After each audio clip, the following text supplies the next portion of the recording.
but I don't want to come close to your order in violation. So what I'd like to do is ask Mr. Copeland about the whole thing. Judge Glanville's there, what Judge Glanville said. You seem to, according to my notes, indicate to me you're not permitting that.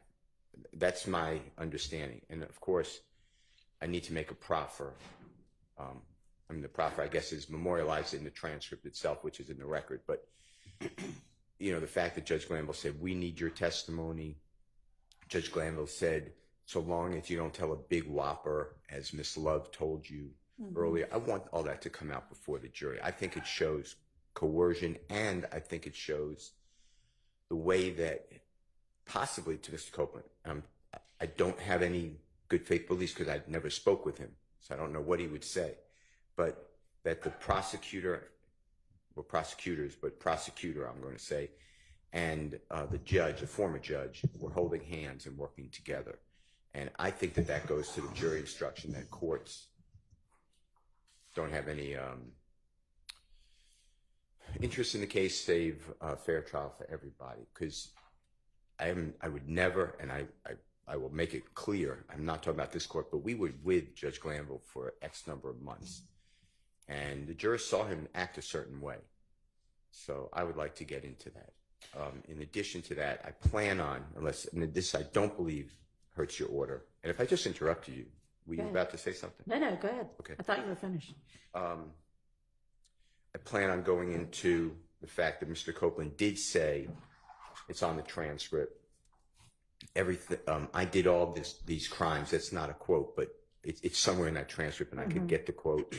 I'd like to get into that and ask him what he meant by that. You could ask him that. Okay. I'd like to ask him about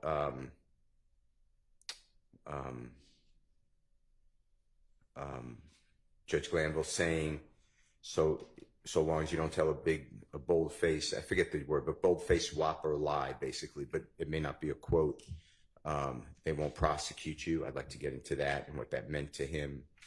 And I think I'd like to get into the fact that he said, I've been telling everyone I am a liar. The most truthful thing I ever said is what I just said by calling myself a liar. You can ask him that as well. I thought I could. I'm just want to make sure that I'm not violating. So I think I covered it, but it's really that the environment, that he didn't ask for that meeting, what his belief is between the judge, former judge, excuse me, I'll make it clear, and the state of Georgia, the prosecutors, and if he believed that they were working together. All right. Well, coercion. That's really what I'd like to get into. Understand. I continue to believe that that's not appropriate to come before the jury. The things that I said you can get into just now, you can ask him about. In terms of whether whatever happened in this meeting amounted to coercion, you don't need a proffer for that. I mean, that's going to be a legal determination. It's one I have already made. And if I'm wrong and this case ends in a conviction, I'm sure there will be an appeal, and that can be determined. I mean, that'll be a legal determination to be made. So you don't need to make a proffer for that. And you already have before the jury that Judge Glanville was a part of the meeting and that nobody from the defense was a part of the meeting. And I don't recall the state opening the door to that, but just it kind of came up naturally in your questioning of Mr. Copeland. He said, oh, you mean in the judge's chambers? And so you were able to ask questions about that. So that's really already before the jury as well. And in terms of the bullface whopper thing, you know, you've, I think, already asked him and can ask him again what he understood to be meant by perjury. And I just think that that's enough. I don't think we need to spend time on that otherwise. So, can I just make one record? Sure. I understand the court's ruling. Yes. I'm not trying to change it, actually, or I'd like to change, but I'm not trying to go against. I understand it's a ruling. I believe that coercion is actually a jury question. I think that the jurors get to take each witness and determine their motive, their interest, and their bias. And I think that this goes into Mr. Copeland's makeup for a trial in this case. So I would like to ask him. Okay, but the thing with that is that we have instructed the jury to disregard all of that, and we've properly instructed him and let him ask questions if he wanted to, and gotten him counsel, and anything that might have come from that we've redone anyway. To a certain extent, but doesn't it carry the witness? When I say the witness, Mr. Copeland, I mean, he's the one that the jurors are judging credibility. The state is saying, it's interesting, witness, because the state is saying he's a truthful man, basically, in 2015. He's untruthful in 2024. I am saying I am diametrically opposed. So we both agree that he's untruthful, and we both agree that at some point he's truthful. So I think that it goes through his entire makeup, and the jury should know what happened to him in the course of this trial. So I'm very well aware you ruled. I'm not trying to relitigate a ruling. I entrust it. I just want to make the record in case it does go to an appellate court. Okay. Thank you. No, thank you. Oh, Yes. I have one more thing. So I looked for cases. Yes. I do have some cases that even during trial it could be a prior inconsistent statement. But you said, and I'm talking about the Right. he's an innocent man, June 27, 2024 posting by Mr. Copeland. So that we're clear. And I'll submit it with the court's permission. If you don't let it in, just for the record, just so the appellate court can see, as Mr. Williams or JW 236A. It's already on the thumb drive as 236. Yeah, it's on there. But just so that an appellate court, if God forbid it goes up, needs to look at it. But I believe what this court said is, yes, it has to be prior to the statement, but I have case law that says no, it's just prior. It could be during trial. You know, the witness walks out of court and says, oh, I'm so glad they didn't ask me about this because I told them A, but the truth is B. That's a prior and consistent statement you could recall. But I think your question was actually deeper. Your question is, but he is saying today on the witness stand that they're lies, that your client is innocent. That's what I took. So it's really, you really put a layer in there in addition to what I was targeting at first about prior and consistent statement. And now I would like you to consider it as a prior consistent statement because he has made now consistently outside of court a statement consistent with his in-court testimony, and the state is challenging that Ms.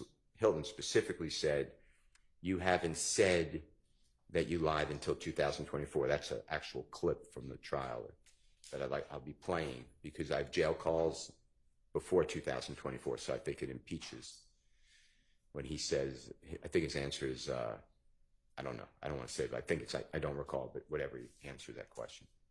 So he definitely didn't say, oh no, I've been saying this before 2024. So I think that it should come in for that reason, either as an inconsistent or consistent statement. But either way, I think it's inconsistent, and I still get to impeach him with all of his statements about innocence, that Mr. Williams or others are innocent, versus what the state put in the 2015 statements and jail calls. And if that doesn't carry the day, then I think it's a consistent statement. Okay, so on the consistent statement part, you're saying that the state in its examination has suggested that Mr. Copeland's trial testimony is fabricated. They definitely said that. I believe, yes. So you want to offer this post he made in June of this year, correct, after he had already been testifying. That's all true. As a prior consistent statement. But in order for a prior consistent statement to come in, it has to have been made before the alleged recent fabrication. And it's made either contemporaneously with or after the assertion by the state that essentially his trial testimony is not the truth. So it wouldn't come in as under that kind of evidentiary rule either. So I don't remember the case. I sit here. I can get it, or if somebody has it. Thank you. But that's been challenged now. I don't know why, because that makes sense to me. Before the recent fabrication, the motivation to lie. Right, because then it's, Otherwise, just a oh, statement. here's a reason we should be able to give credence to this. Okay. I understand. I still would like to put it in, but I will obviously. Okay, well, it's in for the record. Okay. So don't use it. Use what you tell me. That is what I'm telling you. I'm being told, and if this is true, and I don't particularly remember this, so please check the record or let someone else say that this. I was handed a note that the prosecution has intimated, or it has said, that Mr. Copeland is just saying that they or Jeffrey's innocent because Mr. Williams is here in court and he wasn't there on the tweet. So if I adopt that argument if that was said. I can't tell you that was said, but if that was said, I adopt that argument in full. Okay. And just I know it was suggested in motions hearings. My strong recollection is the state in cross-examining Mr. Copeland, Well, or in direct example, right. hostile witnessing Mr. Copeland, has said that Mr. Williams is here today. These gentlemen are here today, and this is the first time you are saying that what you said in 2015 is a lie. And the reality is these social media posts, what tweets or whatever an Instagram thing is,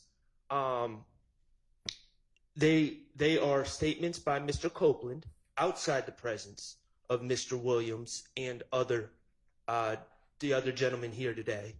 And so that directly contradicts what the state's theory behind Mr. Copeland changing his story, that's the state's argument, is. So if they're going to argue that the only reason he's saying this now is because these gentlemen are sitting here looking at him, I believe that his social media post is fair game, because clearly they weren't sitting there looking at him when he's making the social media post. Okay, I understand your argument. My ruling stays the same. Jury's ready? Okay, let's get Mr. Copeland, please, and then we'll get the jurors.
Good morning.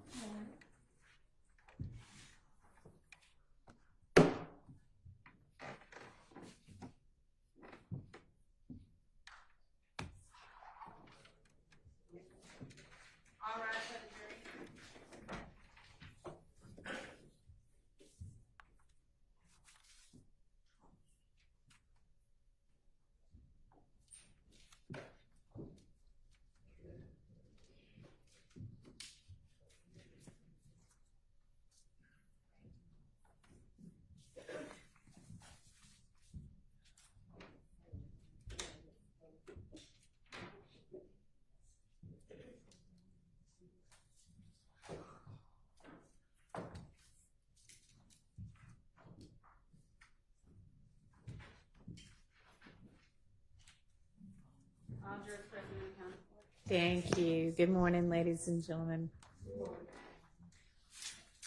Go ahead, Mr. Steele.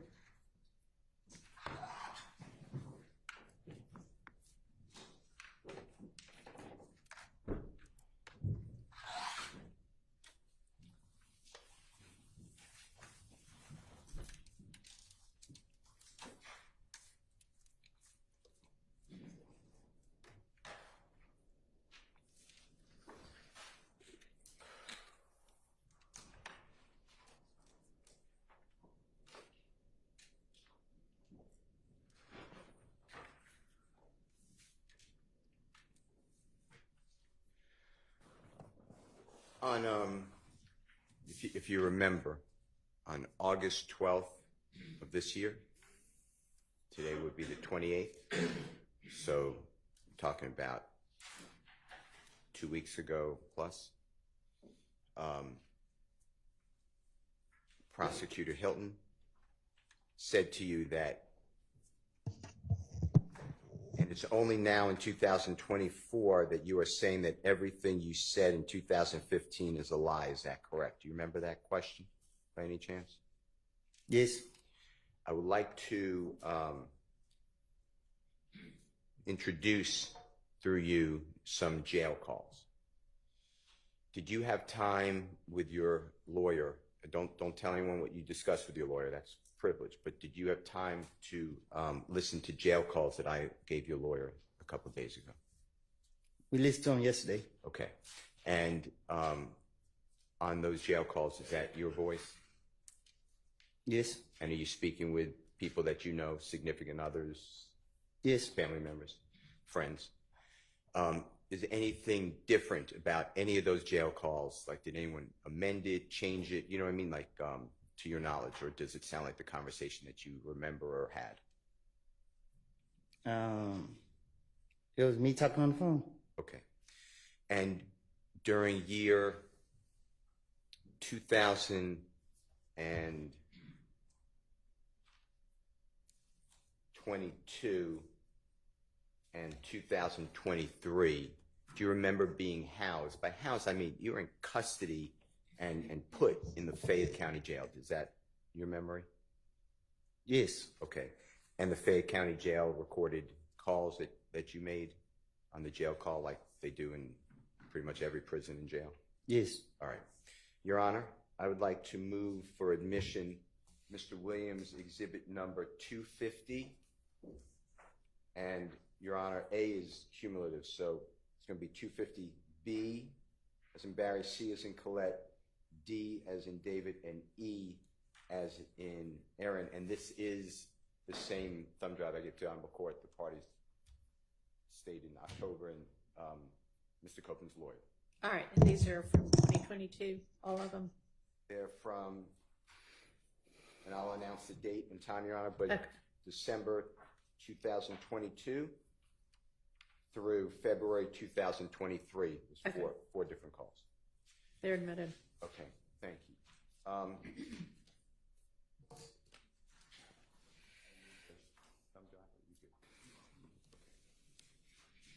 Mr. Copeland, I'd like you to listen to these series of jail calls. If you can't hear, you may need your headphone there.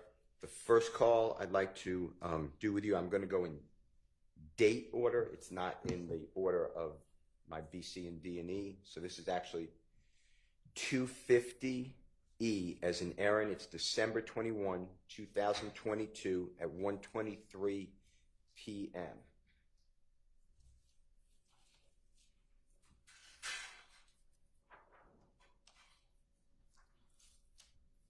And if you listen to it, I'm going to then ask you some questions.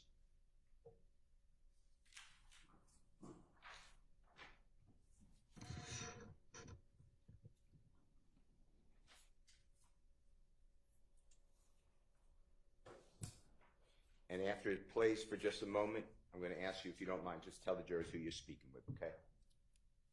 It'll play Collect just for a call little bit, from- and then just tell the jurors who you're speaking with, if you don't mind. An incarcerated individual at Fayette County Jail. This call is not private. It will be recorded and may be monitored. If you believe this should be a private call, please hang up and follow facility instructions to register this number as a private number. To accept charges and consent to this recorded call, press 1. To refuse charges, press 2. If you would like to, thank you for using Securus. You may start the conversation now. Hello. Yeah. Yeah. Anyway, Anyway, everybody's been talking, but these folks got something. They got something about their sleeve. they damn sure do. Man, listen, man. I've been listening to them when they be like, all right, when I first got locked up for this case right here, where I'm locked up for now, they came to me. They be like, if I cooperate, they give me a year with no probation. If I give my testimony, So I was like, I was listening to him. I was like, I don't want to have nothing to do with this case. I don't got anything to say. I'm not a witness or whatever. So I was like, man, I just asked it. I mean, y'all not putting me a part of it. So the DA man was like, oh, it's okay. We don't need you. Like, we have so many people telling on Young Thug. I was like, well, you know what I mean? I just asked it. Y'all don't try to drag me in it. You know what I mean? So. Hey, yeah, they ain't saying no other name. Yeah. Where they got. They gonna wait till the last minute. No. Get up to them thing. What happened to church? I don't know. Oh. He like, y'all did this to me. Y'all locked me up, put me in the feds, gave me 5 years. I got out of jail. Y'all still targeting me. But motherfuckers shooting at my family, killed Kenny, and y'all blame everything on me. And then y'all find out I don't have nothing to do with it. And now, instead of y'all just leave me alone, just let me be at peace. Y'all try to drag me into this shit here. It's just shit that really be bothering me. I be like, man, but they don't get no damn. Well, no, they don't. I was watching the movie last night, and the police, the man, he was doing everything they were saying. It was a federalist. And, he was like, they don't give no fuck about me. They just want to complete their case. Because when they got his ass in there and he did what they told him to do, he called her and he was like, done.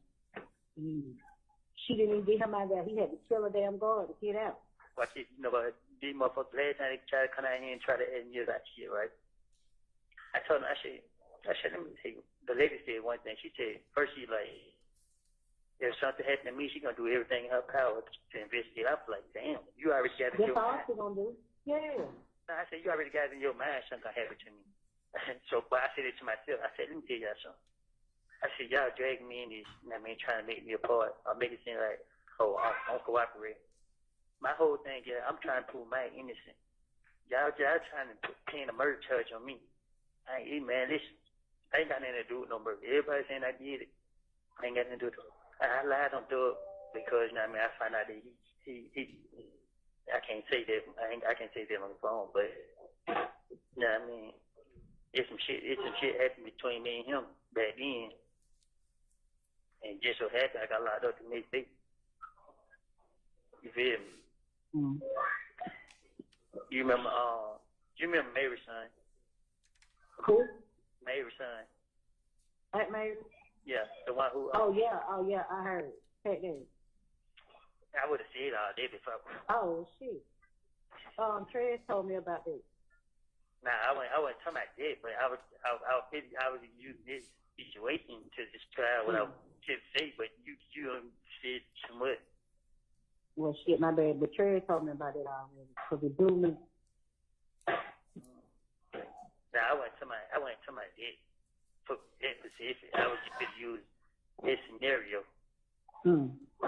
I mean, and then he had overheard me and somebody else having a conversation.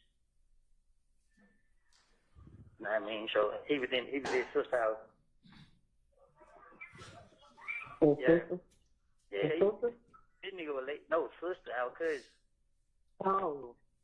Oh.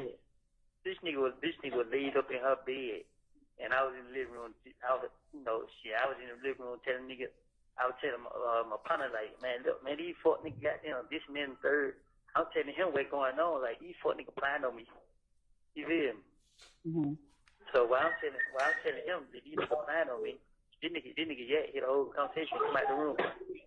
Mm-hmm. So when I see him, my mouth dropped. I'm like, what the fuck?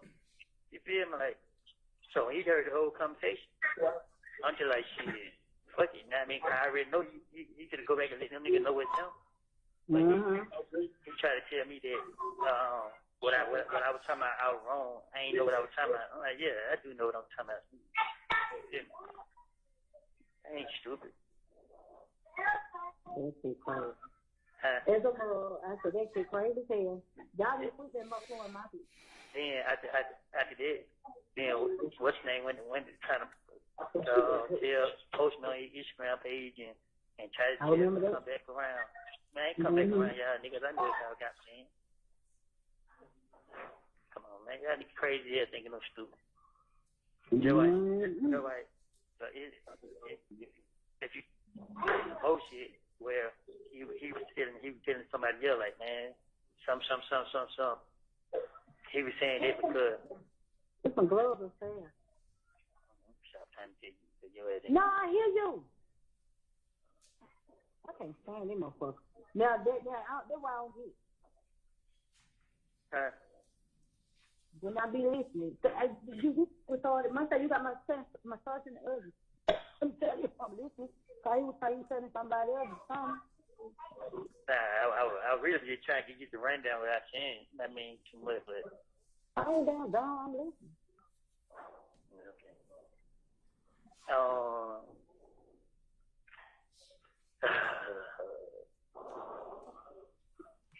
Red said everything else. I forgot that concerned about him, man. I think Red might be sick. You dirty bastard. Cool. He is sick. But I don't think he's like past his sick. And then how did his grandma feel? You ain't never asked him about that. Call him back.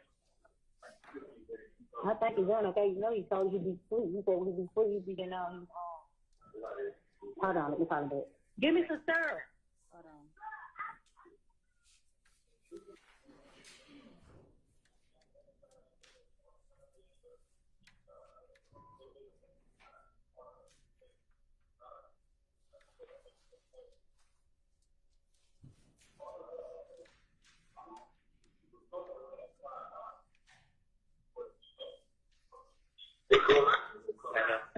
Yeah, he ain't answered. Yeah, okay. How much? 7. But that shit ain't going. They ain't talking about that how they was talking about that shit last time. They ain't biting on it. No, I was saying they weren't talking about it. They ain't talking about what? Yeah, well, damn case how they was talking about it first. Yeah. He said no service where he is. So great. Yeah. Okay.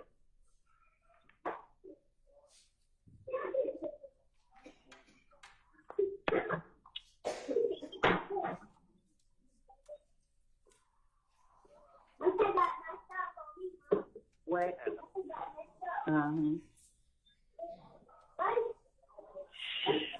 That guy got to get the hell up out of the damn room, boy. Kyle Jr.'s little bitch ass on 2 way.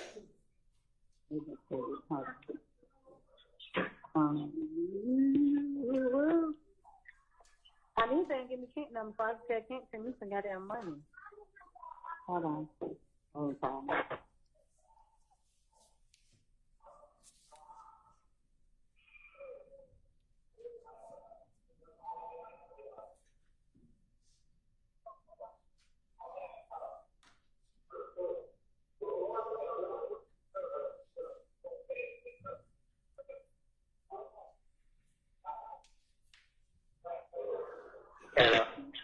I'm gonna get in.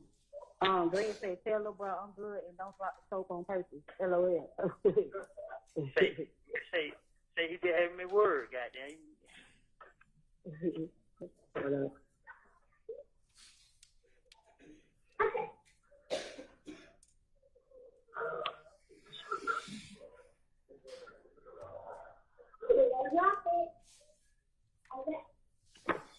He'll be good as long as he done lost that weight he's supposed to lose. As long as he takes your medicine, keep that shit up. Ain't no telling why he lost that weight. That nigga got, He probably had to. You ain't hear what I don't know how big he was. You ain't hear what how he was talking to us last night. You got to listen to a person. A person try to cover the truth, but you listen how he said, you'll hear it more to it. He said, tell him I'm good. He said, tell him I'm good. He just said it again? Huh? He just said it again? Yeah, right now. Yeah. So he said, all right.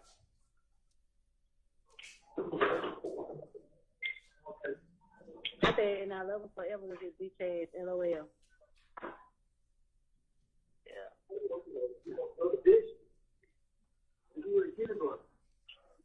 He just started rubbing me the wrong way just now. You so stupid. I ain't no sorry, but yeah, this cap. These folks got y'all motherfuckers thinking, goddamn, that I'm working the other one. Shit. Boy.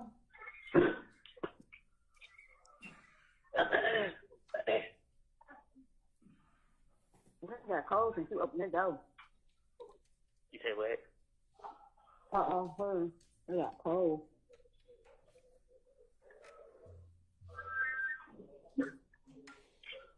Hello? Mm-hmm. Yeah, man. She's a stank ass. She must be high. No. Maybe How many minutes? maybe got a gun on her side. 12. Yeah.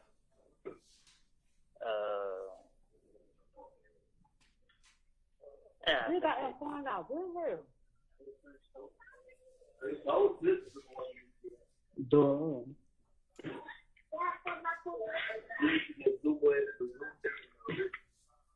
Mm-hmm. Hello? How do you watch this?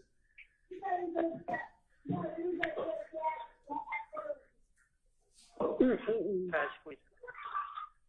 Ooh, what's your phone call, huh? Shit, you ain't remember. You just hold me. She told me woke the kids up. No telling her if you leave. Hold on.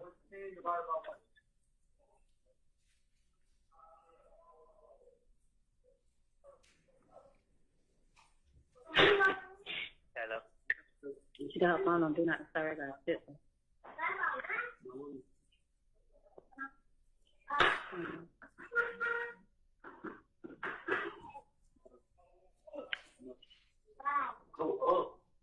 Hands on y'all. Get off the table.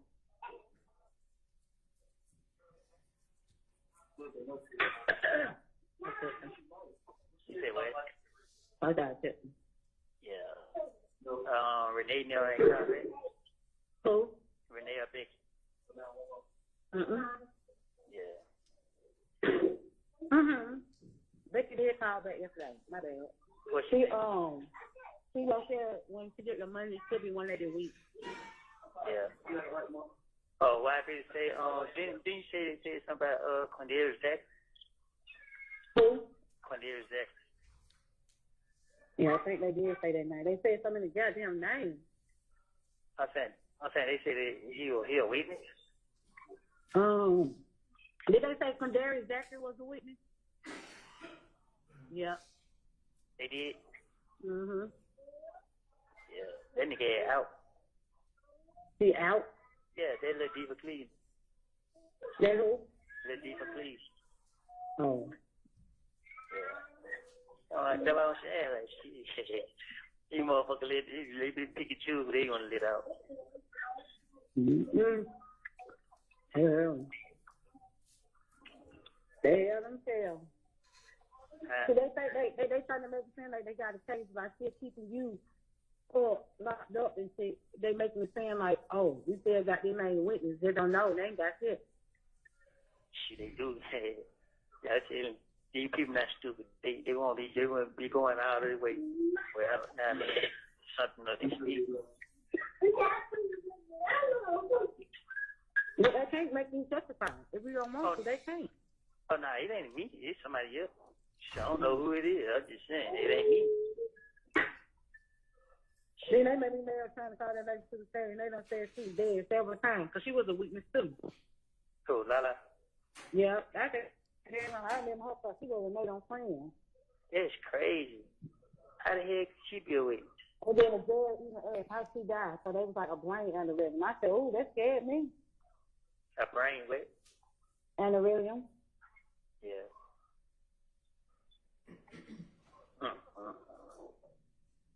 How the hell can I not be a witness? Who the hell do she know? When they walked to the whenever they were walking somewhere, they said she was somebody's wife, but we know that's a lie because I think Judge is her son, right? Yeah. Yeah. I was like, that's not even her husband, that's her son. I knew that for a fact, so he was going crazy when she passed. And but they was like, when they came to question her again, they said she don't know nothing about nothing. She don't know what they talking about. So I was like, that was funny. But they couldn't bring her to the stand because she passed. Yeah. So the judge had to ask how she fast to write it down. Oh, yeah. These motherfuckers so good. I need 2 more in the oven. Sit down. You don't play with hot stuff. Hello. Uh-huh.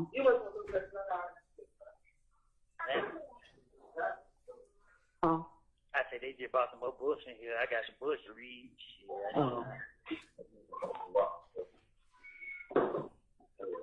Now listen, move. What I'm finna say, I was gonna say that didn't bring some. You said bring me to who? The coloring book. I can't hear you. I was saying coloring book. Man. I was trying to see if we see your package. I keep sticking on. I was gonna have everybody to do it. I was gonna be on there, but you can't even do it. It's not letting you click on it. Shit. Fuck it. You do get the motherfuckers send Miami shit. I know, and then I had features. No, it was saying we could select a package, but you can't. Yeah. Cause these folks, man, they don't sell no tater chips on the show.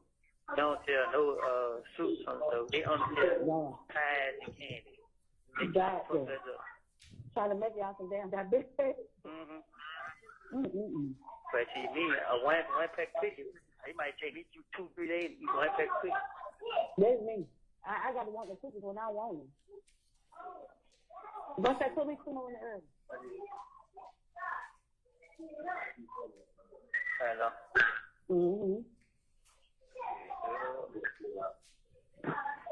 I seen Dale call this morning. I know she was calling to check up on you. Yeah. And I was asleep.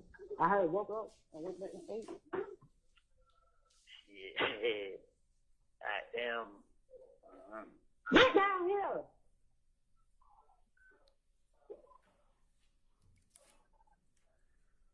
You wet, Woody? She called early. Yeah, she called like 10 songs. Yeah. You already done broke the scene. Sit down. You have 1 minute left. Hello. Uh-huh. Yeah, but shit, I don't know. I ain't got shit to talk about. Shit, your ass. Why you worried about that shit? Stop worrying. Nah, I ain't worried. I just thinking like shit. Anybody else their damn phone and shit. Oh. What? You bitch don't want to talk to me or something? Yeah. No, I don't say that shit for I don't know where it's going on. I don't know. It doesn't make no sense, baby. Yeah. So I shit me either. Yeah, I don't get no fuck. You know what I mean? Exactly. At the end of the day, I ain't letting it to me. It's just shit. I know you started talking to me when you got shit to talk about. You know, I understand you want to call your whole system. Your ass and me saying nigga know what you do. How the hell I be knowing what you be saying? I can go in and out. Because if you out, you definitely wouldn't tell me no sense. I okay, what's wrong? All right, all right. Boom. All right. I'll be called back. All right. Thank you. The caller has hung up. Thank you for using Securus. Good. Mr. Copeland, would you mind telling the jury, the person you're speaking with, who that is in relation to you? My sister. Okay. And did you hear, and I'm going to ask the court, I'm going to replay it, but did you hear their December 21, 2022, during this conversation with your sister that you mentioned that you lied on Thug? Did you hear that in there? Yes. Can you play Mr. Kokomo at 3:21? And I'll tell you when to stop, and then you announce the time, okay?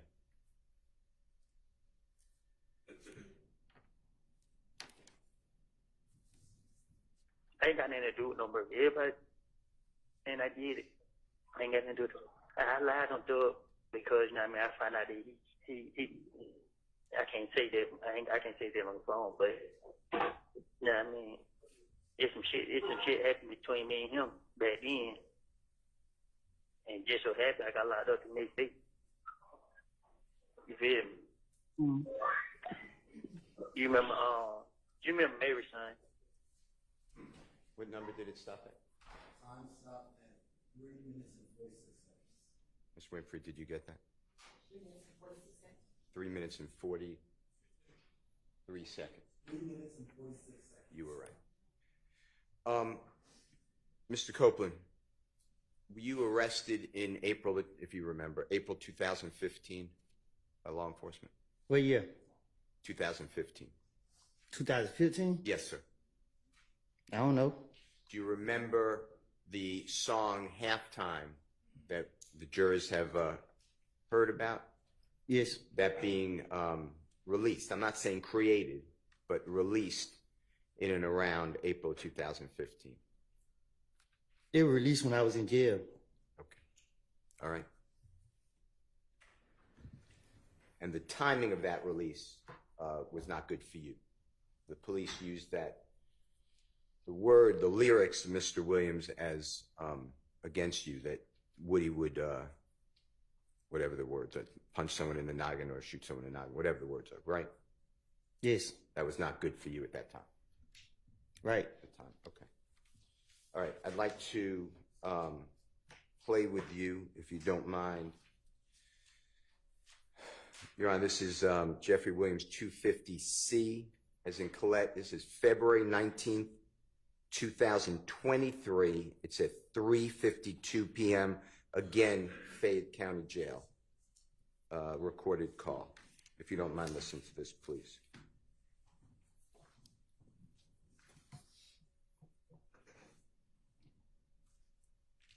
Hello, this is a prepaid collect call from an incarcerated individual.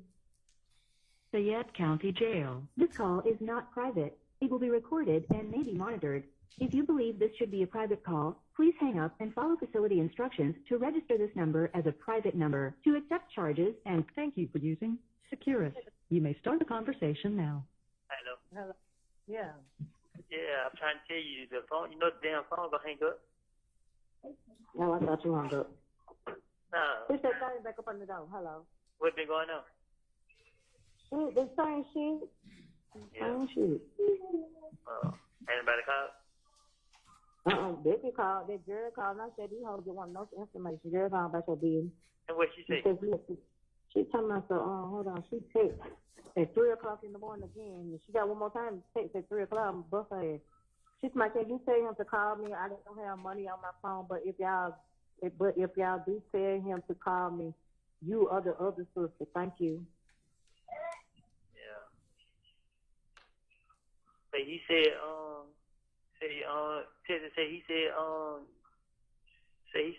you made your mind up. Oh, I did my phone. Where Becky went? They don't watch the video. No, what's your name just went crazy on me. Cool. Crazy. You talk to her? Yeah. She to my I brought her name up. No, you did not. Now why she lying? She I don't know. That's what she said. She lied like a motherfucker.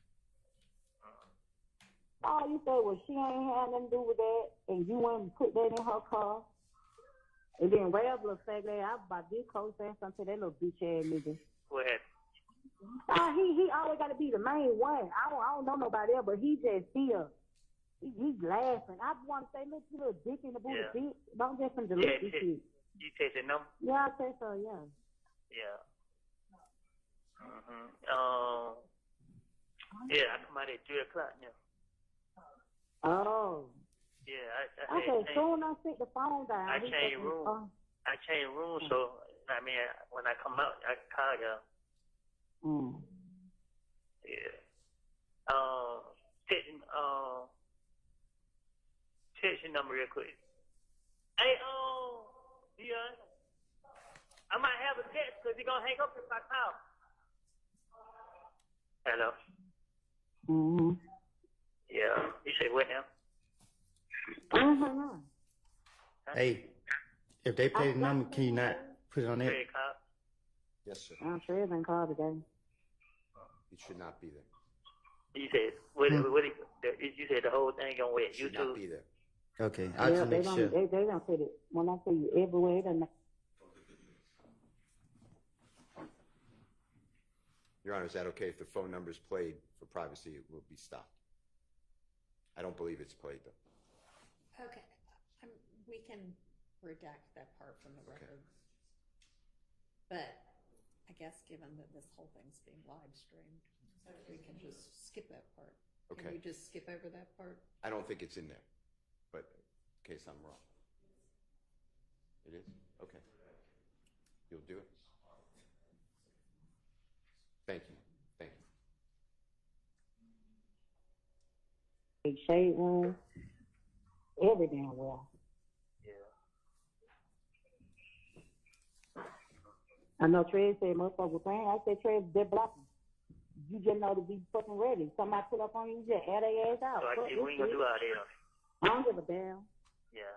Open that door. I don't care if you hot. Go take a bath.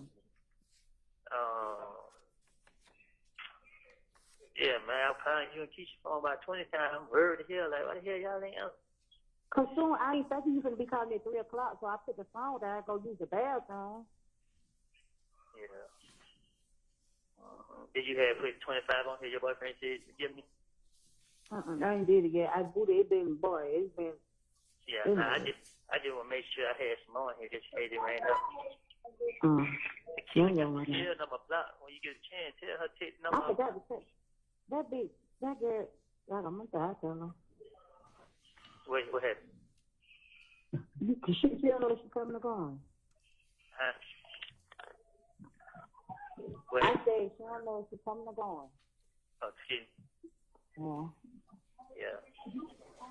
You should have told her 650 number start test you at no damn 3 in the morning.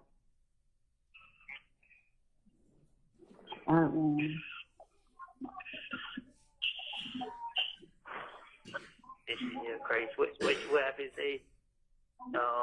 What you was saying? What you say about the video? What video?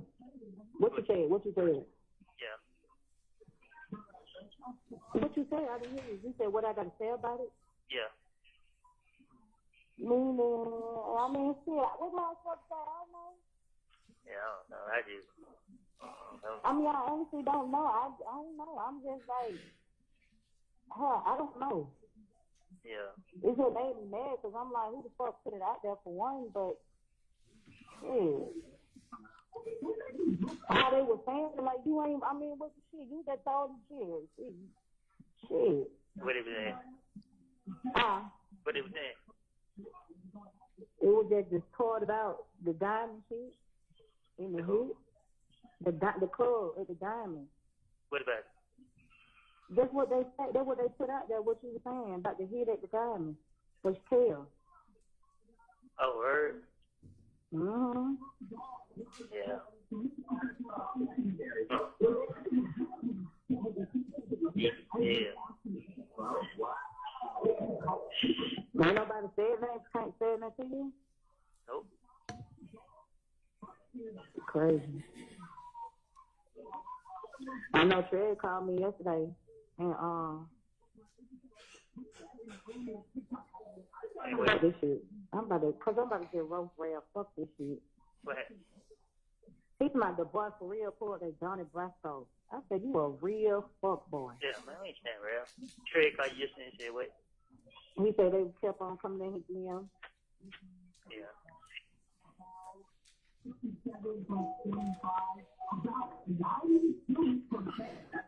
man. This shit here, boy, I ain't gonna lie to you. This shit got me so fucked up. I be depressed as hell, lately. No, fuck that shit. I know, now I just called y'all phone. Y'all ain't answer, so I like, they was Ain't nobody expect you to call at 3, and you know this is time Keisha go to work. Yeah, that was Keisha just said. She was like, you know, she had to get what's that piece of her mind.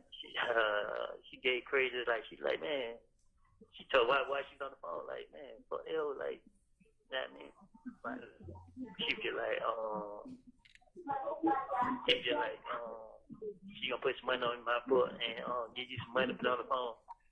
I like, shit, I hate. Keisha, I like, man, they put all the money on the phone, like, at the end of the day, shit, y'all motherfuckers ain't answer shit. My motherfucker got there, I'll rip to my Keisha, cause I know she be saying my call. Yeah, I don't know what the fuck she on. Yeah, I can't call Keisha cause she got the what's name blocked. I try to call Deshaun, she ain't got the money on the phone. I try to call Trey. She answered? I I'm kind of them for him to pay for the car, but they ain't. Oh. What I supposed to been doing? What I supposed to been doing? You ain't tell, I don't know. Huh? I don't know. They know me. Cause they ain't go be. They ain't go through. Why is it cold? You gotta cook the sauce. Hello. Yeah. You say it ain't go through? I said it went through, she ain't said that.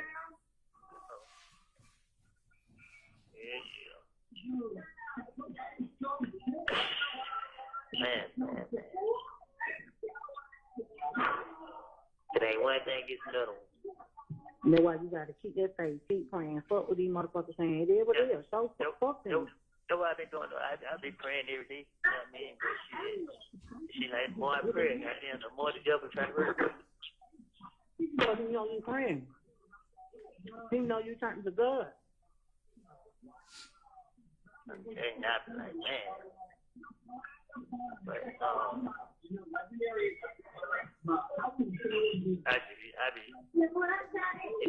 said, when you get a chance, prosecutor tell her ugly ass, she got the jail number blocked. And, I will be tell you, they got, put her number on here and tell her she don't need to be sipping no other jail card. Wait, this one. Tequila. Yeah.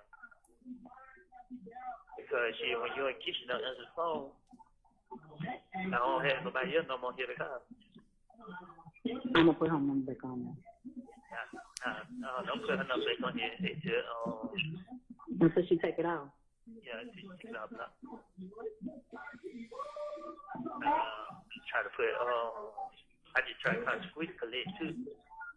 I thought he was going to answer. It take it so long for him to pick up. I thought she quit the number on there, so it shouldn't be collect. Man, she squeezing on the answer. Like, she just quiet out of the way too. So I be like, I don't be knowing. Yeah. I'm trying to see that she, if they deliver, she ain't saying anything. I would say, them motherfuckers, what the girls that you be calling? They said all that on there. And she really mad because the lady said, why you want to be with their son? And he was like, because she got 3 children. So she was like, so you don't need to be with the other girl. She ain't supposed to. That's why she really mad. Oh, yeah.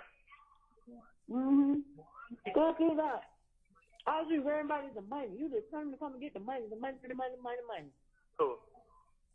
The girl. What girl? Crazy.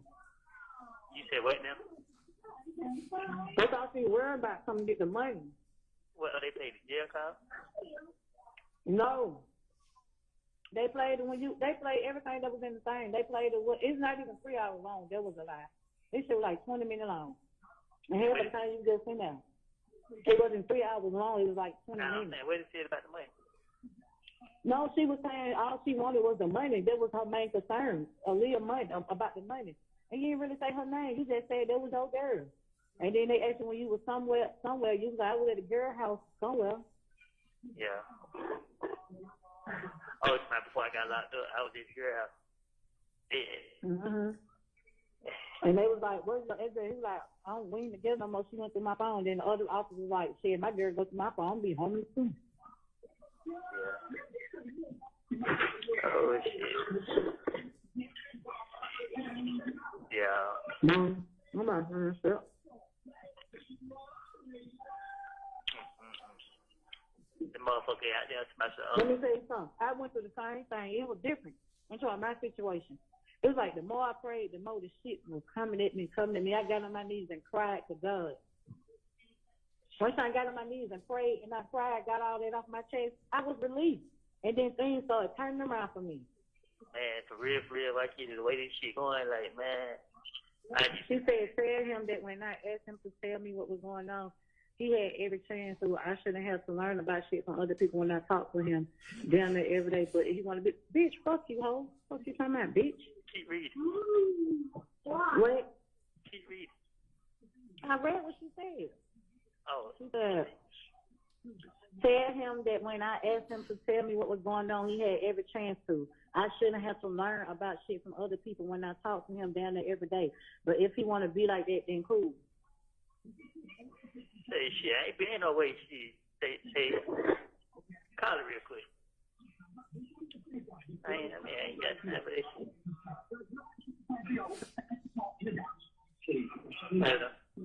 Mm-hmm. Yeah. I got to order the car because, I know the car off. Yeah. Nah, I had to turn the volume up. It seemed like when I turned the volume up it do it more.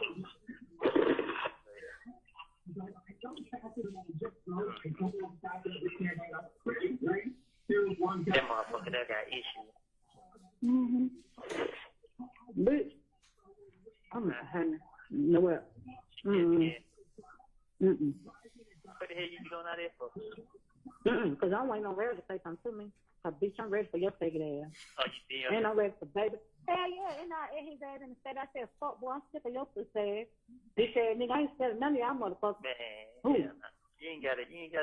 I'm just tired of rap. You don't know. Like, shut your faggot ass up. Bitch, he dressed you in fed your thirsty, dry ass, crusty lip, bitch.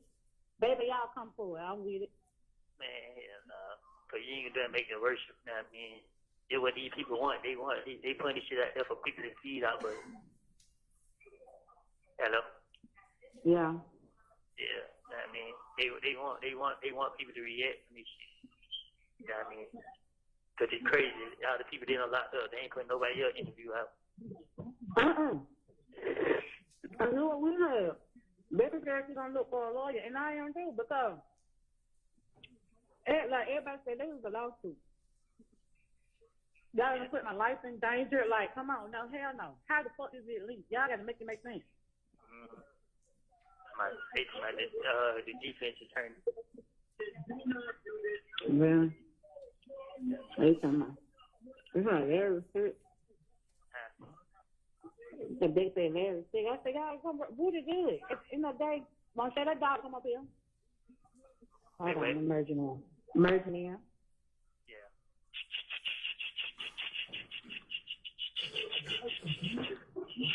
Hello. You talking about what? What you talking about me? Bro, you sitting here goddamn going off on me like it's my fault and shit. Like, come on, bro. Because when I be asking you stuff, I be asking you for a reason. I shouldn't have to find out for some other people.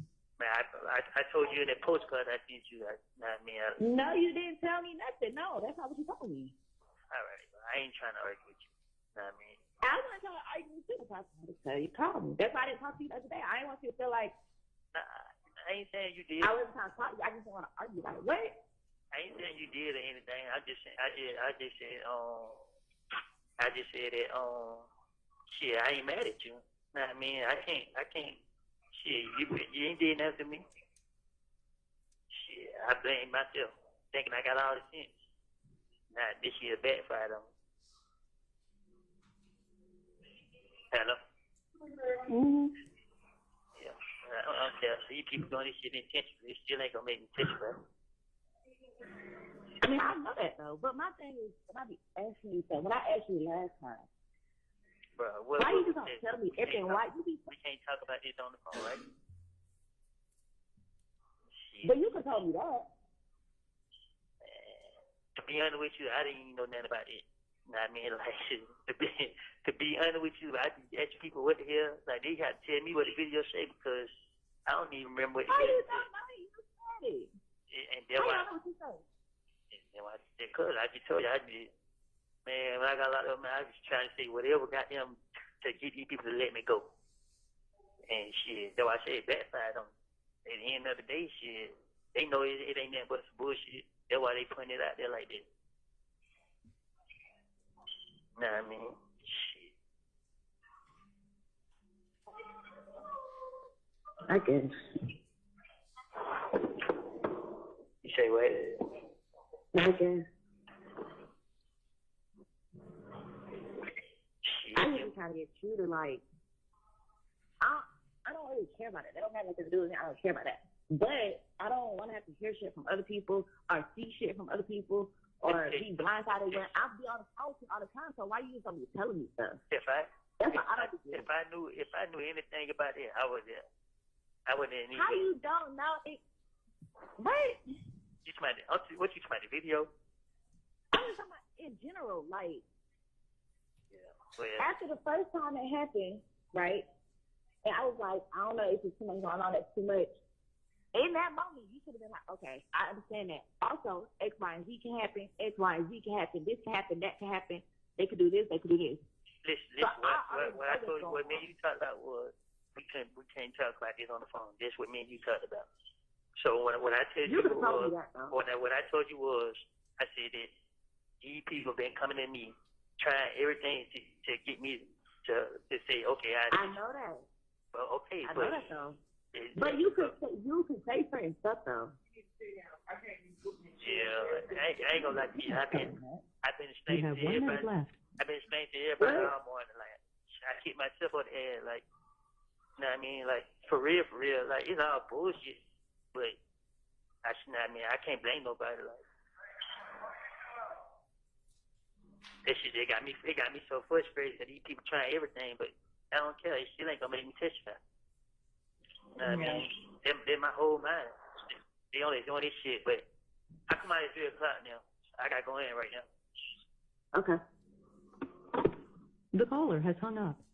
Hello, this is a... Mr. Copeland, can you tell the jurors who, in relation to you, were you speaking with on that call? My sister and a friend. Okay. And during that call, did you hear your voice, yourself, explain that you blame yourself for thinking that you have all the sense, but it backfired on you, that they are doing it intentionally, but it still won't make you testify, and you say you can't talk on the phone, but you don't remember what was in the video. You said when you got locked up, you were saying anything to get them to let you go. It backfired on you, and it's nothing but BS. You say the word, and that's what they're putting out there. Did you hear all that? Yes. I want to play with that focus from 16 minutes to 17:23, with the court's permission, the same exhibit number.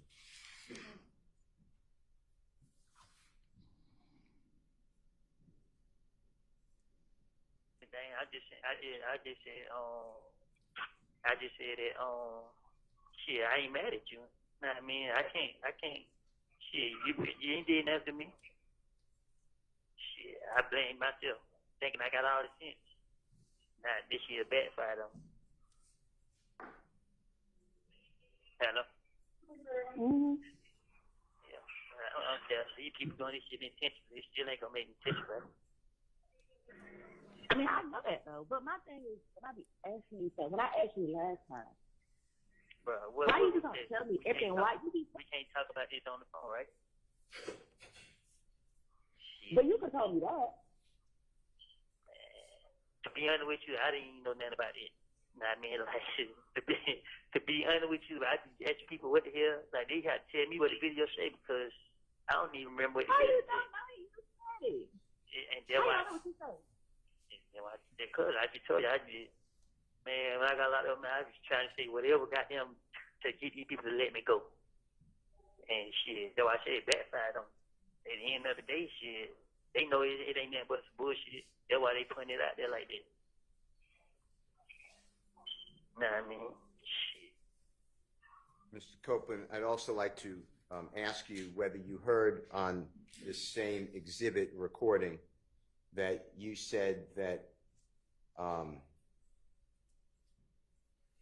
that they, and you can explain who they is to the jurors if you don't mind, are coming at you to get you to say some stuff, and you explain that you say that you've been explaining to people all morning that you've kicked yourself in the backside, or ASS, and you say that it's all BS and you can't blame anybody. Did you hear that? Yes. Okay, I'd like to play 1825 to the end. Your Honor. If Ms. Combs said he heard it, I don't know why we're replaying, because I have an objection to replaying it if he said he heard it. It is so hard for the jurors, in my opinion. Well, you just read what you said was said, and he affirmed it, so we don't need to hear it again. All right. Mr. Copeland, this is going to be Mr. Williams or JW 250B. So I'm going backwards, but B as in Barry, and this is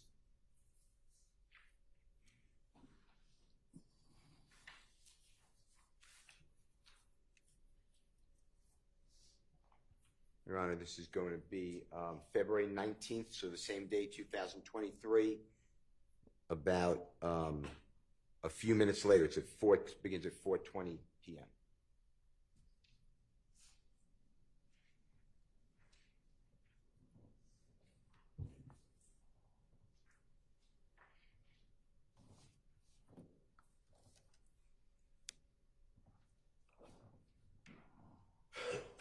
Hello, this is a prepaid collect call from an incarcerated individual at Fayette County Jail. This call is not private. It will be recorded and may be monitored. If you believe this should be a private call, please hang up and follow facility instructions to register this number as a private number. To accept charges and consent to this recorded call, press 1. Thank you for using Securus. You may start the conversation now. Hello. They won't let you call back again? Yeah, I called back. Yeah, that's why I'm going to call back again. I told her that. I said it must won't let him call back. Yeah, tell her to call me. I don't know what it is. Diane.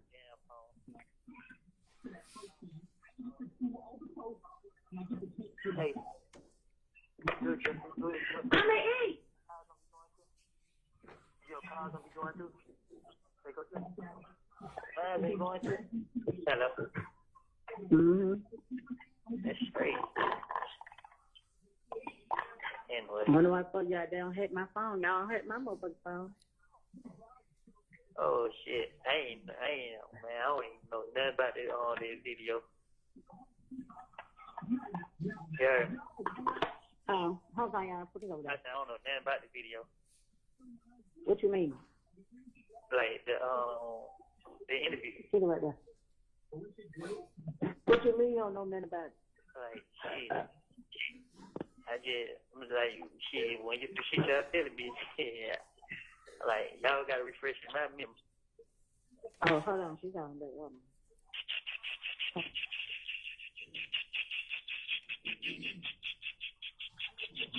Hello? Yeah. Yeah, man, this damn regular ass phone, man. I thought you said you was going back in. Shit, they ain't open the door, so I'm still out. Oh. They told me to go in, but shit, they ain't open the door. Oh. But, well, all I'm saying here, bro, I didn't get mad at you. I mean, You said what? I said, all I was just telling you, I didn't get mad at you. Yes, you did. Tell her you made her mind up. You did. Not it. No. Because I'm saying, I was gonna tell her to say, you don't have to explain yourself, but I just like shit. You just don't. I want to explain myself. Basically, you said the same thing twice. I'm like, No, I did say, because also you didn't understand what I was saying the first time, so I reiterated what I said. nah, I understood what you said the first time. You know what I mean? I didn't. I just like, shit. Like I told her, shit, man. That what happened when I think I got all the sense. I ain't really think this shit was gonna go there far. You know what I mean? Because shit, they knew I was bullshitting. Well, but shit got me mad as hell. Yeah. But I was just calling you back, though. I ain't gonna hold you up. Okay. Why you come out at 3 now? Huh? I said, why you come out at 3 now? Because I didn't want to come out here at 12 no more. I only came out at 12 so I called my lawyer and shit. But I be having other people that be want me to call them, but they be wanting me to call them later. So I said, I just try to come out, change time I come out. So did you, they ever came down there? The lawyer ever came down there? Tuesday. Oh. That's why when it's just crazy that all this shit going on, they ain't putting nobody else out there. They just trying to make it seem like it's me because, you know what I mean? They feel like this shit was gonna break. Yeah. I'm just like, man, I don't care, man. That shit don't never make me mad and mad. I ain't blame nobody but myself. Yeah. I ain't never worried about nothing. You said what? Nah, I'm saying I ain't never worried about how nobody thinks about me or feel. Shit. That's not what I be saying, though.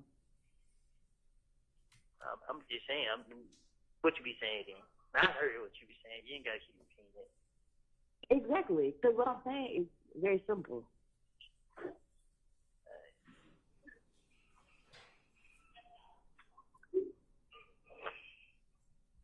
I don't know what you be expecting me to say.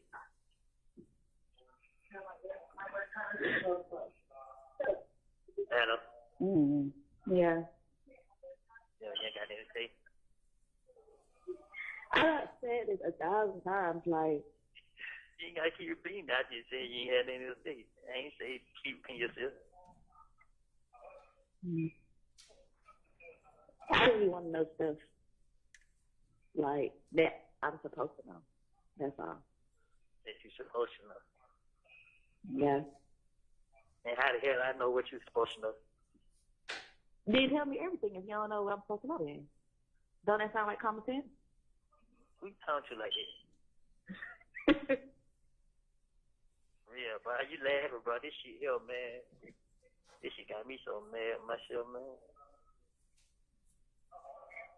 You be acting like you don't be remembering stuff or remember what you be doing. Like, how you doing? You be thinking I be playing. You think I be playing. I be dead ass serious. So you don't remember you? Huh? Good. Let me tell you something about me, bro. When these motherfuckers locked me up, bro, and they got me.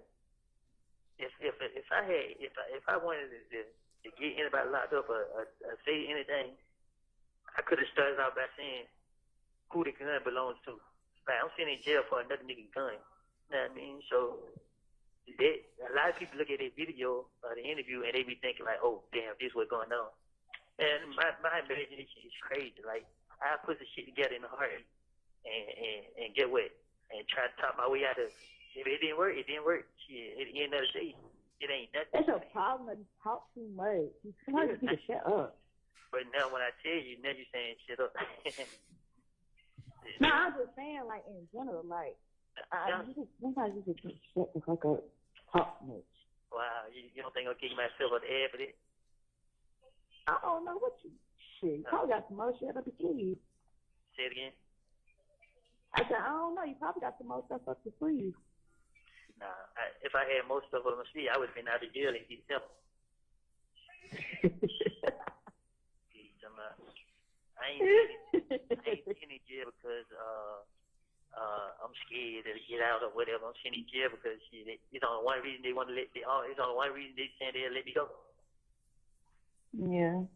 So at the end of the day, shit, what done is done. It can't be taken back. Still ain't changing my mind frame. So motherfuckers say whatever they want to say. I don't do shit for people. Shit. Trust and believe me, the motherfuckers gonna think and say what they have to say about me regardless. So in that case, I could just easily call my lawyer and be like, hey, yeah, fuck it, I give up. Let me out. Yeah. So I don't care, bro. I mean, long nigga don't cross that line, man. I ain't tripping.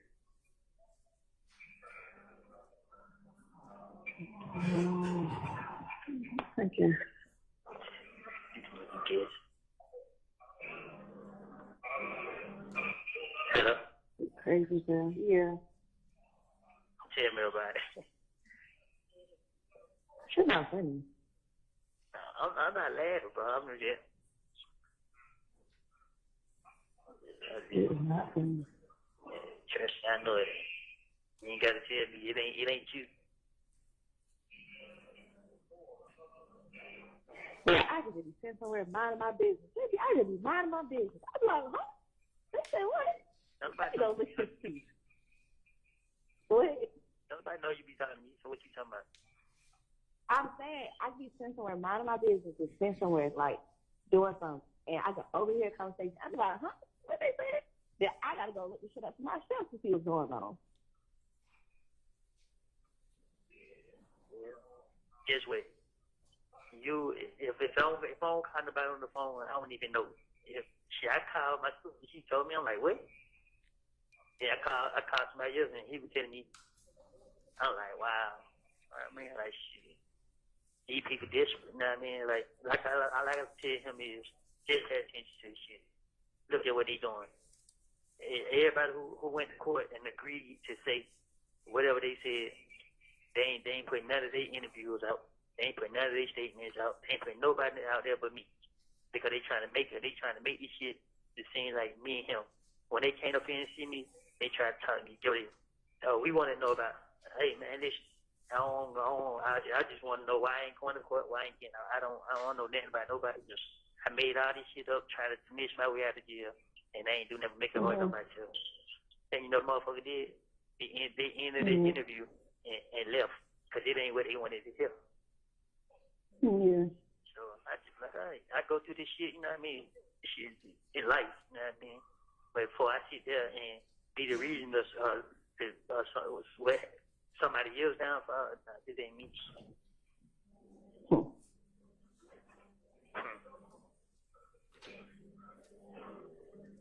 They trying to make this shit, they trying to make it seem like this and then third.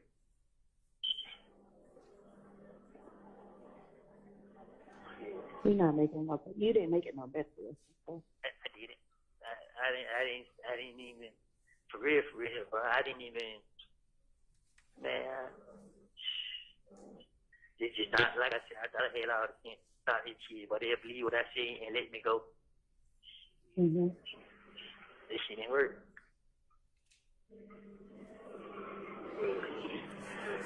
But, anything else you want to know before I let you go about your business? Anything else you want to tell me about my business? You kept me up and you got everything to say, like shit, like I be here pretty deep. I come to you off. Nah, you ain't jumping out. I just exactly. I didn't even say nothing, but I knew that the other day I was upset. So if I got on the phone with you, I knew it was gonna make shit worse because I was in a bad mood. So I just told her I don't want to talk right now.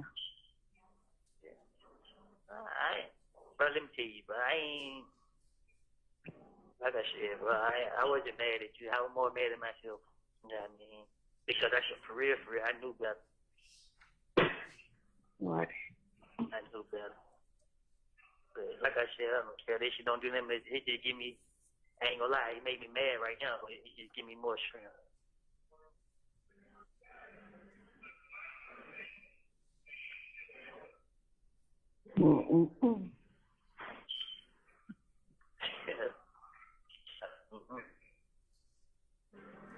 So, now I do got more stuff to ask you, but I can't ask you.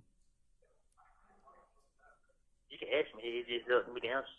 If I can't answer you, then I won't answer. No, I'm not asking you. So, I mean, don't sit there and say, I won't be telling you stuff if I told you the answer. But certain stuff you can tell me. That's what I said. If you ask me certain stuff, I'm going to answer or I'm not going to answer. If I feel like just I can't tell me. I can't. Say it again. No.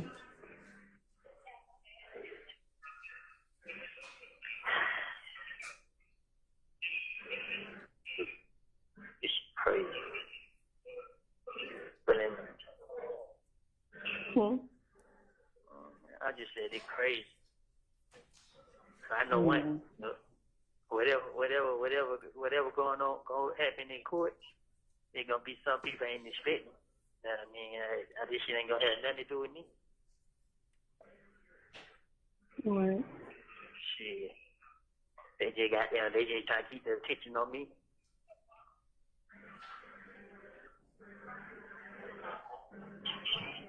Could you put yourself in it to begin with? Only if you knew. I know a lot, actually. I know you. I been knew you knew more than you couldn't know. Well, no, you really don't. A lot of people don't know what's really going on. Yes, I do know.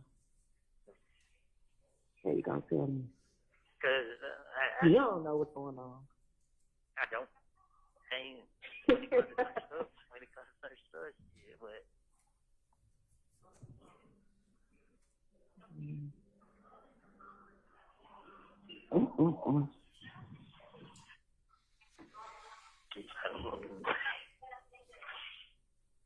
You be stressing me out. I be stressing myself out, bro. This shit here, man. This shit here ridiculous. This shit here ridiculous. And that just gonna take so long to do. Huh? But they don't keep you in there that whole time. This whole time. Nah, I go to court this week right here. It's coming up. Man, he's not going to damn court. Now the judge had said what court you going to? Where court I'm going to? And who gonna come get you? My sister. Nah, the way you be stressing her out, she ain't coming to get you. Man, well, I just had to call her phone like 20 times for her to answer. I'm like, man, what the fuck? What, for real? I'm like, boy, this year crazy. This year, man. I'm so mad with myself, bro. Yeah, you need to be. I am. Because I knew these motherfuckers going to try to find some type of way to treat me. But it's okay. I fell right into it. I didn't fall into it. I did it to myself from the beginning. Mm-hmm. But it's okay. I ain't gonna lie. You're not going to court, though. Huh? You're not going to court. Why you say that? They ain't been taking you? Yeah, but it's the third time, so if the judge concerned about it, they gave me 2 court dates in the same month. Why the hell they gonna do that if they're not gonna bring me? But like you said, shit, after they did that right there, I'm pretty sure they probably gonna let me out. But I'm not tripping. I'm not tripping. This shit ain't doing No, nothing. what they gonna try to keep you in here the whole time? While they having trial? That's crazy. They man, shit. It really shit is against the law, but if they put me in front of the judge, I'm sure I'm gonna speak up. I'm explaining to the judge exactly what these people doing. Like, ain't no any hell they gonna be holding me in jail. Huh? You're always trying to explain something to somebody. Yeah. You're right. I'm dumb. Golly. Why you in the situation you in now? Always trying to plead your case. I be thinking I be having all the sense. You don't? I don't have none at all. At all? I know that. I don't know who made you say that. So. I had a fucked up way of thinking like, shit, but if I got down, if I allow this motherfucker right here, I know they're not gonna touch this motherfucker or do nothing. And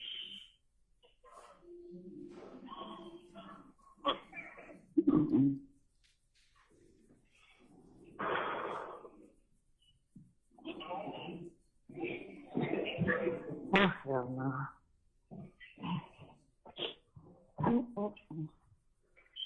say what? Hey, today. Then I really feel like they got motherfuckers in here, goddamn, working for them. You work for them. I do. I ain't last.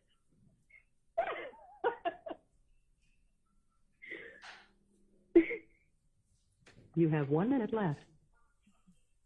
Oh my God. I can't laugh now. Nah, cause you really made me goddamn. You know what I mean? I made you wait. Nah, I just like shit. It is what it is, bro. You know what I mean? I ain't gonna let you keep goddamn. I don't hurt nobody. Let you motherfucker get me. Nah, I just say I ain't letting you motherfucker get me. But I ain't gonna keep holding you up, bro. You know what I mean? I ain't trying to hear that shit you talking about. You trying to get excited. I was just joking. I know you ain't. You been saying a lot of that shit. All right. I was just joking. Yeah, alright then. Well, kid, I'm gonna call you. Okay, good. The caller has hung up. Mr. Copeland and Jeffrey Williams 250B as in Barry. Did you hear, and it's at the 410 mark starting, you said that you didn't think that this SHI, I'm just not saying the word, blank, was going to go that far, and that they, meaning the prosecution, the police, knew that you were BSing. Did you hear you say that? Yes. I want to ask you also, did you hear in this February 19, 2023 recorded call, and by the way, tell the jurors who you're speaking with in relation to you. A friend. Did you hear you discuss and you say that this is crazy, you tried to talk your way out of it, it didn't work. Your friend says that that's the problem, is that you talk too much and that you need to be quiet. She says it a different term. And you ask, you say that doesn't your friend realize that you're kicking yourself in the backside or ASS for that? Did you hear that? Yes. And that you're sitting in jail. There's only one reason that they will let you out, meaning the police and the prosecutors. Is that who you're referring to? Yes. And you said what's done is done. You can't take it back. Did you hear you say something to that effect? Yes. Okay. Did you hear on this recorded call that you said that they didn't put anybody else out there but you? They are trying to make it seem like it's you and Thug. You said that when they came to see you, they asked about it. You just wanted to know why you weren't going to court. You don't know anything about anybody else. You said you told the police and the prosecutors you made all of this SHI blank up to try to finesse your way out of jail. Did you hear something to that effect? Yes. And who is the person, when you said when they came to see you, who are you referring to? Them two right there. And when you say them two, the two prosecutors sitting at the front table before the Honorable Judge Whitaker? Yes. Ms. Hilton? Huh? Ms. Hilton? And Ms. Love. Okay. And did you tell them back in 2023 that what you said previously was to finesse your way out of jail and it's untrue? Yes. Did you make that clear? Yes. Did they come visit you at the Fayette County Jail? Yes. Did you hear on this recording, you then said that they ended the interview and left because you weren't doing what they wanted to hear. Did you hear that? Yes. And you're talking same as two prosecutors that sit before the jury every day? Yes. Did you hear yourself say that you thought that they would believe what you said back in 2015 and let you go, but it didn't work? Did you hear something to that effect? Yes. Who is the they? Who are you, when you say, I thought that they would believe what I said and let you go? Who are you referring to? The police. Okay. The gang unit. And the jurors know who they are, but the same people that's been on the videos? Yes. And Detective Thorpe, I assume, if I'm wrong? Yes. Say, okay. And Agent Cunningham? Yes. Okay. Did you hear, and this is at 17:50 start time on the same Jeffrey Williams 250B as in Barry, did you hear you say that you have effed up, you have an effed up way of thinking. You think that you have all the sense, but you don't have any. Your friend agrees. You say you had an effed up way of thinking. You thought that if you lied on that MF, I'm not saying the word, but MF, they wouldn't touch him or do anything. Do you remember hearing that? Yes. Who is the MF you're referring to? If you lied on the MF, who are you pointing at? Thug. Thug. Okay. And you made that clear to these prosecutors and the police? Yes.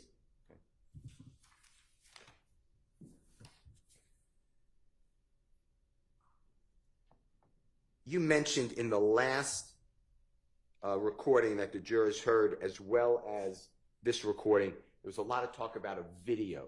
Do you know what I'm referring to? There's a lot of talk Yes. about the video getting attention. Do you know what I'm referring to? Yes. Tell the jurors what you are referring to on your calls that we just heard. Interrogation footage, video. And was it one of the ones that we saw or the jurors saw in this courtroom before the Honorable Judge Whitaker? Yes. And when you say, when you're talking and your friend is saying, you know, people are talking about it, you heard all those conversations, right? On the Yes. recording? Do you know who put that video on the internet during this, before this trial started? I don't know who did it. Do you have a belief who did it? Yes. And who are you referring to who did that? Objection. Relevance, who he believes. Goes to his state of And mind. speculation. Goes to his state of mind on the conversations that he's referring to. It puts it in context. I'll allow it. Who did you believe put out the videos on the internet of your interrogation, or the video? The state. And by the state, the same people you've been referring to? I can't say specific if it was them, but the state did it. Okay. And what did that have an effect on you or your family when you believe the state of Georgia put out your interrogation? Well, they believe I'd be, if everybody say I'm a snitch, you know, this and then third, they believe that I'd be like, okay, and just do what they want me to do. And is that, there's a mention in the last recording that your friend was saying, or your sister, we're getting a lawyer, they put us in harm's way. Was that a lawyer for what? To go out to the state. For putting that video out? Yes. Okay. To see who put it up. Okay. I'd like to go to, Would this be a good time for a break? sure. Okay. Let's take a bathroom break. For how long? How long?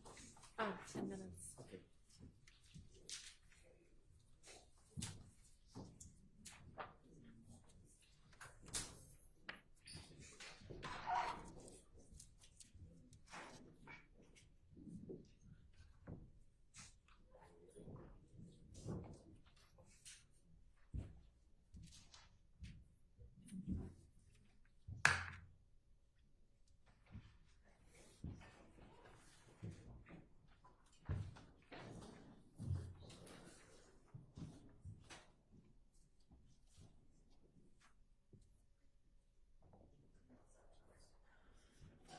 All right, we'll take about 10 minutes.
Your Honor, I'd like to, Honorable Court's permission, play Jeffrey Williams or JW 250. Your Honor, this is D as in David. It's February 21, 2023 at 8:01 p.m. Fayette County Jail call. Okay.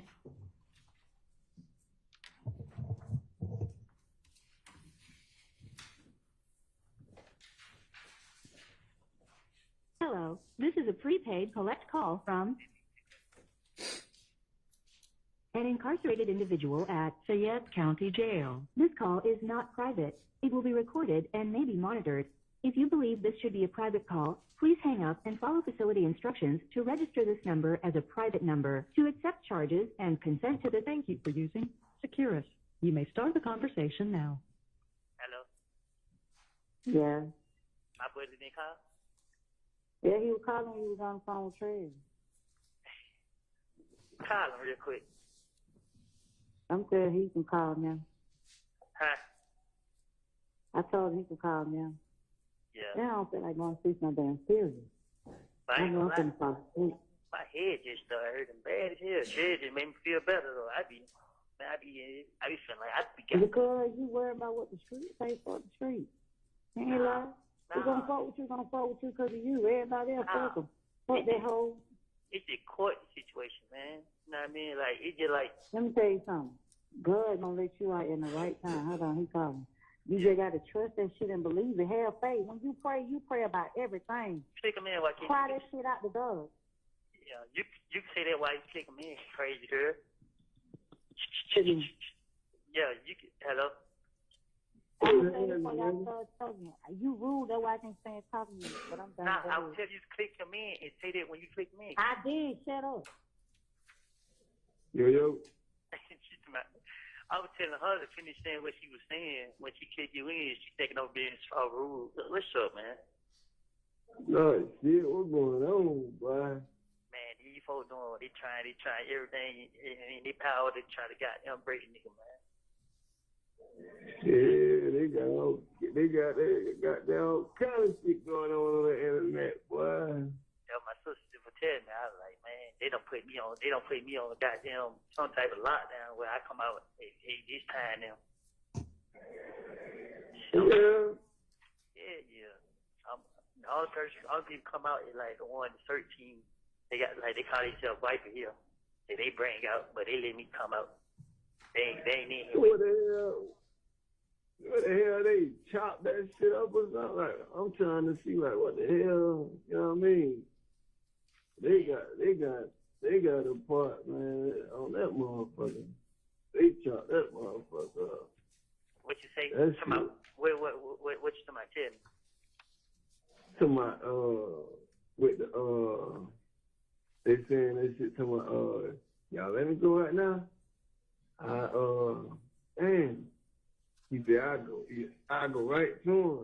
He said I go right to him with this shit. Yeah. To my kids situation. Man. To my yeah. When they're like, what is you think? Ain't gonna say no name, but y'all, you know, whatever fuck that shit, man. Yeah. They just trying whatever, man. So I was like, shh. And I just had to face it. You know what I mean? Yeah. I got This shit. Oh, man. You say you talked to the lawyer? Man, I got court in the morning. This nigga just text my sister and tell her that they still trying to get you to go to court on that shit. You know, I go to my arraignment. Hold on. We even think about that. My people that came into the office. Yeah. People came into my office. Yeah. Yeah, bro. But he said I'm going to court to not judge this shit. Yeah. So what? I'm saying, like, what the charge? Take shit doing the old time, they still got. They still file driver with suspended license and reckless driving. So I'm like, Yeah. damn, man, you been talking about you didn't tell me the whole time you gonna try to ask for a bond, but now you tell my sister that we gonna enter not guilty in the morning. But they gonna do it on Zoom. He said he went to the judge to make sure that they come get me to bring me to court. And then he held later and but like they gonna have court. We gonna have court on Zoom. So, Yeah, but the way that shit looking, boy, they ain't even worried about them charges. They trying to get you. They trying to get you. At the end of the day, them charges, they're just a goddamn, them old charges, that shit just a goddamn, what you call that shit, like a, 15 months, no bond. Yeah, that's what I'm saying. They, but you know what, it's like they gonna keep putting them charges off to hold you and hope you know what I mean? Cause the way they doing that shit, bro, the way they put the shit out there like that shit ain't, you know what I mean? It's like they got an agenda, bro. Like, they saying to themselves, okay, motherfucker, you talking about you ain't gonna talk? This is what we got to do. Oh, you ain't gonna court? Guess what? We gonna keep putting this shit out there to make you feel like, you know what I mean? To make everybody, like, they just do it. They just shit. They going crazy with that shit, bro. Yeah, I told her that there was their ammunition. I'm like, shit, you know what I mean? Like, I ain't tripping. Shit. Yeah. Like, man, you know, shit get goddamn crazy. I keep trying to contact his lawyer, and I'm telling him, like, look, you say you gonna come see me today. You ain't come see me today. Know what I mean? Then he just playing too many games, and now they done putting on these damn ass lockdown. And I ain't even gonna be able to get in touch with this nigga. Like, I ain't gonna be able to talk to him unless he comes to the phone after 7 o'clock. So, like, yeah. I had my sister did you call. I had to tell her to goddamn let you know goddamn I be out there anytime 'cause I know you be at work. So yeah. I ain't know if you can answer. Yeah. Cause I hit up and I was like, hey, you know, I always want to know how you doing. And I especially when I be seeing shit, I be feeling like, damn, I ain't want him to be on this in this stress and shit like that. You feel me? Man, stress ain't the word. I know, man. Make me angry, like. Huh? I said she just make me angry. Yeah. Man, that shit, they got that shit. They got that shit. And then they just play like 2 minutes, 3 minutes of that shit. You feel me? Like, I don't want to lose, bro. That shit on. Yeah, but that shit's so crazy. Motherfuckers all jump on. I don't even know how the fuck they even find them pictures on my page. They all under that motherfucker going crazy. I ain't even commented back on their head. Like, oh, you was his mentor. So you ain't told him such. I'm like, I just seen this shit today. They must have did that shit a couple of days ago or something. I'm like, how the fuck these folks found my shit? What the hell? I don't even, who the hell is y'all? Man, crazy about Bill.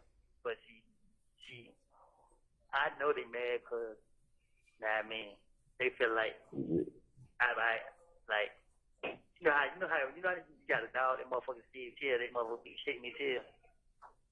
Yeah. They feel like they what I did. I made them chase their tail. So now they trying to show a motherfucker like, oh, okay, you wanna play a game with it? Cause listen, bro, they came to me when I first got locked up. They offered me 1 year in jail, no probation, no papers, no nothing. I turned this shit down. I turned them down every time they came to me. I turned them down. Tell my lawyer, no, turn them down. Now my lawyer tell them. He finally tell them, look, they cannot contact me at all. And we don't want to talk to them, do no negotiating with them or nothing. Now all of a sudden this shit they pop up. Yeah. The other number you were saying, the other supposed to come holler at you? Yeah. Here, they ain't never come? Nah, I told my lawyer like when this shit I told him like, oh man, I don't want to talk to nobody. You know what I mean? Like, yeah. Yeah, at the end of the day. Yeah, like everybody trying to trap you right now. Yeah, so I just like, at the end of the day, I don't want to talk to nobody. Cause I'm not going to put myself in a worse situation. I'm just going to face these choices I'm locked up for and just, you know what I mean, deal with it, with whatever comes. If they drag me to court, I got my Fifth Amendment rights. I'm going to take the Fifth, and then I'm going to go from there. You know what I mean? I don't want to talk to nobody. Yeah. You know what I mean? I was trying to think of all, I was trying to think of all kind of shit myself. I ain't even gonna lie. Yeah, I be so paranoid. Shit, I just like, man, I don't know what is what, who's who. Like, yeah. Everything Best about thing I need to it. do. Motherfuckers fail to realize that if you look at anything that was said, ain't nothing that was said, motherfucker would charge. So if motherfucker, if we pay attention to it, you see, I was saying anything, but the main thing I kept saying was, let me go. Shit, they let me go, then I was out of there. But I mean, it wasn't up for that. But see, and just the public, just people don't know all that though. Like people that's close to you in your circle or something, they know. But as far as the public world, like they don't know that. All they know is what they see. They don't know what's going on. All they know is what they hear from the media, what they see, and what they hear in court. For real. So they just take everything and run with it. Exactly, like everybody on this shit. Yeah, everybody there, all the niggas on show please and point the finger. Ain't nobody focus on none of that. They only focus on me. Like, man, look at this. Yeah. And it's because of how they putting that shit out there like that. Like they putting pieces of the video out there, and they chop and get just the worst part of that motherfucker. Yeah. Like, come on right now, y'all let me go. Y'all catch them in the act. I leave y'all there, and y'all catch them, y'all follow, and y'all arrest them in. Like, you know what I mean? They put that part on that motherfucker. Yeah. You feel me? Like, it just. They try. But remember, I used to always tell you, bro, that's the only thing that gotta be. Because remember, I like, boy, if anything ever happens, you got a right to that discovery. That's the only thing I would always fear, man. Man, listen, my whole thing here. I feel shit. I just like. Well, at the end of the day, I feel like I'm more, I feel like fuck him regardless. It ain't about, him, fuck him. You feel me? It ain't about him kind of at the end of the day shit. It's like, it's like what they putting you through right now. You feel me? Yeah. I ain't feeling sorry for him, not about him. I'm feeling sorry for you, you feel me? Yeah. Like, shit, at the end of the day, shit. Yeah, my whole thing, fuck them. I feel that way too. I don't care nothing about them, but my thing is with these, they doing this to me intentionally. So by them doing this to me intentionally, I'm like, okay, y'all gonna drag me? Then okay, I'm gonna get drugged because I should allow myself to be put in this situation. Yeah. So I just like, this shit get hard. I get crazy as hell. But then I just remember everybody who standing on my side, shit, that's the only thing that matters to me. I like fuck everything else. Yeah. Yeah. I know the whole thing, like, I be laughing to myself, but I be mad with myself too. Like, I know better. You know what I mean? But it's crazy because motherfuckers don't pay attention. Shit, if I wanted to tell, I could have easily tell if I had anything to tell about. Shit, just like still up on another nigga charges. I could have started. I could have started out right there. Shit. Yeah. So I just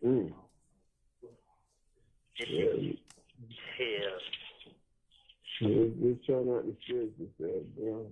Try not to. It just only thing that began to me the court. The court part, if you got discretion, but everything. You say you go to court tomorrow? Yeah, but the nigga saying I'm only going to court to plead not guilty. I'm like, bro, listen. At this point, man, ask for a no low plea, bro. Let the judge. Let's see what the judge try to give me. The judge might say time served. You know what I mean? Whatever, man. I'm just ready to get the hell up out of the way.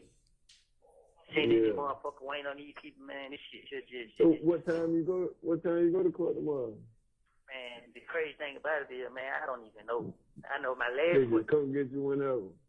man, they probably don't even come get me. They do this shit so much that I just be like, man, I don't know. Hold on, man. Yeah, hold on. What you saying again? What is? Hey, look, I love you, bro. Just I'm trying to get you on tomorrow when I come out. Yeah, I'm gonna catch you. Just give me 2 minutes. Hello? Yeah. What'd you say? I'm gonna hit you tomorrow when I come out. Yeah, man, keep walking in my office, man, like, God damn, bro, y'all don't see a nigga goddamn, you know what I mean? Like, what the fuck? Yeah. I'm gonna hit you tomorrow. Yeah, hey, what you got? You about to go in? Yeah, my time up. All right, I got like 2 minutes. I got 2 minutes though. So I could try to tell you. Yeah, you know my head up, nigga, you know what I mean? You do the same too. Shit, I am, boy. I'm just waiting on much. Some shit to fall through, you know what I mean? Motherfuckers have you waiting forever, boy. You motherfuckers will wait you, bro. Yeah. Oh, I really be hard. I just be like, shit. Yeah. I be in the motherfuckers so goddamn spook. I be thinking, goddamn, they be goddamn. They have goddamn. Motherfuckers. You already. It ain't no thinking. Shit, boy, it seems like how they motherfuckers.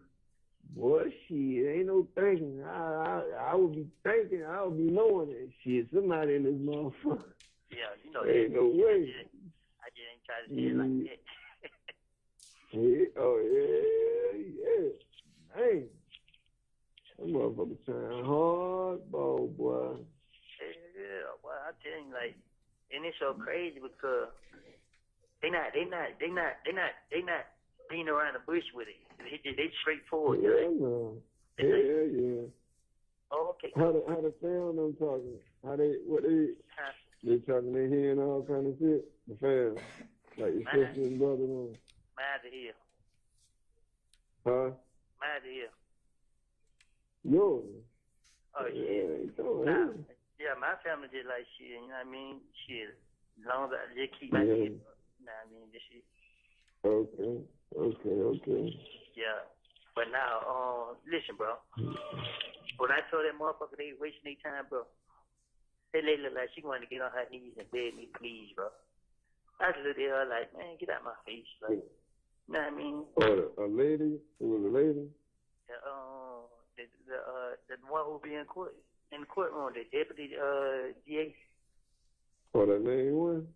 Yeah, like, it was, man, she like, yeah. I guess they just determined. I'm like, man, listen, man, I made all this shit up, man. Just trying to talk my way out of jail, bro. You know what I mean? Like, yeah. Man, the motherfucker look at me like, man, I asked, like, shit, what you want me to say? What? We just want to know how it is going. I didn't go over these people, man. I'm from a whole nother neighborhood, like, but I ain't even go that far with it. I'm just like, I look at her like, man, this shit, I wasting y'all time. You know what I mean? Because I heard the motherfucker like, when they gonna try to talk to my attorney, and then they'll be coming back. I said, y'all be coming back for what? Y'all waste y'all time. Y'all might go find somebody else. She turned around and like, she not you closing the door like you could have leave. Yeah. The motherfucker closing the door for 3 times, opening it back up like I was gonna change my mind. Like, man, come on. Yeah, shit. I done did 5 years. I done did 51 months in the Fed. And I've been doing goddamn so much time in the damn state. Yeah. How long you been locked up so far? Man, 15 months. Boy, God damn. Oh, that's it, 15 months? Man, it seems like longer than that, boy. Nah, because I did 14 months, got out for 3 months, and then now I've been locked up 16 months. You have 1 minute left. Hey. Yeah. Hey.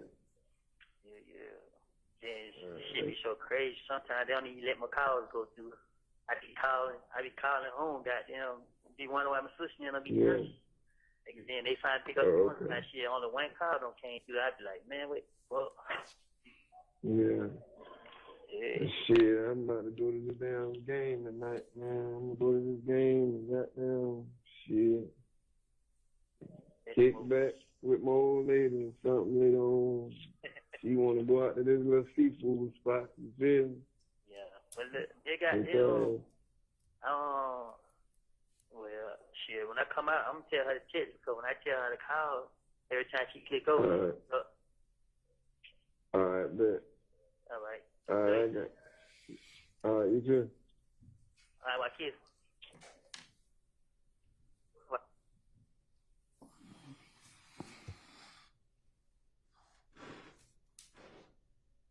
Mr. Copeland, can you tell the jurors, just orient them, what relation was the people that we heard besides your voice on the recording?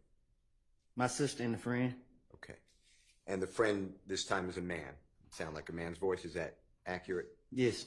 Did you hear you explain that you've made people mad and that they feel like you feel like you made them shake their tail? When you first got locked up, they offered you a year in jail. You turned them down, and now your lawyer has told them not to contact you at all. And then all of a sudden, the video of the interrogation pops up. Do you remember hearing that? I said, chase their tail. Chase their tail. Okay. And who are the they that you're talking about when you say you think you made them mad? Say that again? Who is the they?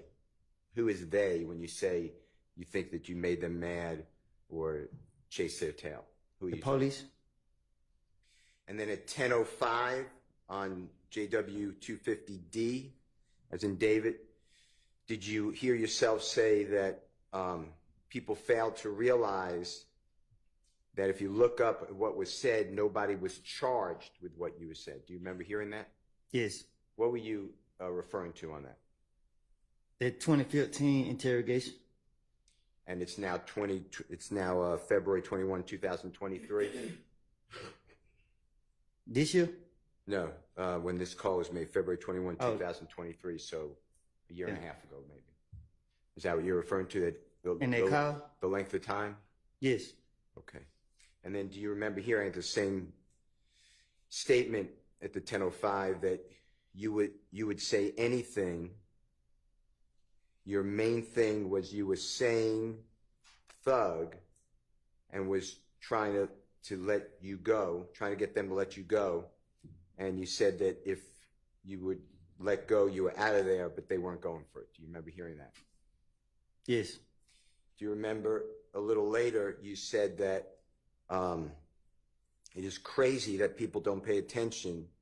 If you wanted to tell, you could have easily told if you had something to tell. Do you remember hearing that? Yes. Do you remember hearing at 17:20 that you explained that you told them people that they're wasting their time, and the lady acted like she wanted to get on her knees and beg and plead? You said you told them to get out of your face, and then the man asked which lady. Do you remember that? Miss Love.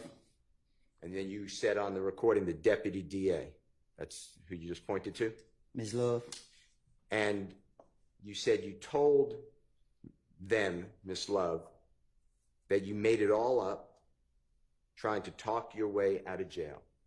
Is that what you said on the recording? Miss Love. You told her that? Yes. Back in February 21 of 2023 and before that? When she came see me at Fayetteville jail. And then she wouldn't leave, and you said, what does she want you to say? Do you remember saying that? Huh? You asked her, meaning District Attorney Love, what does she want you to say? Remember hearing that? Yes. And then you said that they asked about how it was growing up, and you said, I didn't grow up with them. You're from a whole different neighborhood. Did you hear that? Yes. And you told Deputy District Attorney Love that she and the others are wasting their time? Yes. Who else was with Miss Love? Miss Hilton and the big guy, the big investigator. I can't think of his name right now. Long. Investigator Long with the district attorney's office? Yeah, I think that might be his name. Okay. But the big police, whatever he is. Okay. And you told Miss Love, Miss Hilton, and who you believe is investigator or police officer Long to go find someone else that they're wasting their time. Did you hear that on the recording? Yes. And that did happen? Yes. And you said that the door, that she opened the door 3 times like you were going to change your mind. Who are you referring to? Miss Love. And when you say open the door, just tell the jurors, like, what kind of room are you in? A little small room. Were you allowed to go in and out of the room on your own? I was in jail. So who was going in and out of the room like 3 times, opening the door? No, she wasn't going in and out. They were leaving at my court. Every time I had to go to court, they weren't coming to get me to take me to court.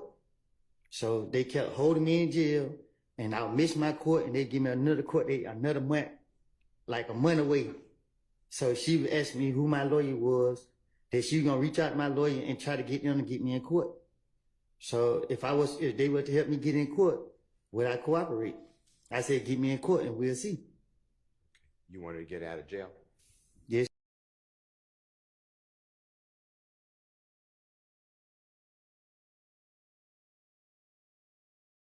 The fact from the district attorney's office or the police, once you were in federal custody, that everything you said was just to get out of jail?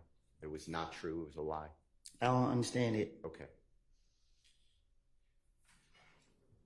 Once, I think you said, and tell me if I'm wrong, but I think you said once June 10, 2015, the interrogation that we've watched with the jurors, after that date, yes, you go over to federal custody at Lovejoy, yes, detention center. You get charged with murder of Donovan Thomas in October 2015. Yes. You then go before Judge Totenberg, federal Judge Totenberg, in yes, the Northern District, Georgia, received 60 months in custody. Well, actually, I fought my case for 40 months because the lawyers who I had represent me over there kept telling me that the prosecutors wanted to talk to me, and they wouldn't fight for me, so I had to write letters to the judge, ask for new lawyers. So I had to fire 2 lawyers because I kept telling them I didn't want to talk to them. I made it up. And then I didn't trust them. So it took me 2 years to file one. And then they gave me a 3rd lawyer. And when I got her, I just told her I wanted to plead guilty at this point because I've been in there for so long.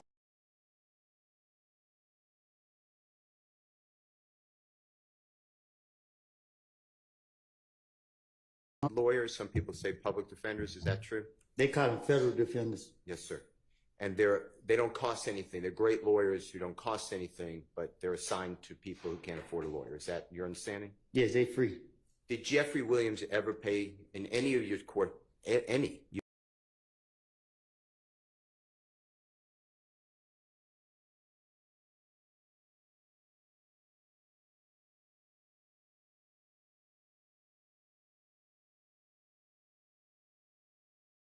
Through Judge Totenberg to get the 3rd lawyer for 40 months, and then you pled guilty to 60 months, which is 5 years, right?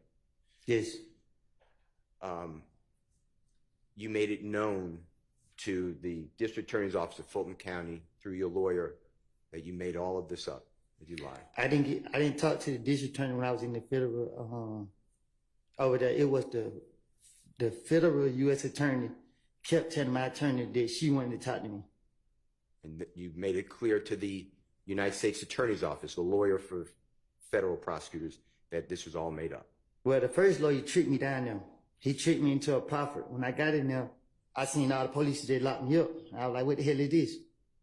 And then they were like, they gonna step out so they stepped out so I could talk to him. And I was like, bro, what is this? He's like, well, they feel leave you. You can help them with some information. I said, I don't got no information for them. You know what I mean? I said, I lied, I made this up. You know what I mean? Try to finesse myself out of it, and now I'm in the feds. So immediately after June 10th, 2015, consistently you said this is all a lie. Right.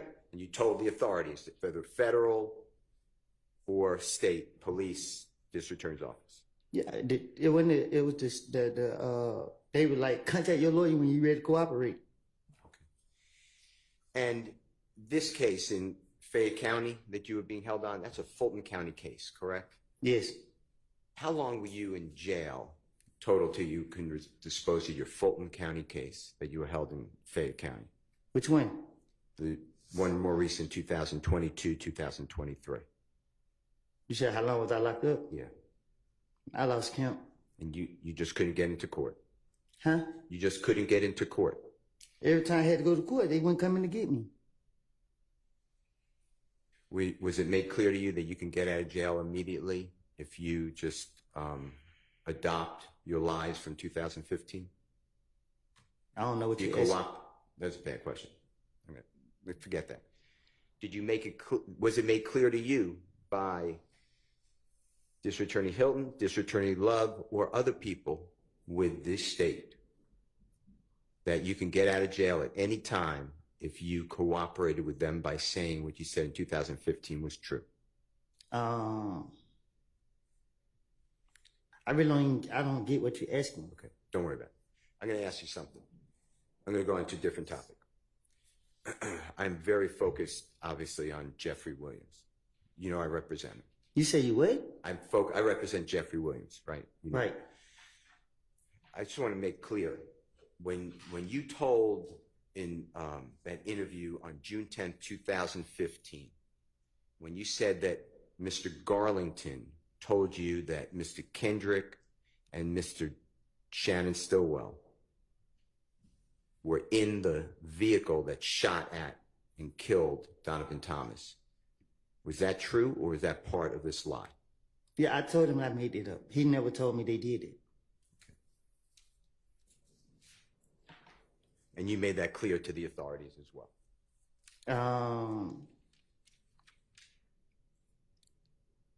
I can't recall if I told them that, but I can't forward tell them I made it up. Okay. All right. I'd like to go through a jail call that the state played for you, Ms. Hilton played for you earlier this week. It's, Your Honor, it's already in evidence. It's State's Exhibit number 295Y. And specifically, Your Honor, starts at 128. And just to orient the jurors, this should be the 13th day of June of 2015. So 13th day of June 2015.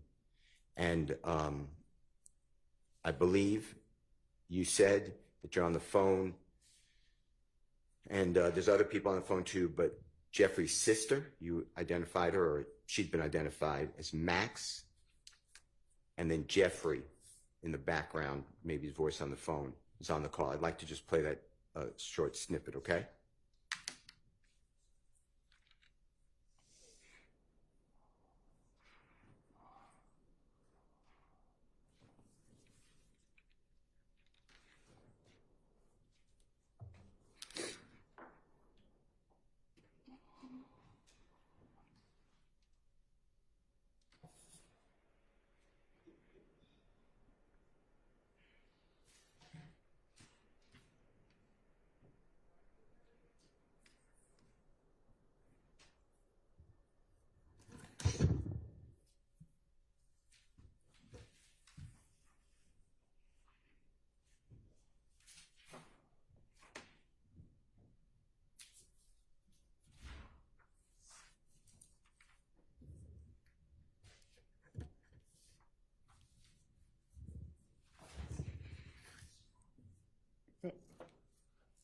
I can't hear that. I don't think it's playing.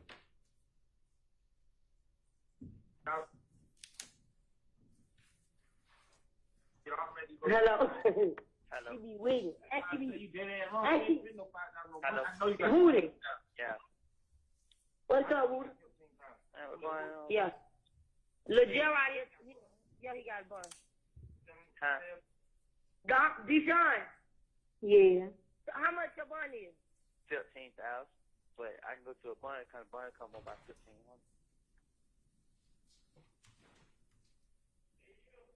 You found the bun company? I'm on lockdown, so they don't let me out one time a day. But my brother now did. Deshaun when he hang up, click over, call his brother, and I'm meet his brother so he can get his money. If your brother go, no, I'm saying call his brother gonna sign it. Yeah, Deshaun, where you at? I'm at home. You don't got no ride? I can get your brother bring. Meet me on University. On University where? At that gas station we always do. You know what that gas station Chevron? That's Chevron. Meet me at Chevron. Hey, man. Okay. Yeah. Look, you ain't right, bro. What did D do? I'm gonna say too much, bro. The D told. What's that? You talking about rock from the D? Yeah. I told him. He told on Roscoe too. You think I'm fucking playing, bro? He told on Roscoe. He told on Roscoe just how he Roscoe ain't no fucking blood. And he don't give a fuck. Roscoe ain't free. Hey, D-Shun, I'm finna come meet you so you can get their money. Go and pay Woody Bun so he can get out, bro. And when you get out, Woody, I need to have a serious talk to you because I really feel some type of way. I'm gonna talk to you about it so you get out. Man, listen, man, don't start this shit, man. I ain't playing with you. I ain't fucking playing with you either. God's fucking birthday on the way. Fuck wrong with you? Yeah. I appreciate it. Tell you, bro, I love him too, bro. He hear you? You gotta get this motherfucking mind together. He said you gotta get your mind together, bro, because you been tripping. Man, how, bro? I been left out there alone, bro. I ain't had nobody, bro. I just felt like nigga left me out there. I ain't did shit. You ain't left out there alone. You just want to be out there in the trenches. And bro, we ain't fucked up no more. You ain't got to be hanging out there in Cannonville. Shit, I had no choice. That way gonna get you time, Cannonville. Out there in them apartments. I keep telling you that.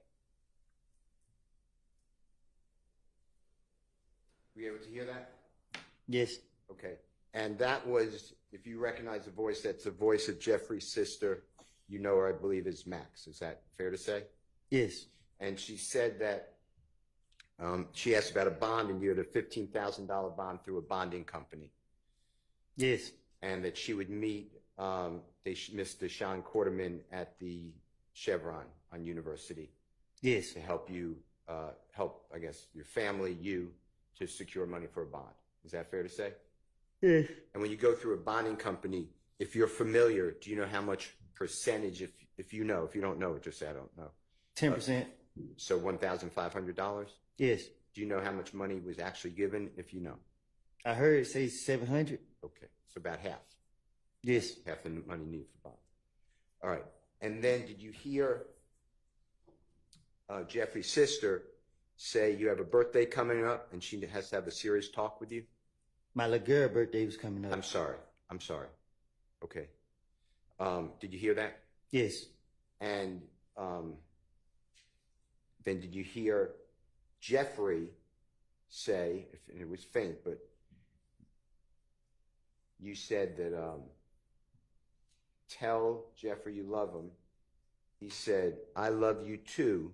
You got to get your mind together. You are tripping. Did you hear that? Yes. And then you hear Max, the sister, say, we're not effed up no more. You got to get out of the streets. Did you hear all that? Yes. Okay. I'd like to go with you the Infinity. Also on that jail call, you heard, let me just go back to that jail call in State's Exhibit 295Y. Did you hear you say that little D is tripping? Did you hear something like that? Yes. And then Max said something like, he told on, I know him as Mr. Winfrey, but Roscoe, I think, is the name used. If I'm wrong, just correct me. I heard that. Okay. Did Jeffrey say anything about that? I didn't hear him say nothing. Okay. Now, I want to go back to the infinity. You made it clear when being questioned by Miss Hilton that infinity that you asked Jeffrey to rent it for you. Do you remember saying that? I didn't hear you. You didn't hear me? No. When Miss Hilton was asking you questions, you made it clear that infinity, the infinity vehicle, was rented. You asked Jeffrey to rent it for you. Do you remember testifying that way? My this time? Yeah. I don't get what. Just ask me what you're asking me. I don't. Do you remember explaining, and I'm just asking for the truth, but do you remember explaining when when Miss Hilton was standing here asking you questions, do you remember explaining that the infinity, that you asked Jeffrey to rent the infinity for you? Do you remember saying that? And if you don't, that's fine. Yes. And do you remember explaining that infinity was yours, that was for you, that Jeffrey did a favor? Do you remember explaining that? I said we just get it anytime we want it. Okay. I'm going to show you what I've marked as Jeffrey Williams number 253, because you gave, I thought, I may be wrong, but when I asked you about the infinity, I thought you told me something different. So I just want to see if this is true, okay? This is Just from... said counsel testifying about what he thought saw. I apologize, I won't do that. The prior inconsistent statement, but okay. This is Jeffrey Williams 2, that's wrong. No, Jeffrey Williams 253, Your Honor, and this is from August 12th, 2024, questioning by Miss Hilton of Mr. Copeland, and it's from the live feed, Your Honor. It's a short clip. And just listen to this, and if it's wrong, just correct it. I was only protecting him. So when you told the detective about what happened the night of Donovan Thomas's murder, were you protecting Threat? Yes, I was gonna keep Threat name out of it as much as possible. Did Threat have something to do with Donovan Thomas's murder? I don't know what Threat got something to do with it, but I know that they was the last person I gave that car to. What car? The car, the Infinity car. And I wasn't gonna say nothing about it. What Infinity car did you give the Threat? The Infinity car that I had. Okay. Is this the same car that you went to the rental car place with Thug and Thug rented the Infinity? I'm talking about the gray Infinity car that me and Zachary was riding in. I wrecked the car, put up on Threat, gave the car to Threat, and I left. Okay. Is this the same Infinity that you told police that you went to the Hertz rental car place with Thug when he rented the Infinity?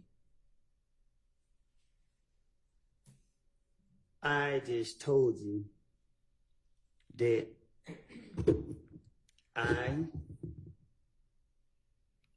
gave Threat that car. Ms. Copeland, that's not what she asked. So listen to what she asked and then answer that as best you can. You're saying you gave Threat that Infinity. Is that what you're saying? Hold on 1 second. Y'all just confused me. What you say, Yana? Well, I wanted Ms. Hilton to ask the question clearly and you listen to it and answer it. So ask the question you asked him a minute ago if that's what you want the answer to. The Infinity that you're talking about, is that the Infinity that you went to the Atlanta airport with Thug when he rented the Infinity?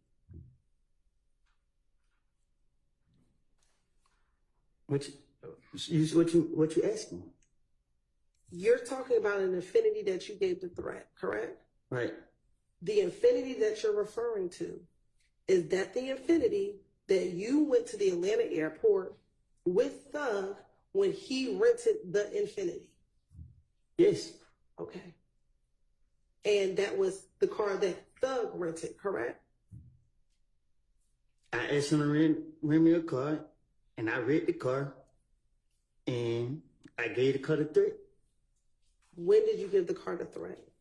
The same night I rented it. The night before that happened. Before what happened? The same night it happened. I can't remember. I gave the car to Threat, and I left. Where did you give the car to Threat at?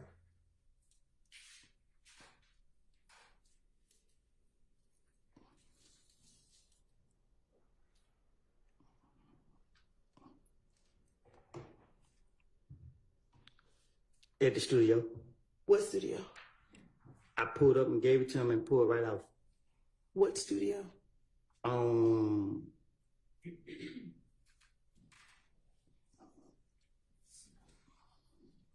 It was by Northside Drive, Marietta. It was one of them streets.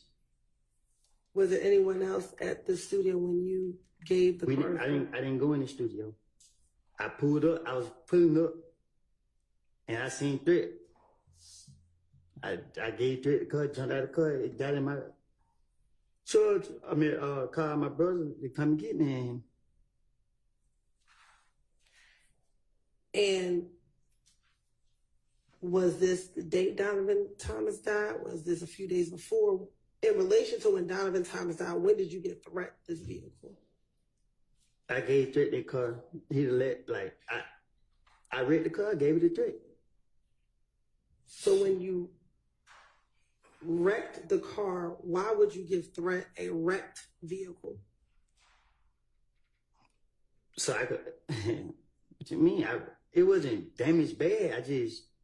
I don't know. I hit something on it, and then the thing on the cover, it was tripping. So when I pulled up, I wasn't giving it to Threat, but I just seen him standing outside.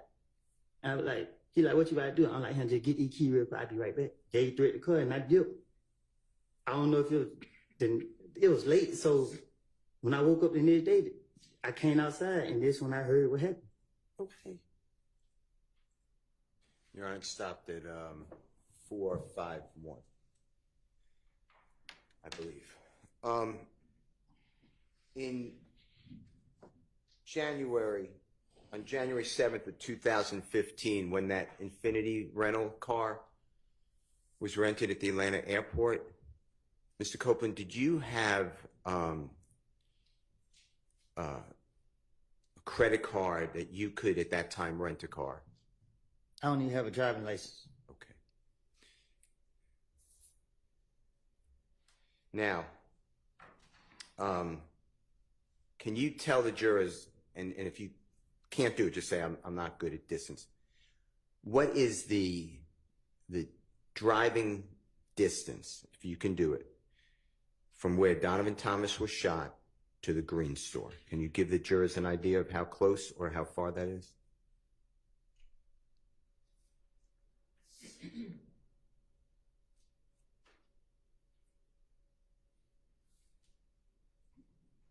Five minutes. Okay.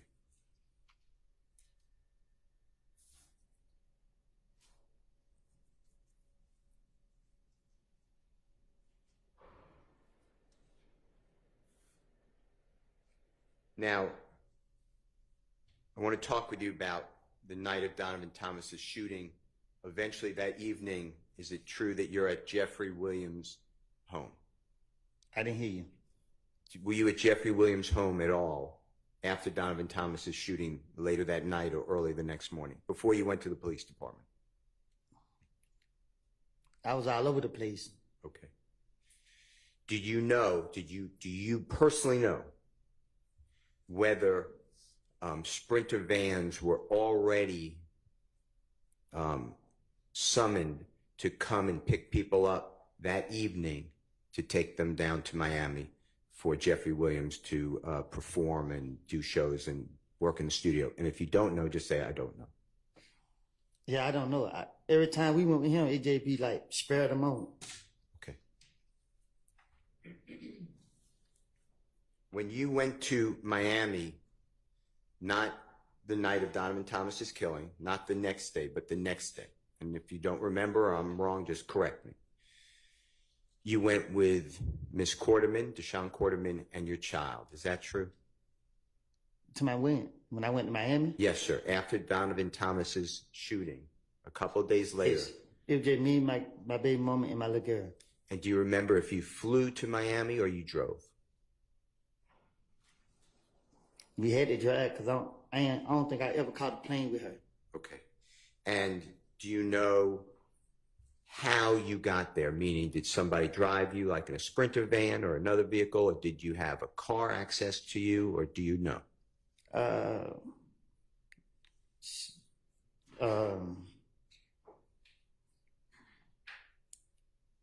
I can't remember how we drove down there, but I know we drove down there. I don't know if it was a Sprinter, a van, I can't remember how I got down there. Okay. And is it true that immediately after Donovan Thomas was, God forbid, killed, that your family, you and your family's homes and persons were being shot at? What do you mean? You left the Atlanta, Georgia area for safety. Is that true? Yes. Okay.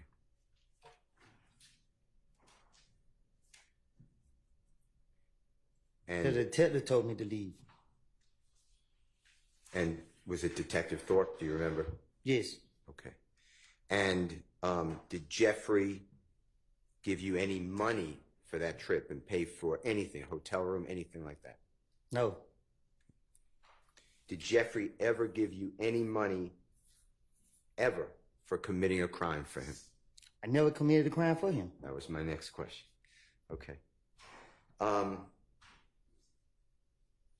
You had a lot of contact, it appears, what the jurors heard, with Detective Gaither, Detective Thorpe. It was just telephone calls. You could text them. They could text you. They could call you. Is that fair to say? Before, obviously, June 11th, 2015, before you got incarcerated and continually for 60 months, 51 months. Have the prosecutor and the police ever showed you any recordings of any of those calls that you had with them, besides the interrogations that we had? My first time ever seeing these two was during this trial right here. I never talked to nobody outside of these two right here. Okay, and when these two, you mean Miss Hilton, Miss Love? Yes. I'm talking, and I appreciate that, I'm talking about Detective Gaither, Detective Thorpe, and all those communications, Detective Dennis. Did anyone ever show you, let you listen to any of the recordings that you had with them? Every time that you met with them? Did you ever have that outside of these video, audio? No. Did you ever see a report that was shown to you, hey, you said this on this date? No.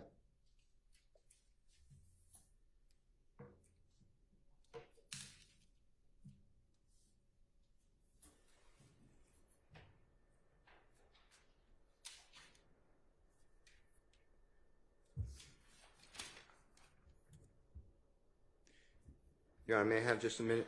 May.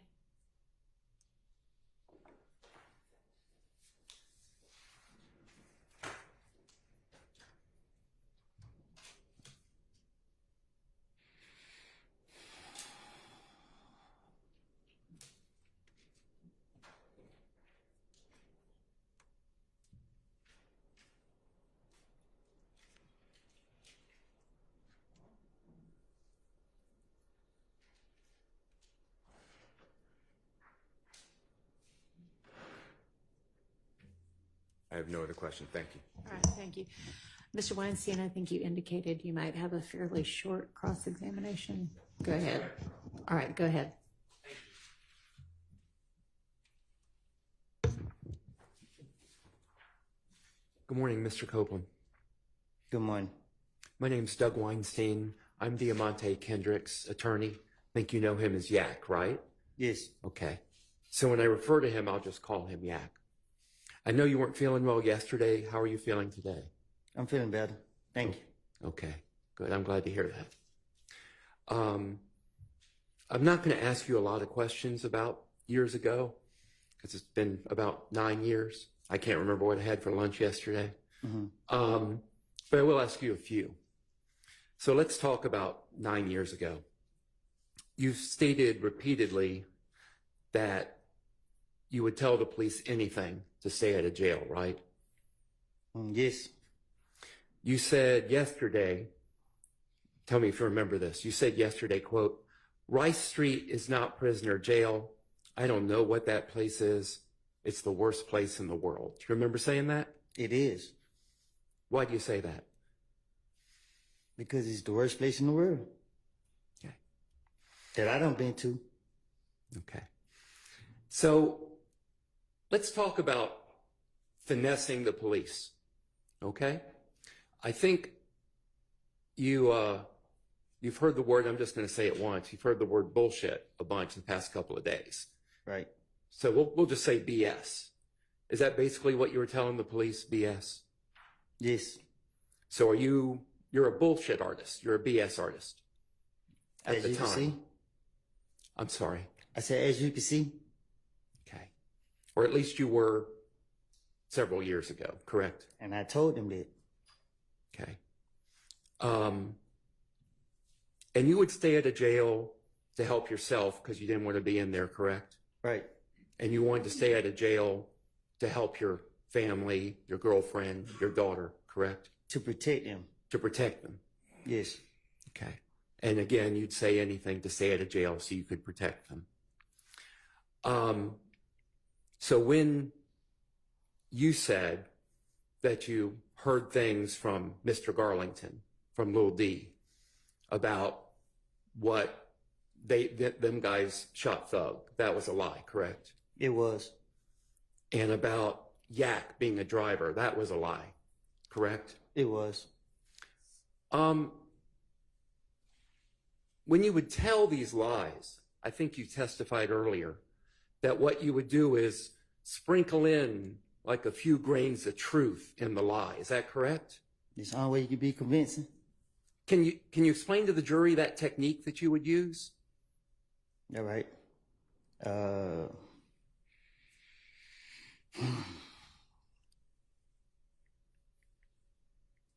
You hear stuff, you know what's true, and you know what's not true.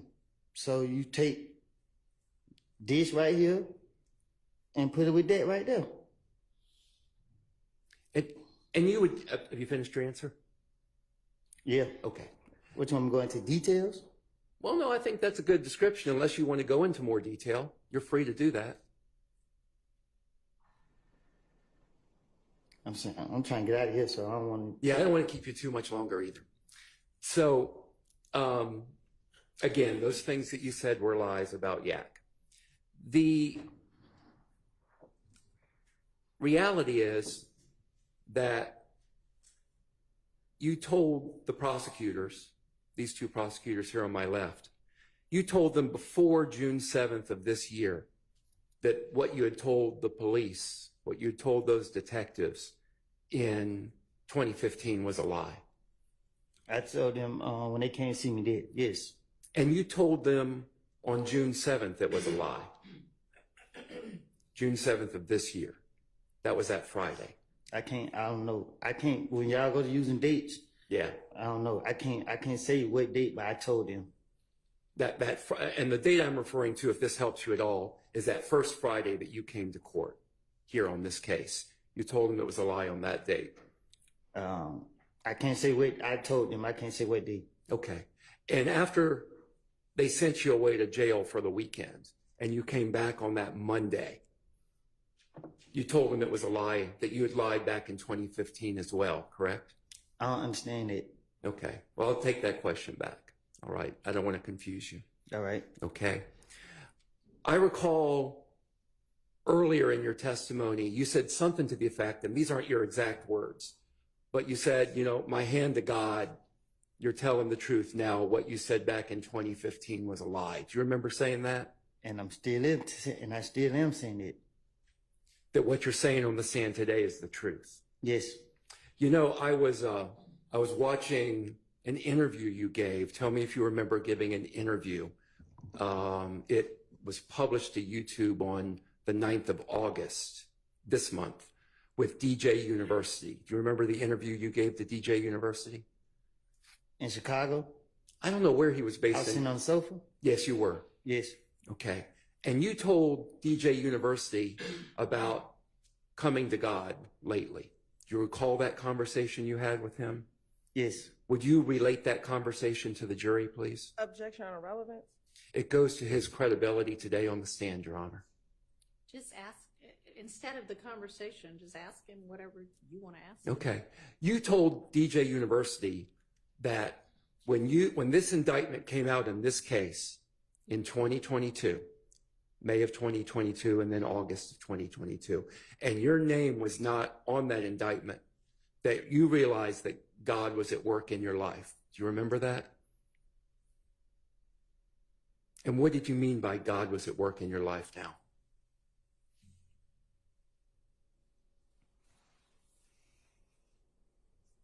Say it again. Yeah. When you told DJ University, and you told him a lot about God entering your life lately, but you told him that when you saw this indictment and this case come out, that you realized that God was at work in your life. And I asked, what did you mean by that when you told him that? If you can express it.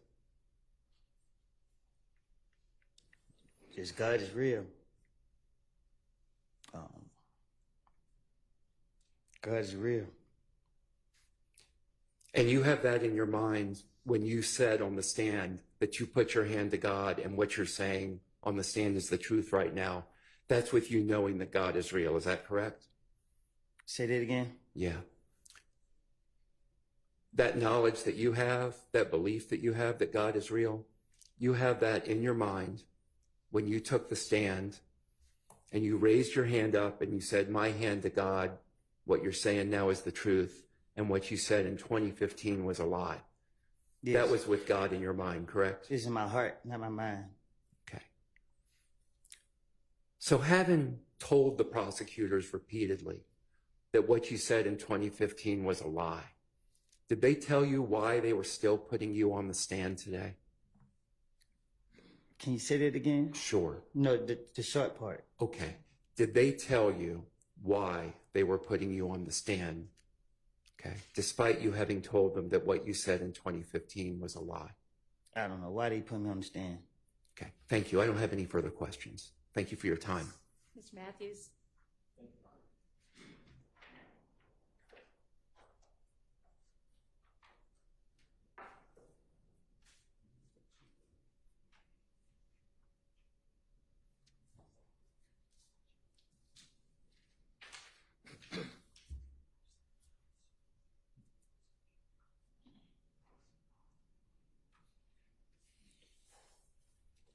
Good morning, Mr. Copeland.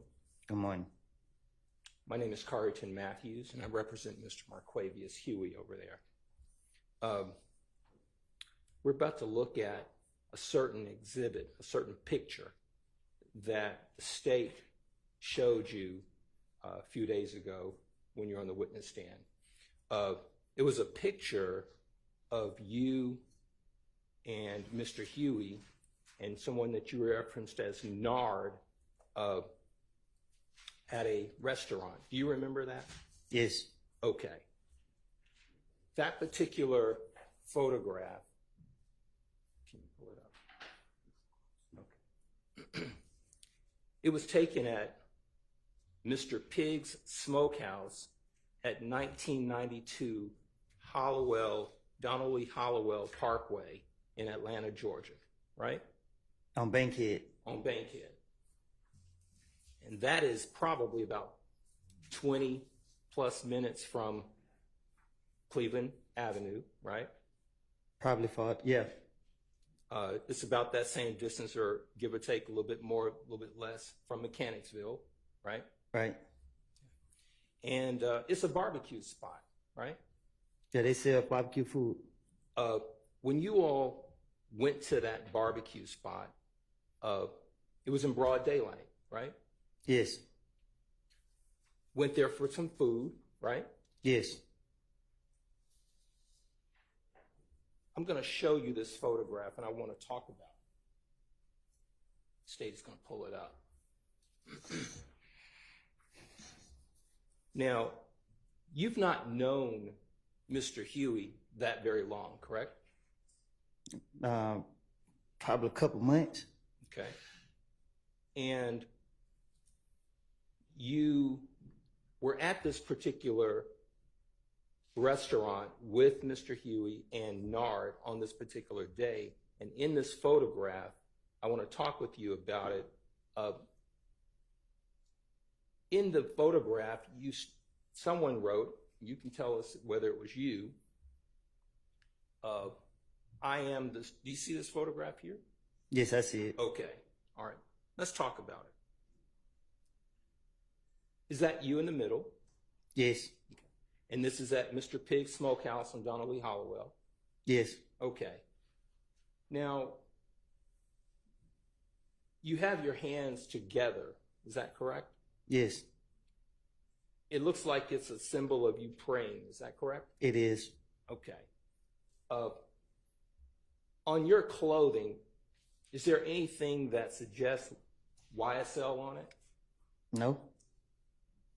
Do you see the person to your right in that photograph? Is that Mr. Huey in that photograph?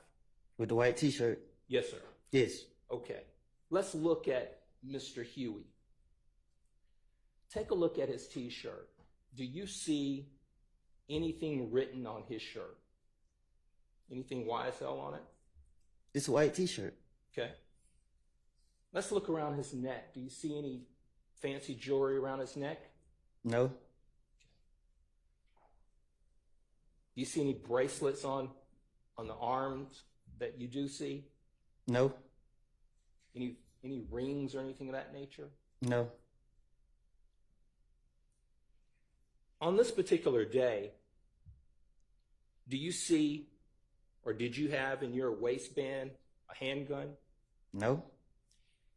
To your knowledge, did you see or Mr. Huey have a handgun on him? No. How about this person, Nard? Did you see him with any type of handguns on that day? No. Were you all meeting there to do a crime or anything of that nature? No, we were chilling the whole day. Okay. Now, any AKs, any rifles or anything in the background in this photograph? Huh? Any picture, any weapons? No. On this particular building, do you see any signs or symbols, any graffiti with YSL or anything of that nature? No. Now, you said y'all were just chilling that day. Nothing about this photograph is suggesting that you all are asking anyone to participate in any type of YSL gang or anything of that nature, is there? YSL in the game. Okay.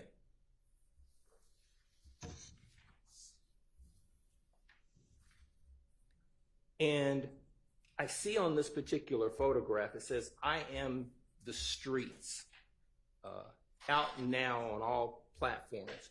Tell this jury what is I am the streets. The title of my music. Okay.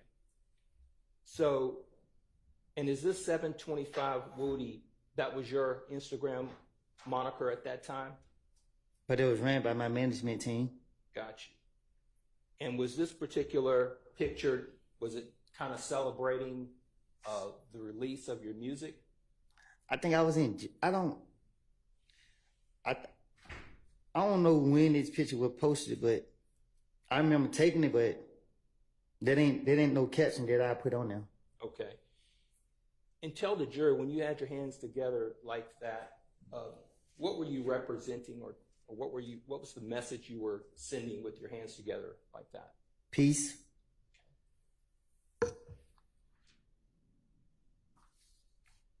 Now, on this document that we're looking at, on this photograph, at the bottom it says, free the guys. Can you tell the jury if you know what was that about or what that represented? That we was incarcerated, or that at least one of us was incarcerated. Okay. And was there anything in your mind criminal or wrong about saying free to guys? Well, I don't know who posted it. So on my page, if there was posted on my page. Okay. It's not something you posted. I didn't have a phone in jail, so no. Okay.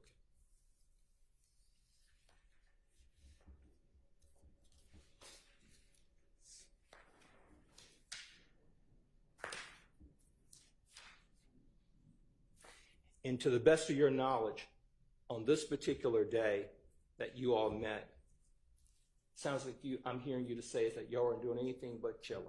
Right. Nothing more, nothing less. That's all we do. Not meeting up to commit any crimes.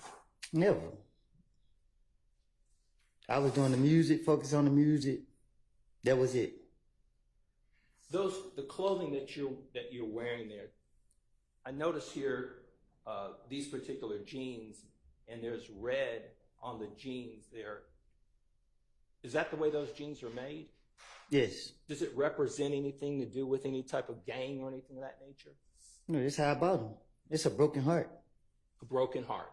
On my pants lid, yeah. Gotcha. I actually still got the pants. Okay. And is it fair to say that you guys are relatively neatly dressed urban gear? I thought I was. Kind of fresh, right? That's what I thought. Okay.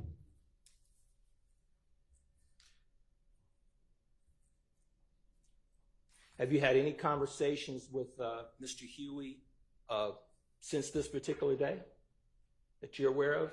I don't know what you mean. Have you talked to him? What you mean? Have you had any conversations with him? In other words, do you after this? Yeah. I don't. You saying? Had you talked after we took the picture? After that particular day, had you talked to him about anything that you can think of that had anything to do with other than chilling? What's wrong with us taking a picture? I don't believe there's anything wrong. Do you even know why this picture was even put up in evidence? I don't have a clue. Okay. Thank you. No further questions. All right. Okay, I think we're going to break for lunch at this point. Jurors, be back here at 1:15, please. And you too, Mr. Copeland. All right. All right, for sure.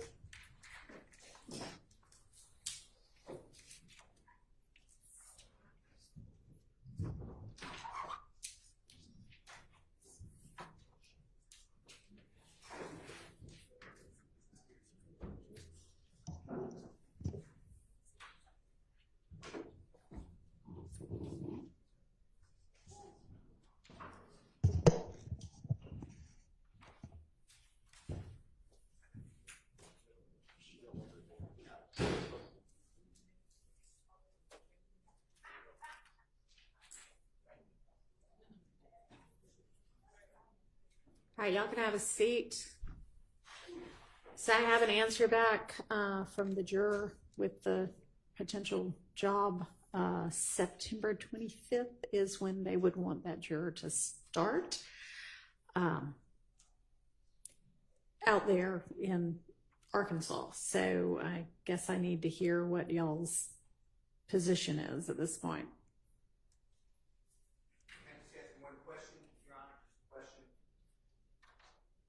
Thank you for that information. Is the juror not getting paid through her current employer? Does that seem to be accurate? Her current employer, as far as I understand, she is. She just wants a different. It sounded like there had maybe been some hiccups at some point about that. That it sounded like she acknowledged weren't really because of jury duty; they were about other things. But that she is currently being paid. That was what I understood from our conversation with her. Understood. Okay. As far as we You wanna- have to talk about with Mr. Williams. All right. Let me know maybe when we get back from lunch, okay? Anybody else or just want to check back in after lunch? All right. I'll see y'all at 1:15.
about your position on the juror. Your Honor, in regards to, and on behalf of Mr. Williams, we've had a chance to consider everything that's been presented to the court in regards to this juror, and we've spoken with other counsel. We're not of one accord, and so I'll let everyone speak for themselves. All right. But on behalf of Mr. Williams, we would oppose the juror being removed from this jury. We would ask that she remain. We do not think that there's been enough put forward to substantiate her being removed, Okay. and that's our position. Well, we're not removing her. We would be letting her go. Well, it's But, that's what I okay. mean. All right. Mr. Kendrick is not opposed to the court letting this juror go. Okay.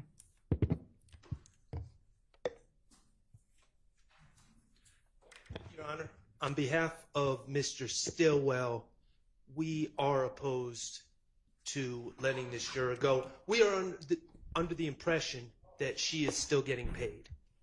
I am also under that impression currently.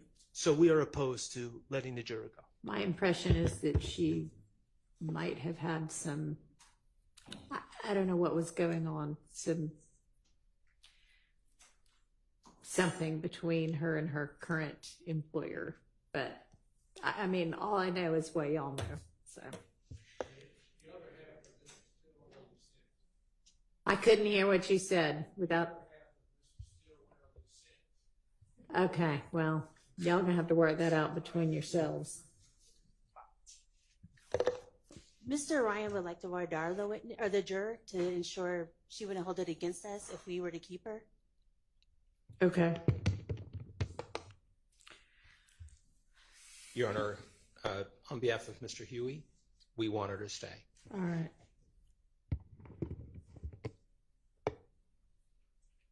Your Honor, on behalf of Mr. Nichols, we are not opposed to letting the juror go. All right. Thank you.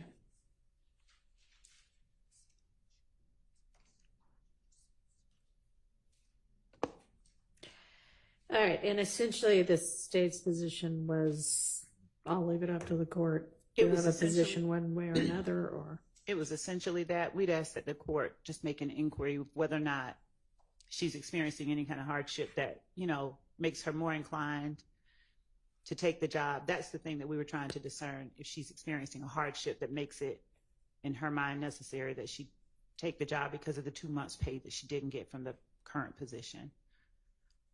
Right. I don't know that she She voiced said- not getting 2 months pay. I thought she said that she got paid late, that there were some issues with payment a few times late from her employer. I may have misunderstood that. I thought that she said that she didn't get paid once last year and then another month earlier this year. Yeah, but I thought that that was, and we can find out more, but I had thought that that was an issue with not getting paid when she thought she was going to get paid, but ultimately it getting paid. And then we'd ask that if the court could get clarification on whether she is or is not currently getting paid. Those two things. Okay, well, I was pretty clear that she is currently getting paid. I think she just wants another job because she's not happy with this job or something. I don't know. But okay, all right, well, we'll take it up later. All right, anything else before we get the jury back in? Who's going to be up next for cross-examination? Is Mr. Nichols going to have any cross-examination? Okay. All right, let's get Mr. Copeland and... Honor, we do have to. Oh, okay. Hang on. Your Honor, we Mr. Shard over the lunch break, and we thank him, provided the exhibits that he's intending to potentially use. Okay. And so the state does have some objections to a few of his exhibits. And I don't know if the court received a copy of his exhibits. I don't have a copy. Did you send a copy to Ms. Percifield? Okay. Can somebody so that or pull them up or something? It's on a flash drive. Do you have another? Some easy way for me to be able to look at them.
Are these like audios or videos or something, Miss Hilton?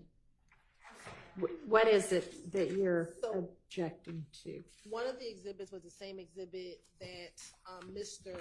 Steele attempted to exhibit, which was the Instagram post with the innocent man Instagram post, and so that was included. Now, I adopt all of Mr. Steele's arguments for admission, Uh-huh. but based on the court's ruling, I was not intending on introducing it. The next two exhibits are, there's, I think it's DS-27A, which is a warrant for false report of a crime. Mr. Copeland was never convicted. Matter of fact, I think that case was actually dismissed. And so I'm not sure the relevancy of the warrant that. Is this a different warrant than he was presented with before? Yeah, this is different from the murder warrant. Okay. Yes. Your Honor, I can hand up to the court my copy. Okay. And there's two warrants actually, one for false report of a crime and then one for false statements, both which were dismissed by the state. So, Your Honor, this warrant was from 2021. It was pending in the DA's office until earlier this year. It's been pending while this trial is going on. The DA's office, I believe it says January 18th of 2024, no prost, or they said decline to prosecute. I believe that's the third document. Yeah. I'll point out a couple things. First of all, the reason for the decline to prosecute is prosecutorial discretion, not a hole in the evidence. Also, that decline to prosecute says that this case can be, it says at this time, the state declines to prosecute, meaning it can be brought up in the future. And quite simply, Your Honor, the state cannot, it's clear under the law that pending cases against a witness are bias and motive. The state cannot evade the reality of pending cases by just simply dismissing cases against their witnesses before they testify. So this case was pending during this trial. I believe Mr. Copeland, I wasn't planning on introducing the evidence, but Mr. Copeland gave a interview to the Danza Project where he seems to be under the impression that the case is still pending as of that interview. So I don't even know if he's aware about the declination of prosecution. Okay. When was that interview? About? Recently, like okay. Recent. Last couple of months or I think couple of last weeks. few weeks. All right. That seems relevant. Then that's fine that it seems relevant. We just don't think he can go into the warrants. He can say, was he arrested for false report of a crime and was the case declined? But I'm not sure if he intended to show him the warrants of his arrest. Was he arrested? He was arrested, and then the case was dismissed 3 years later. Well, just to be clear, When was he was in arrested? jail. The false report of a crime is he accused a jail guard of using OC spray on him, and the jail reviewed the tape, and the jail guard didn't even have OC spray. Okay. And so that's, this going into the warrant, Your Honor, it was declined earlier this year in January of 2024. Okay. Well, you can ask him about all of it, and then if it becomes necessary to use those documents, you can use them. Yes, John. What else? That's it, Your Honor. Okay. All right. Then I think we're ready to get Mr. Copeland and the jury in.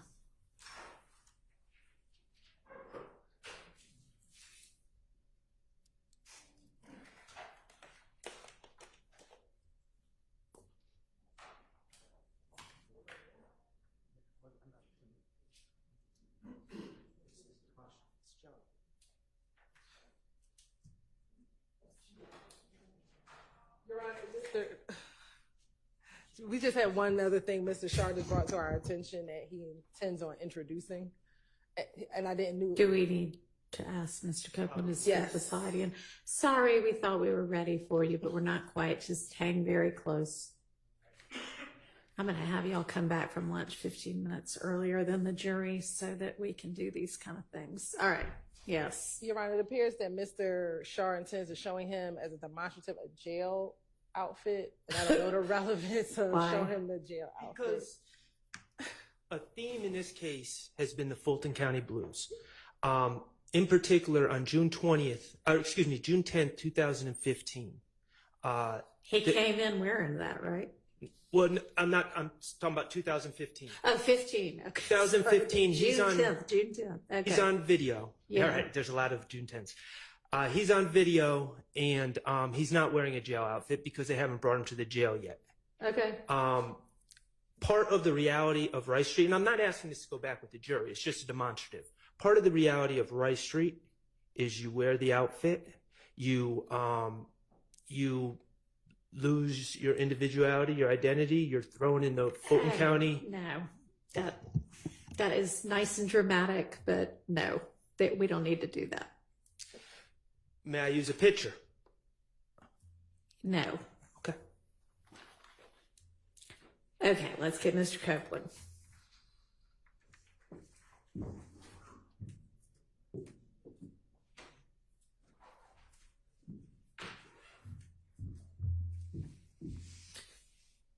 And the jury. All right, Mr. Copeland, come on, have a seat with us.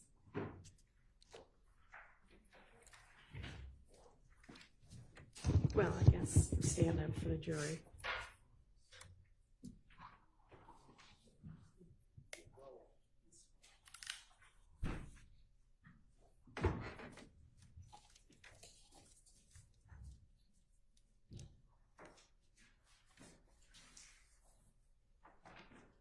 Go.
Thank you.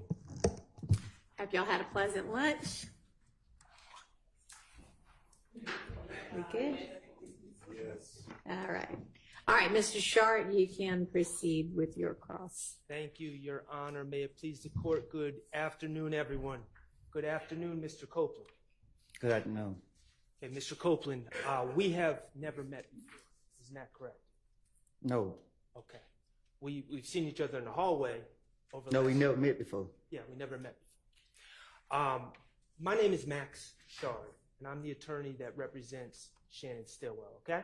All right. All right. And I know you've been asked a lot of questions, and I'm going to try not to repeat questions that you've been already asked. I'm going to do my best.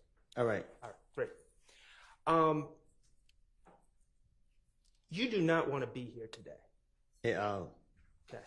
And the reason you don't want to be here today is not because you're scared, correct? You know that. Okay.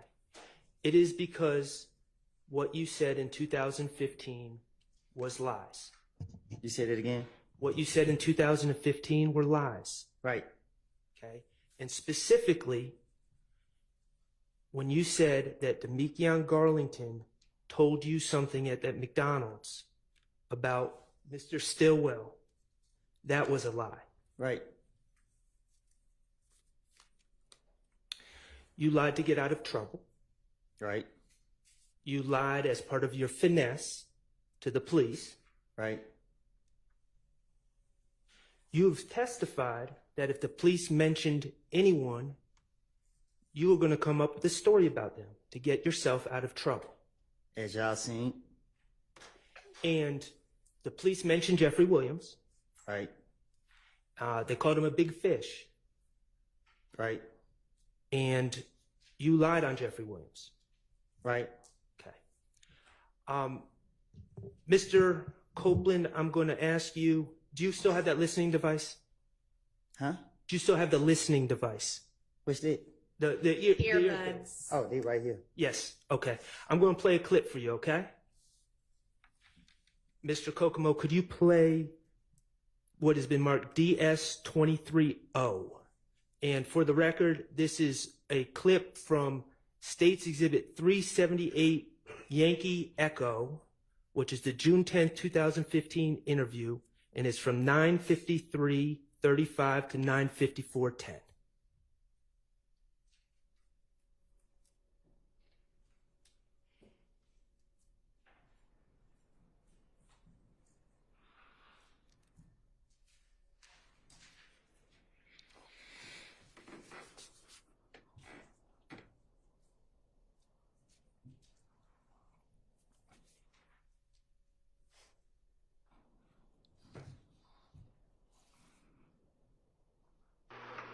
How long you been doing Shannon? Long as through as hell? Okay. You've been doing Shannon a good part of your teenage adult life, correct? Y'all. Mr. Copeland, is it not playing on your... It just popped up. Okay. Could you start it all over again for Mr. Copeland?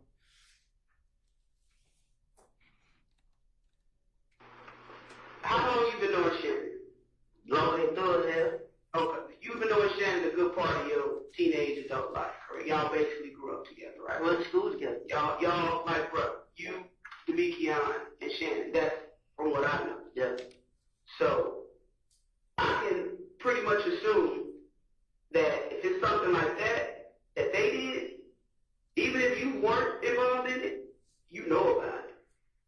Because I'm telling you, everything kind of keeps coming back to you. You understand? Because Shannon's out there on the streets now. Okay. In that clip, Investigator Gaither is asking you about Shannon, correct? This sound like it. Okay. I can't barely hear it. That's why I took the headphones out. Are they not working? No, it's just like the way the way I can hear, it's not clear enough for me. That's why I had to listen like out loud. Okay, I understand. All right, well, we're going to do our best to work through that, okay? All right. So, regardless, in that clip, I'm going to ask you about that clip, and you can, if you didn't hear it, you didn't hear it. Investigator Gaither tells you that while you're in the interview room with her, Shannon is out on the street. Isn't that correct? I just heard it. Okay. Investigator Gaither says to you, if Shannon's involved in something, you know about it, correct? I didn't hear that. Only thing I heard was just the last part where she said he on the street. Okay. You now realize that the police were saying some things, such as Jeffrey's on a European tour, or Shannon's on the street and you're in here with us, to try to get you to tell on other people, correct? Objection, speculation. Sustained. Is that how you took those statements at the time? I don't get what you're saying. Did you take those statements when Investigator Dennis told you that Jeffrey's on a European tour while you're sitting in the investigator's room, or Shannon's on the street while you're in the interview room?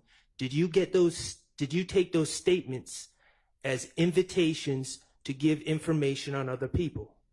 Yeah, that's what they were doing the whole time. He got these big houses and cars, and that's what I think that was Dennis kept saying it all the time. Okay. And these conversations and Investigator Gaither talking about Shannon then, that's not the only time law enforcement talked about Shannon in your interviews, is it?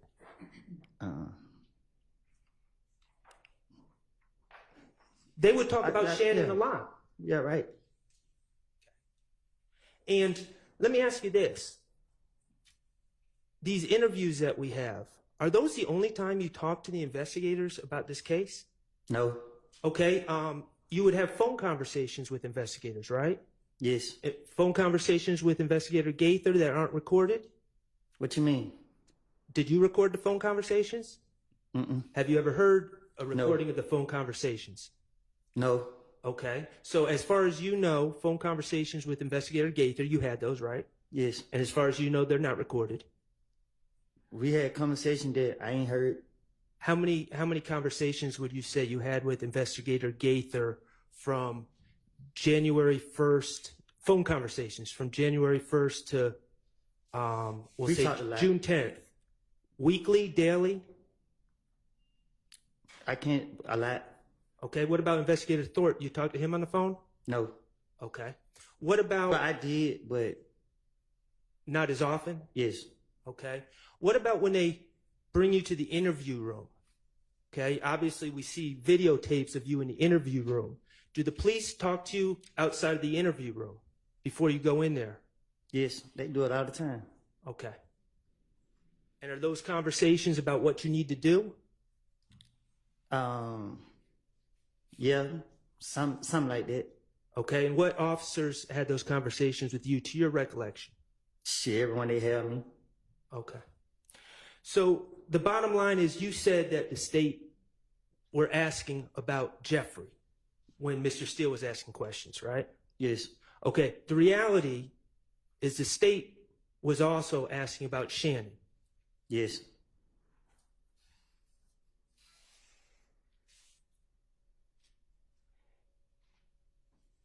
And the reality is you didn't only lie on Jeffrey, but you also lied on Shannon. Yes. And you also lied on Mr. Kendrick, correct? Yes.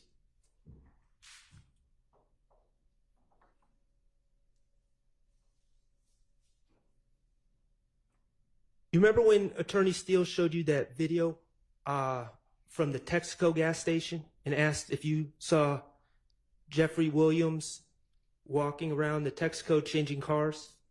Yes. Okay. I'm not going to play that video again. Thank God. Yeah. I don't think you're the only one that's saying that.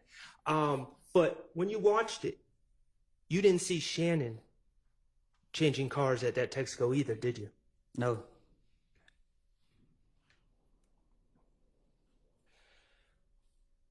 Regarding these lies you told in 2015, you have repeatedly told the state that they were lies, correct?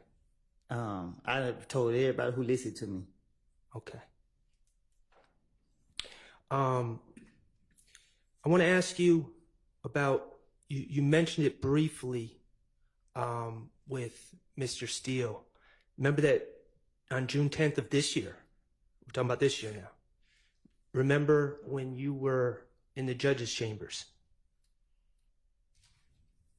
I'm listening. Do you remember that? Yes. Okay.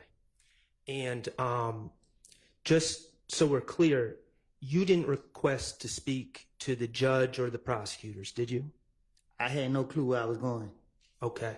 And you had been in jail the weekend before. Yes.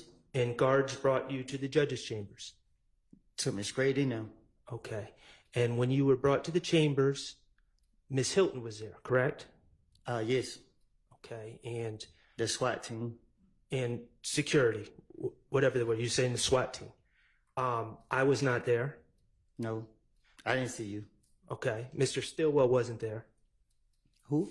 My client, Mr. Stillwell. Shannon. No. Okay. And none of the other defense attorneys were there? No. Okay.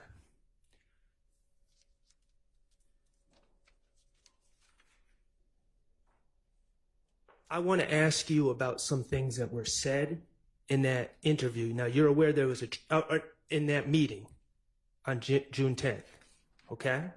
Now, you're aware that there's a transcript, correct? I heard. Okay. Have you seen the transcript? It was sent to me, but I didn't never look at it. If I ask you about things that were said in the meeting, would looking at a transcript help? I guess. Okay. Your Honor, Yes.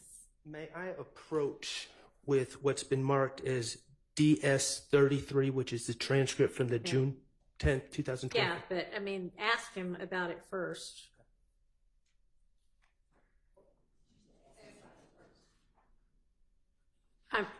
Ask him about it, Oh, and okay. then if he needs to see it, then Okay. you can give it. Okay. You can hand it to him, but Thank you.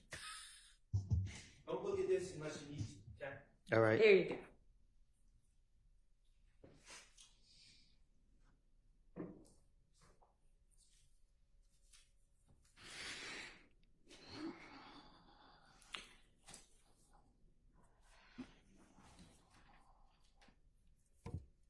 Mr. Copeland, in that meeting in the judge's chambers, did you tell Ms. Hilton that you've never been truthful in your life?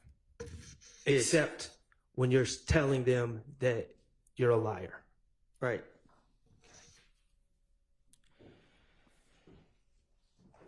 In that meeting, did you tell Ms. Hilton that, I won't get the quote,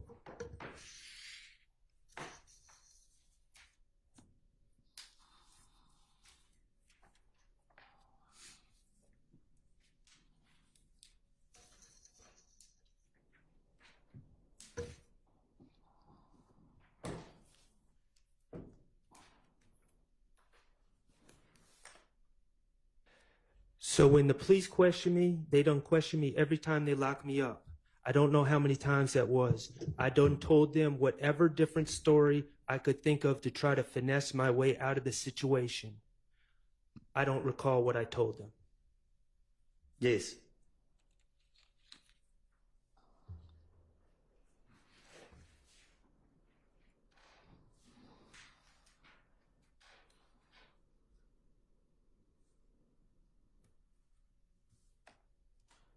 Did Miss Hilton tell you when talking about lying? But if I know that you are lying about that, I do not intend to do that. If I know that right now he's lying, I know he's lying, I'm not going to charge you because I don't know your reason for doing that. Did she tell me that? Yes. Yes.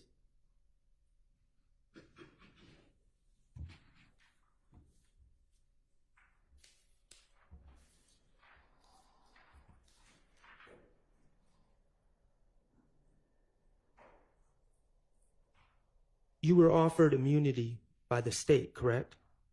Well, not offered. I said that you didn't want immunity, but they gave you immunity. Yes, they forced it. Okay. To Miss Hilton, did you tell her I did these crimes? Yes.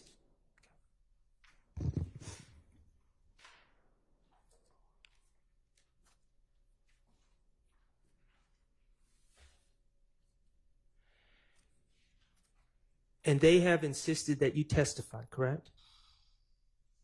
Yes. They have told you it's okay if you say, I don't recall, when asked about your prior statements, correct? Huh? They told you you can say, well, let me back up. In preparation, the state's met with you several times in June of 2024, right? I don't know what you're asking me. Okay. Take yourself back to June 2024, okay? That was before... What year this year? This is 24, so a couple of months ago is what he means. A couple months ago, right? Before you testified at all. You remember the week before you testified? Mm-hmm. Okay. You remember when the state and Miss Hilton and maybe some other people started coming to find you in the community? Yes. Okay. You had a lawyer at the time, right? Yes. His name was John Melnick? Yes. Okay. Jonathan Melnick.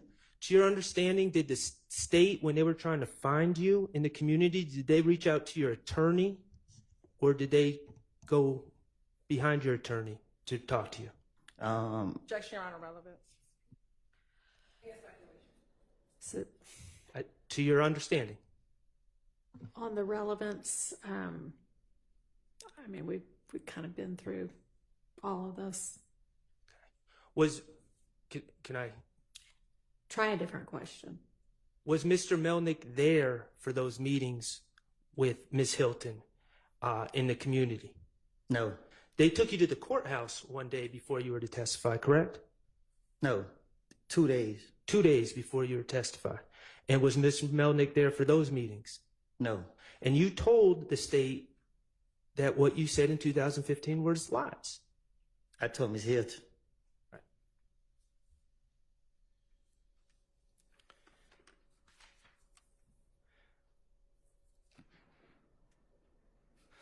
Okay. I'm going to change subjects, okay? Now, I'm not going to ask anything too personal, but I'm going to ask a little bit about your life, okay? Is that okay with you? No. All right. Let me ask you this. At some point in your life, you lived in Mechanicsville. Mm-hmm. Yes. Okay. And as I understand it,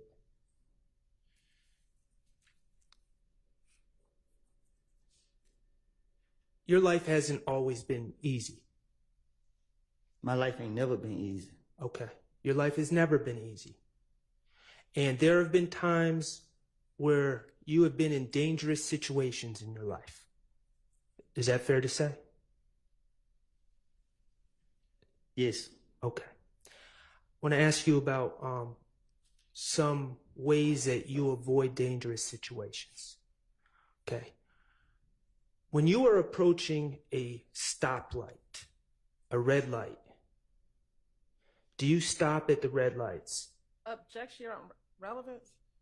It's very relevant. I assume he's going to get to it. Do you stop at the red lights? Hell no. Okay, you said hell no. Yeah. Okay. Why don't you stop at red lights?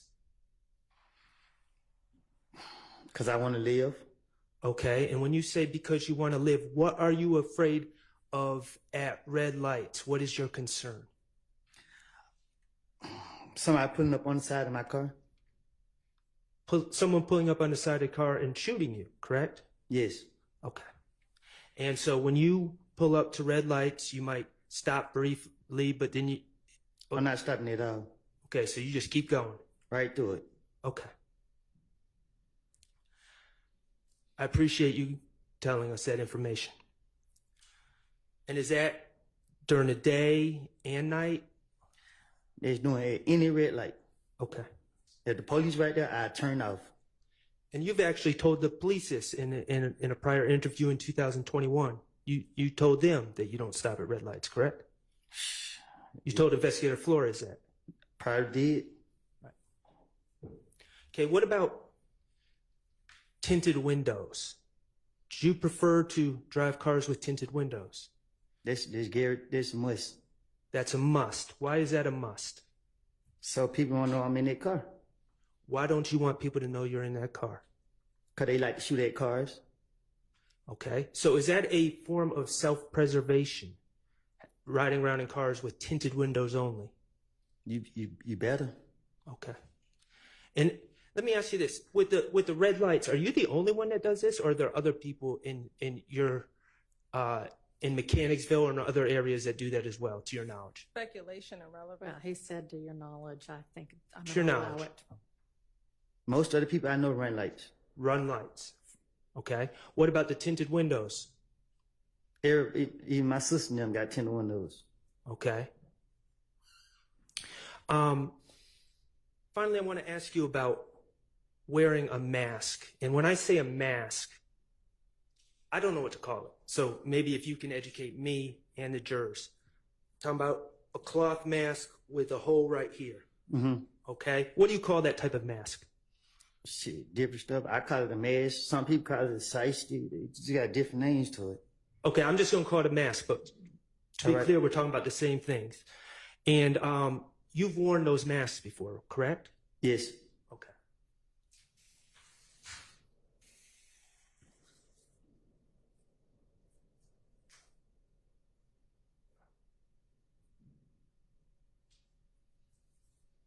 Your Honor, may I approach? You may. Mr. Copeland, I am handing you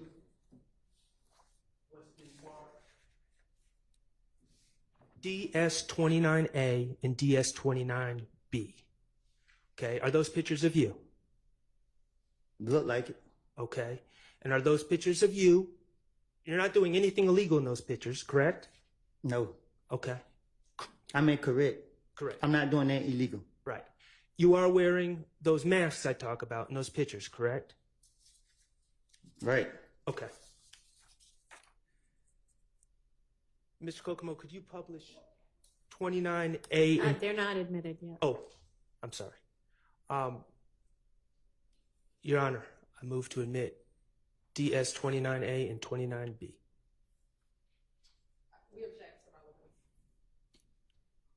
I assume this is going to be kind of the same lines of testimony. They're admitted over objection. Mr. Kokomo, could you just publish one of them, 29A?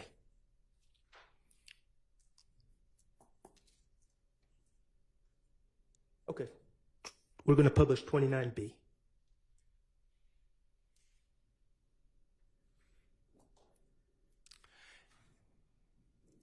Okay, now, Mr. Copeland, on your screen, that's the type of mask we're talking about, and I just want the jurors to be able to know what we're talking about. Okay. What are those masks made of? What you mean? Like what material? I ain't make it. Are they made of cloth? I don't know. Okay. Are you the only person to wear those masks? No, everybody wearing them. Everyone wears those masks. What year did you start notice everyone wearing those masks? When COVID came. About 2020? When COVID would cause us to wear the mask. Okay. And are they... Okay. It became more like a fashion thing. That's what I was about to ask you. It became more of a fashion thing. Right. Okay. And where can you buy those masks? Shit. Anywhere. Gas stations sell those masks? Yeah. Okay. Corner stores sell those masks? Beauty supply store, all that. Okay. They're not rare. Huh? They're not rare. They're not weird? Rare. They're not Unusual. Unusual. They're common. Right. Those masks are common. Mm-hmm. They come in all different colors, yes. all different sizes. Yes. All right. Just because you're running a red light, does that mean you're committing a crime? Other than a driving infraction? It depends on, yeah, I guess. I don't know. Well, you do it to preserve yourself, correct? To avoid being shot. Right. Okay, avoiding being shot is not committing a crime, is it? You're just protecting yourself. Okay. When you're riding around in tinted windows, you ride around with tinted windows to the grocery store and other places you go about on your everyday life, correct? Right. I said objection on this point. I just don't know if this is a relevant line of questioning. I'm asking Well, because it's it relevant. is cumulative. Okay. Well, I have one more question. Okay. When you're wearing that mask, you just wear that mask in your everyday life, when you're going to the store, when you're going to run errands, doing whatever, correct? Right. All right. Thank you. Okay. Mr. Copeland, you said that Rice Street is the worst place in the world. Yes. You have said that you'd rather die than go to Rice Street. Yes. Okay. You talked about your stay in Rice Street in, I guess it would be February 21st of 2015, when they arrested you on that probation warrant, and you stayed there for several weeks, correct? Yes. Do you remember exactly how long you stayed there? Yes. How long? 3 weeks. 3 weeks. Okay. So that would have been February 21st to the middle of March of 2015. Yes. Okay. And in that, first of all, in Rice Street in general, there's dorms, right? Not where they put me at. Well, I'm just talking about in general right now. I'm going to get to where they put you at in a Yes. second. There's dorms, and then within the dorms there's cells. Yes. Okay. And the cells, how big are the cells? 18 and someone's 16s and other ones. Talking about feet? You said cells? Yes. Like rooms? Yeah. How big are the rooms? Yeah. 18 rooms and some, 16 and some. The individual rooms are small, correct? Yes. Okay. And everything is made of either concrete or metal, correct? Yes. All right. Most of the time you have a cellmate. All the time. Okay. No privacy. Correct. Showers in common areas. Correct. Toilets. You don't get a special room to use the bathroom. Right. Okay. It's filthy. You talked about feces. All the time. When you on the ground, on the walls, things like that? Yes. Okay. Standing water in the showers? Who? Standing water. We call it nut juice. What do you call it? Nut juice. Okay. All right, Mr. Sharp, let's get on. We're painting the picture. Let's get on with what you want to ask. Okay. The filth in Rice Street. To avoid that filth, you would be willing to tell lies, correct? Correct. All right. Let's talk about the danger of Rice Street.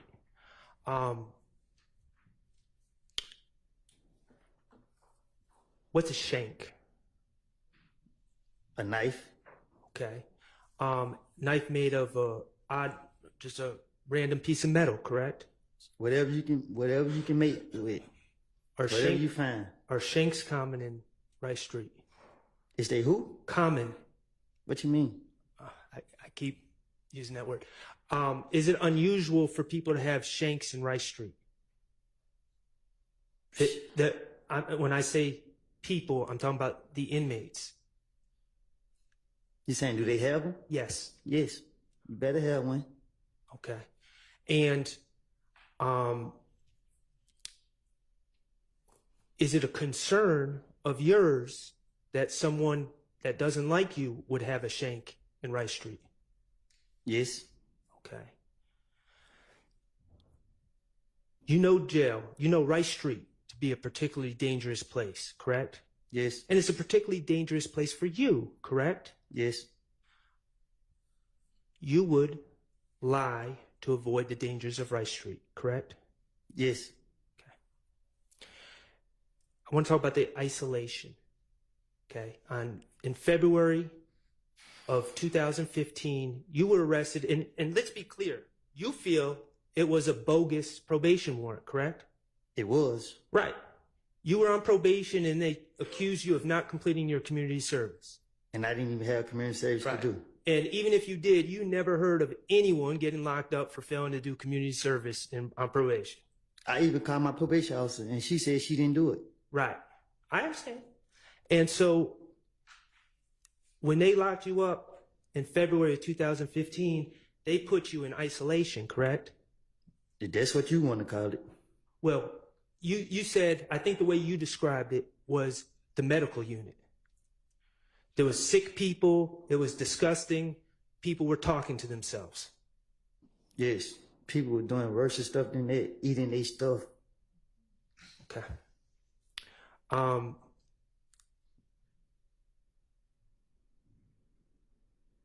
You would lie to avoid going back to that place they took you and put you in February of 2015, correct? You talking about now? No, I'm talking about on June 10th of 2015. You would have lied to avoid going right back to where they had you 3 months earlier. Right. Okay.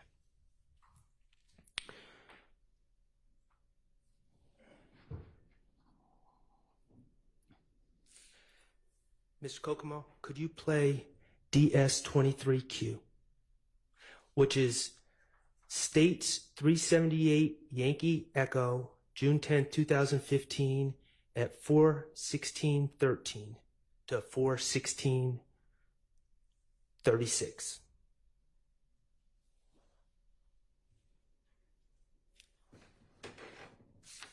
Do I need to listen to it? I would appreciate it if you did. Thank you.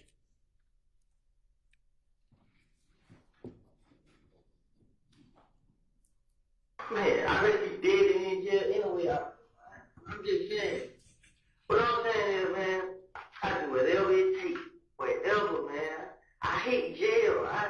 with your gun, man. Because you can't, you want to just be out. I was gonna take these niggas' guns and bring them to y'all myself. I would set them up myself. I would do whatever it takes. I will, man. I will. Ms. Copeland, that was you and Investigator Dennis on June 10th, 2015, correct? Yes. Okay. And you told Investigator Dennis that you'd rather be dead than be sent back to jail. Still will. Okay. And you said you will do anything to stay out of jail. This is what he said. And do anything includes lying on others, correct? Yes. All right. Mr. Copeland, we're going to change the subject a little bit. I want to talk to you about some of these statements you made to the police, okay? In 2015. All right. And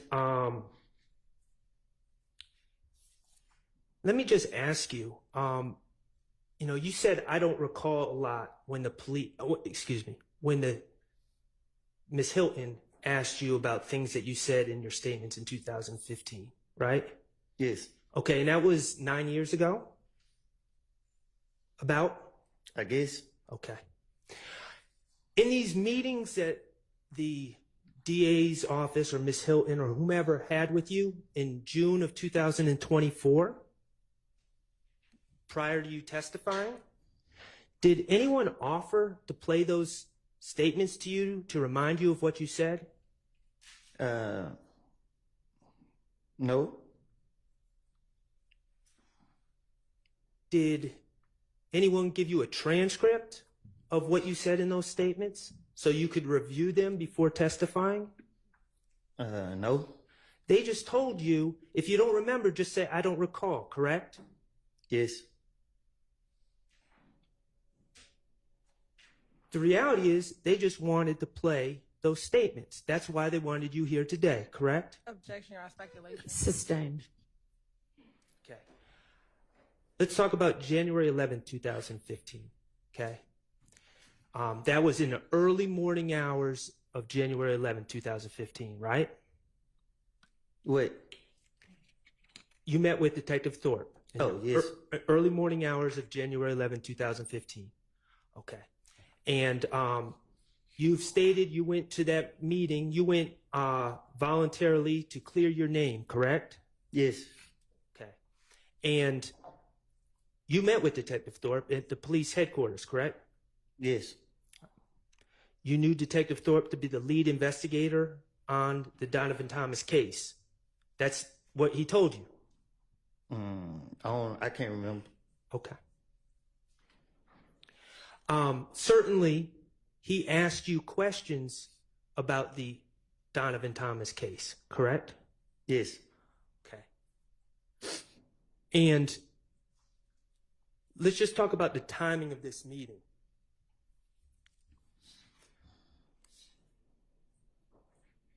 If, and I know we're saying it did not happen, I want to be clear on that.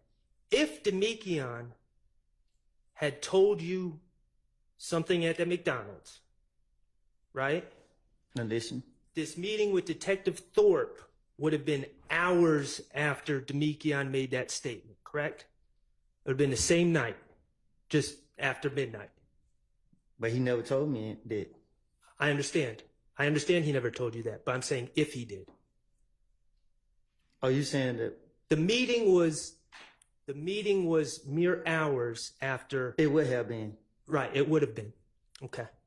And Detective Thorpe asked you about the Donovan Thomas shooting, correct? That's what his papers are calling me down now. And you showed up, and you went through your movements that day, correct? Yeah. Your movements from January 10th, 2015. I think I did. He asked me where I been. That's what you asked me? Right. And you went into details about everything that happened that day, correct? I guess. Okay. That meeting on January 11th, 2015, you never claimed that Demekion Garlington told you that Shannon Stillwell, Diamante Kendricks, Duwop, and Nard killed Donovan Thomas, did you? You never told him that on January 11, 2015. No, I didn't. Okay. And the reason you didn't tell him that is because you hadn't made up that lie yet, correct? Right. Let's talk about January 28th, 2015. That was your second recorded statement. And I understand what you've testified to. There may have been phone calls and all sorts of other communications in between there with police. But January 28th, 2015 was your second recorded statement. Okay? You met with Investigator Dennis, Investigator Gaither, and Detective Thorpe on January 28th, 2015, correct? I don't know the date, but yes. Okay. And they certainly asked you about the Donovan Thomas shooting, correct? I don't remember what they asked me. Okay, well, I'm going to play a clip. But you would agree that January 28th, 2015 would have been 18 days after, if Demekion Garlington had told you that information, it would have been 18 days later, this statement. I guess. I don't keep up with time. Okay, 28 minus 10 is 18. So 18 days between January 10th, 2015 and January 28th, 2015. You with me? All right. All right, cool. Mr. Kokomo, could you play DS-20A, which is States 378 Yankee Beta from 7/22/37 to 7/24/40. Yeah, what do you think, Jim? Okay. You're prime suspect, but move yourself out there. Okay, did you hear Investigator Dennis ask you, who do you think killed Nutt? Yes. Okay, go ahead.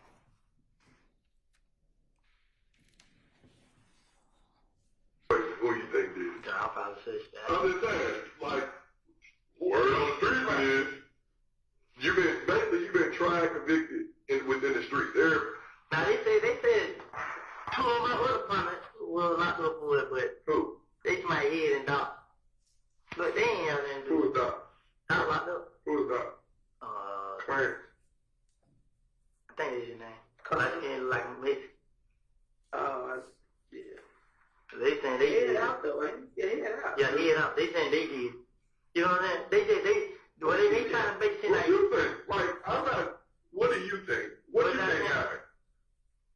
Okay, right there, you said to Investigator Dennis, when asked who you think killed Nutt, they're saying, meaning the streets, right? Right. Streets are saying Head and Doc, who are two people you know. Right. Those are street names, Head and Doc. Right. Streets are saying they did it, but you don't believe that. Right. Okay. Like real shit? I think it got something to do with them. I think they did something. They got another beef somewhere else. Cause I been hearing stories like Nutt supposed to ran off on somebody with some. You know what I'm saying? But When you said, I think it had something to do with them, you were referring to If Gang, correct? Yes. Okay. And I paused in the middle. I probably shouldn't have, but you started talking about the rumor was Nutt ran off with something. That's what I said. Okay. And something would be narcotics. Yes. Okay.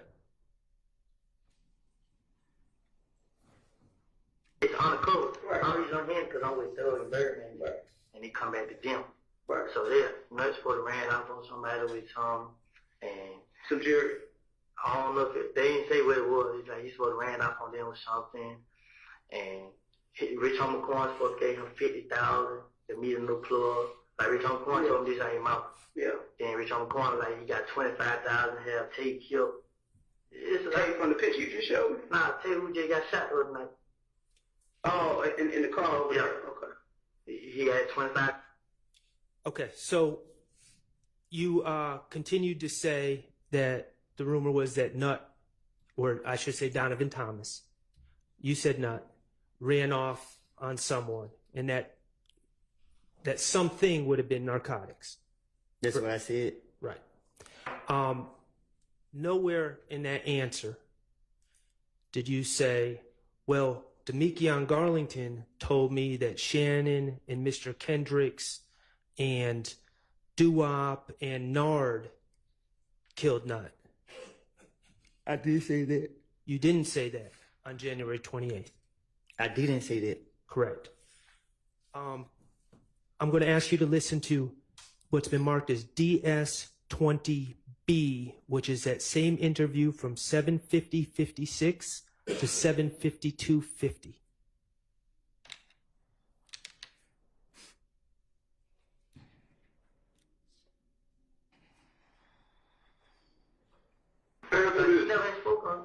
Why was people saying Birdman have something to do with all this? Because that's what they gonna do. They gonna do what they, like, I realize it. You know what I'm saying? They say they bagged me up. It might be, but they paying for it. So. They financing it. Yeah, that's what they saying. So I just like, man, whatever. What about Nut stole his watch? Stole what? Birdman watch. I doubt it. Because when you go in Birdman's house, you're not gonna go in their room. That's Shannon calling right there. But, like, every time you're in the Birdman house, you go in the living room. Don't nobody go in his room. What about Kels and Greedy stealing the watch? Stealing from the phone? Never heard nothing back. What about Kel knocking off Nut? Doubt it. No. I ain't gonna say I doubt it. I ain't. I didn't hear that. I'm gonna say I doubt it. I don't know. Because when him and Thug, like, he was just like, well, call Nut. I'm gonna tell Nut about this. Like his big homie. Yeah. Like the big brother, like I'm telling like the boss. Yeah, like he just like I gotta tell Nut what he need to say. I'm looking at like, why you gotta tell Nut? But I ain't never seen that, but look right here. What about Thug knocking off Nut? Like I said, I really can't say, like, when it comes out of Nut, I don't know. I don't know nothing about it. Who did you hear? You said that you heard just in the streets that Head and who was the other dude? No, but they say they got locked up for it. Head got locked up with the gun. They killed Nut and all this shit here. Yeah, like, if he 50% true, 50% falsehood. It'd be 100% lie. No, he did get locked up. Okay. So, in that clip, Investigator Dennis is again asking you about your theories about who killed Donovan Thomas, correct? That's what I heard. And he floated a theory about Birdman being behind killing Donovan Thomas because Donovan Thomas stole a watch of Birdman's. Right? You heard that? Yes. And you said you don't know anything about that or you doubt it, correct? Yes. All right. And then he asked about Greedy. And Greedy is Donovan Thomas's brother, right? I guess. Okay. And you said you didn't know anything about that. Right. Okay. And then he asked about Kel. Yes. Kelvin Watts, Shell Kel, killing Donovan Thomas. And you said you never heard anything about that. Yes. And then he asked about, I think he said Thugger. We're talking about Jeffrey Williams. And you said you don't know nothing about that. Right. Correct? All right. That second time when you were asked about your theories about who killed Donovan Thomas, you never said that Demekion Garlington told you that Shannon, Mr. Kendricks, Nard, and Doo-Wop killed Donovan Thomas, did you? Because he didn't tell me that. I understand. Okay.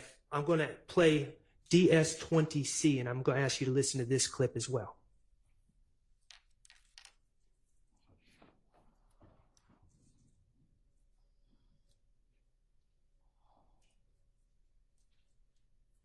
My girl, she get a lot of information from her friends. She got a lot of friends, so they be around me. Luchinelle was talking at the studio, and there was a girl in there, they missing one of them, and she my girlfriend. And she said that they nobody can do that, nothing. You know what I'm saying? They was all like Kill and K Rob somebody. You know what I'm saying? Kill and who? K. Who's K? I sent you a picture of that too then. I think I sent to those pictures. They had the chop on in the picture. Oh, yeah. And the gym was in the car. Yeah, them two, Ross, man, and they supposed to came back. This was they talk about the studio. You know what I'm saying? They just put my name on it, they covered it up. Make it seem like they ain't got beef in the streets, whatever. Yeah. And then they like, she be like, they know what they do it. You know what I'm saying? But they gonna keep playing on him. And she be like, K, when the nut got killed, K first one called everybody like, Woody killed Nut. Woody killed Nut. Tell the mom that Woody did. He's the first one started my name. And they like, K went along with it. So they had Jerry Ross, then they did, like Nut died, then they started. That same day? I don't know when. They like, they Jerry Ross, and Nick's supposed to be coming back for them. You know what I'm saying? Like, Kel Rock Flat, Plug, Flat. He robbed one of them. So, in that clip, Mr. Copeland, again, you were asked about your understanding or what you've heard about who killed Donovan Thomas, correct? Right. And you said that you said that your girlfriend or a female friend of yours was at the studio and she was told that Kel and Kay had robbed somebody. That's what I said? Yes. Yes. Okay. And that the people that Kel and Kay robbed came back and killed Donovan Thomas as revenge for being robbed. Yes. And you said that Kay then started putting it on you to cover his own tracks. Yes. And you also specifically said your understanding was Kelvin Watts, the robbery he did was to Fly's plug. Yes. Okay. And so we're clear. Fly is Mr. Jervin Henry. Do you know his government name? No. Okay. He's someone who runs clubs, correct? And runs TIG, the record label. I guess. Okay. And when you say plug, what do you mean by plug? That's a drug distributor, correct? That's just a phrase that we use. I don't know. Is it involved in the drug game? I guess. Okay. The bottom line is you gave, on that third clip, you gave some more information about things you heard, but you never said, detectives, let me tell you, Demekion Garlington told me that Shannon, Mr. Kendricks, Doo-Wop, and Nard killed Nut. Did you? I never said that. Right. And the reason you never said that on January 28th, 2015 is because you hadn't made up that lie yet, had you?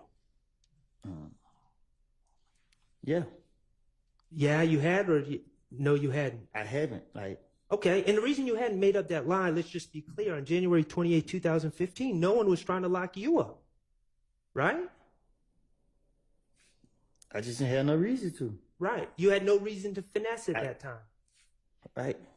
They lost like I was. I want to ask you about February 20th, 2015. On that date, you met with Investigator Curry, correct? And let me just, I think his name is Curry, it might be Kerr, but it was the investigator about those people shooting at you while you were holding your baby. Remember that? Yes. And you remember that investigator? I remember, I didn't know no name, but yeah. Okay. And that would have been 40 days if Demekion Garlington had in fact told you that my client and others were responsible for Donovan Thomas's death. That would have been 40 days after you received that information, if that had occurred, right? I don't get it. Okay. It would have been a little bit over a month. February 20th, 2015 is a little bit over a month from January 10th, 2015, correct? Gotcha. Yes. Okay. And you were asked in that interview about the Donovan Thomas situation, right? Yes. Okay. I don't remember. I don't know. All right. I can't. Well, you didn't say anything about Demekion Garlington telling you that Shannon and Mr. Kendricks and Doo-Wop and Nard had killed Donovan Thomas in that interview, did you? No. And the reason is because you hadn't made up the lie yet, right? Right. February 21st, Detective Gaither and Detective Thorpe had you in there. And they were arresting you for that bogus probation warrant, right? Yes. And you knew it was bogus. You didn't think that it was actually going to stick, did you? Right. They asked you about the Donovan Thomas case. And this would have been 41 days after Demekion supposedly gave you that information, right? Right. And you never told them that Demekion Garlington told you that Shannon, Mr. Kendricks, Doo-Wop, and Nard killed Knott, did you? Right. We can agree that in the 4 recorded meetings prior to June 10, 2015, you never claimed Demekion Garlington said those things about my client or Mr. Kendrick, correct? Right. Okay. So let's talk about June 10, 2015 and what makes that date different.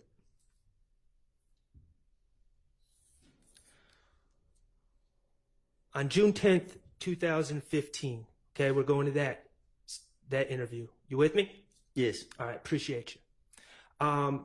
You met with Investigator Gaither, Investigator Dennis, Investigator Thorpe, and Federal Agent Cunningham, correct? No.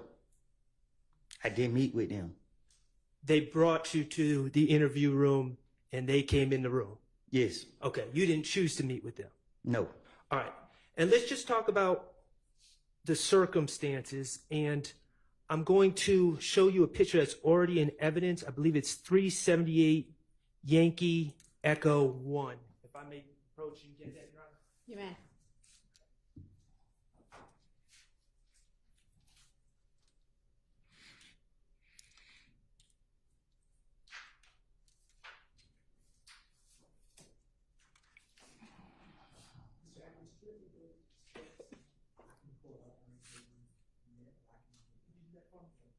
Shaq, you don't have it.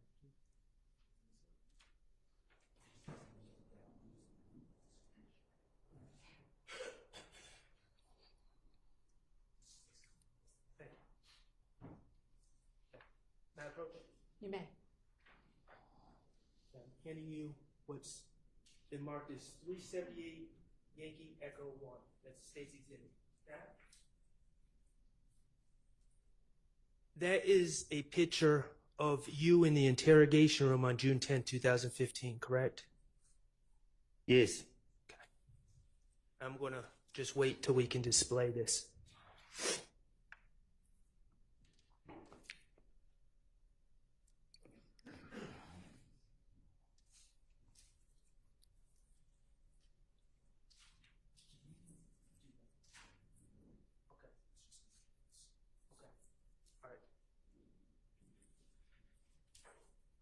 Can you display it?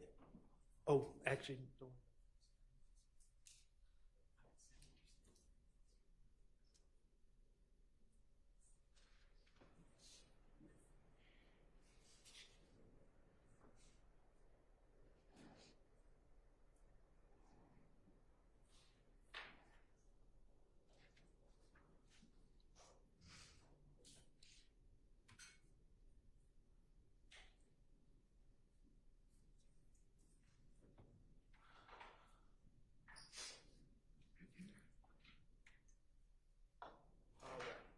Thank you, Mr. Atkins.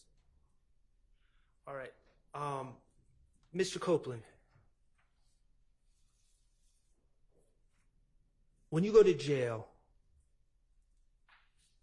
you wear a blue jail outfit that's given to you by the Fulton County Sheriff Department, correct? Yes. Okay, and it says Fulton County Jail or Fulton County inmate on the shirt and the pants, correct? Yes. You absolutely hate wearing that blue outfit, correct? Without a doubt. Okay. In this picture, you are not wearing one of those blue outfits. You're wearing street clothes, correct? Right. Okay, but let's just be clear. In that picture on June 10, 2015, when you're being interviewed, your hands are shackled together, correct? Yes. You have leg irons on, correct? Yes. And the leg irons are attached to an anchor on the ground so you cannot get up and run, correct? And they're hurting. And they're hurting. And you knew that it was only, unless something drastic happened, it was only a matter of hours before you were going to have a blue Fulton County jumpsuit on, correct? Yes.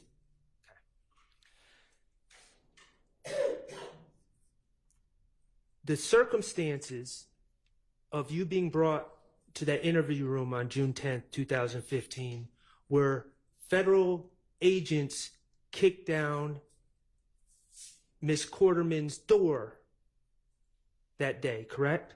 Yes. Okay, and they kicked down that door looking for you because they had an arrest warrant for you. Yes. They had an arrest warrant for you for the April 28, 2015 possession of a firearm incident at the Dunbar Rec Center. Yes. Okay. And while in the apartment, they saw some things, correct? Yes. And they went and got a search warrant. I don't know. You're not sure if they got a search warrant. Okay. The bottom line is they searched your apartment. They did. Okay, and they found a Smith & Wesson handgun in the kitchen of that apartment, correct? They found a gun, I don't know what kind. Okay. Was it a handgun? I never saw it. Okay. They also found a stolen laptop computer in your apartment, correct? That's what they said. All right. They also searched Deshaun's car, correct? No. Well, didn't they find stolen IDs and other stolen property? That was a rental car from how mama rented. Okay. Okay, thank you for that clarification. They found a stolen IDs and other property in a rental car that was associated with you, correct? That you had been driving. Yes. Okay. And also on June 10th, 2015, your daughter's birthday was coming up. 7 days. 7 days from that date. Yes. And you had plans to have a big celebration for her birthday. Yes. Okay. Even though you didn't have a blue jumpsuit on during the interview, Investigator Gaither informed you that you were under arrest for various charges, correct? Yes. And you were under investigation for various other charges. Yes. Okay. She told you that you were being charged with possession of a firearm by a convicted felon for the gun at the Dunbar Rec Center. Yes. She told you that you were being charged with reckless conduct for leaving the gun on the bleachers at the Dunbar Rec Center. Yes. She told you that you were being charged with gang charges for possessing a gun at the Dunbar Rec Center. Yes. And you knew that you knew that you weren't getting a bond for the gang charges at first appearance. Right. You were going to have to sit for a while because of those gang charges. Yes. Unless something drastic happened. Yes. Okay. You were also told that they were that they were investigating the stolen MacBook computer found in your apartment. Yes. You were told that they were investigating the stolen IDs and other property that was found in the rental car. Yes.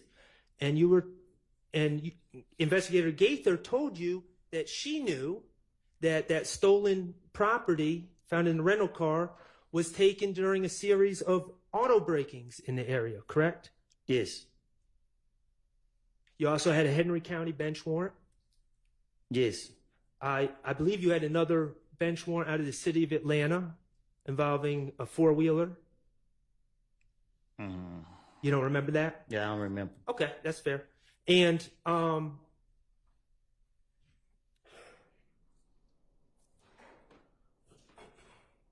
eventually, Investigator Cunningham also told you that you were facing potentially federal charges.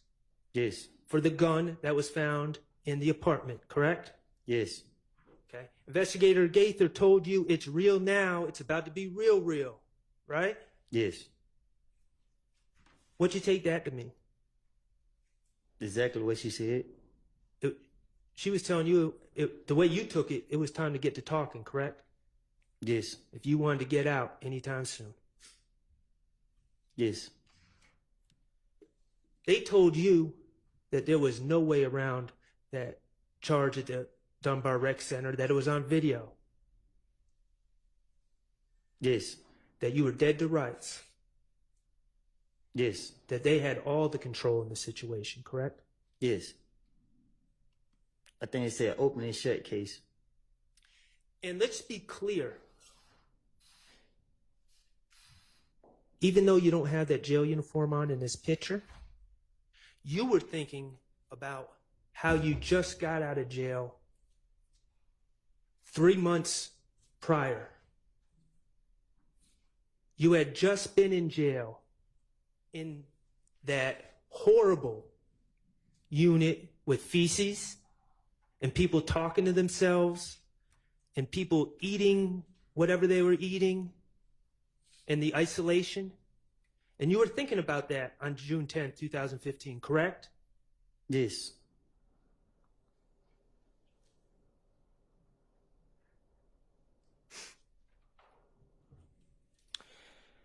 Could you play, Mr. Kokomo, could you play what's been marked DS23B, and this is from States 378 Yankee Echo 94048 to 94229.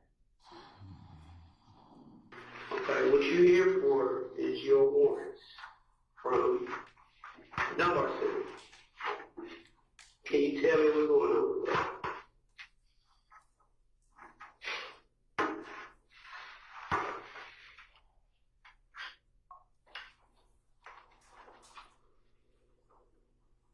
Can you tell me what's going on with that? With that weapon? How did you get it? Number one. Because I got a version of how you got it, but I want to hear from you. How did you get that gun? How did you get it? I got it. Because you had it. We got the video, bro. We got the video. So my question is to you, how did you become in possession of that? We ain't really gonna do the back and forth today. I know y'all. We ain't going back and forth today. That's what Investigator Gaither told you. Say that again? We ain't going back and forth today. Right. You took that to mean that they are in complete control, correct? That's what it means. You took that to mean that you needed to tell them what they wanted to know, or you weren't getting out, correct? This is it. That's what I took it as.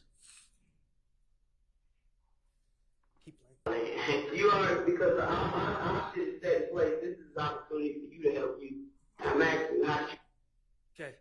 You just heard Investigator Gaither say, this is your opportunity for you to help you. Heard that? Yes. You took that to mean that this is your chance to give the state or give the police what they want to help your situation. Nah, this is game time. It's time for me to finesse my way. Okay. And do you remember when Attorney Steele played that video, I guess it was yesterday, with Agent Cunningham talking about the federal charges? Okay, I'm not going to play that video again. Thank you. But I am going to talk to you about a few things that were said. You asked, I got charges with the feds, and Agent Cunningham said, it's up to you. It's totally up to you. Do you remember that? Yes. Okay. The police are telling you that you can talk your way out of this situation if you work with them, correct? Yes.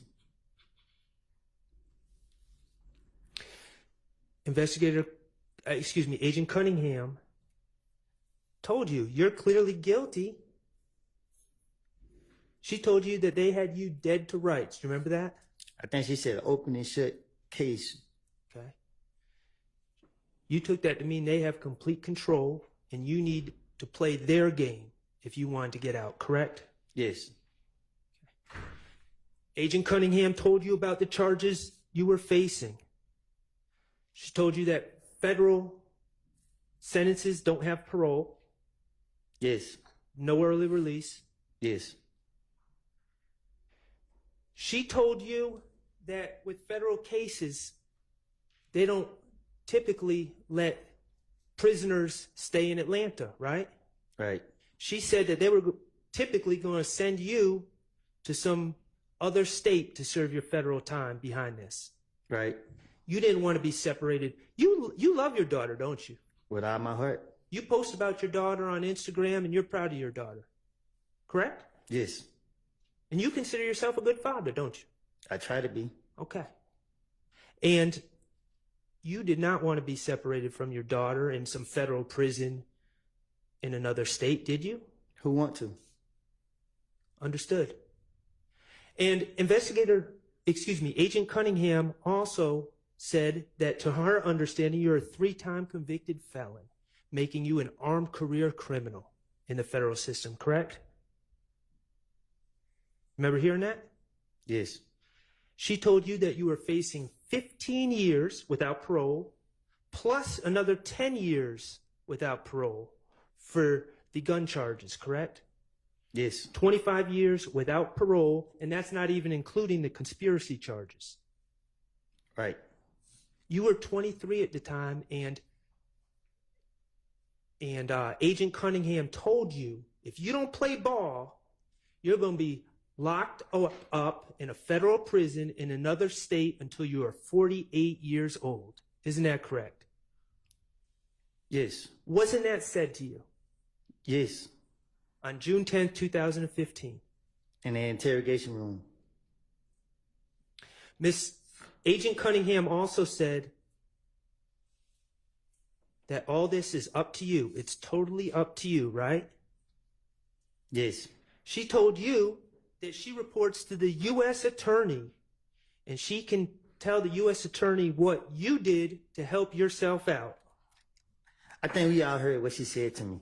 Okay. Well, what did you take that to mean? That I need to help myself out. Okay. Does that include lying on others? That means that this is my chance to get myself out of this situation. It was time to finesse? Yeah.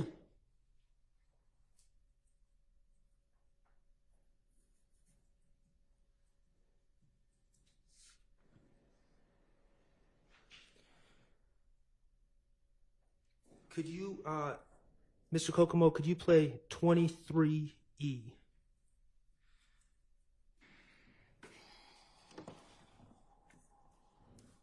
And for the record, Your Honor, DS-23E is States Exhibit 378 Yankee Echo 1031 to 103250. Do you understand the rank that Nut had? Do you understand the rank that Nut had? Yeah. What was he? I don't know. I didn't know he was. He was like the 3rd or 4th ranking blood in Georgia. But what I'm saying is, bro, they were between 3rd and 9th. You didn't let me finish though. When you go to prison, your name is on there, regardless of if you did or if you didn't. Thug ain't in jail. Thug ain't in jail. Thug on the European tour or whatever the fuck. Did you just hear Investigator Dennis pointing out while you're in the interrogation room, Thug, Mr. Jeffrey Williams, is on a European tour? I couldn't understand nothing that was said. Okay. Did Investigator Dennis bring up the European tour that Jeffrey Williams on? Is that something you brought up, or Investigator Dennis, to your recollection? I guess he did. Okay. Can you keep playing? The one that's gonna go courtside for that. And it ain't no protective custody. It's you. So you the one that's gonna have to speak on what you need to. If you need to speak on what you need to speak on, help. Okay. Did you hear Investigator Dennis say that you were going courtside? Yeah, I can't hear it the way it sounds. Okay. And that's okay. Did you hear him? I'm just going to keep asking. If you didn't hear, you didn't hear.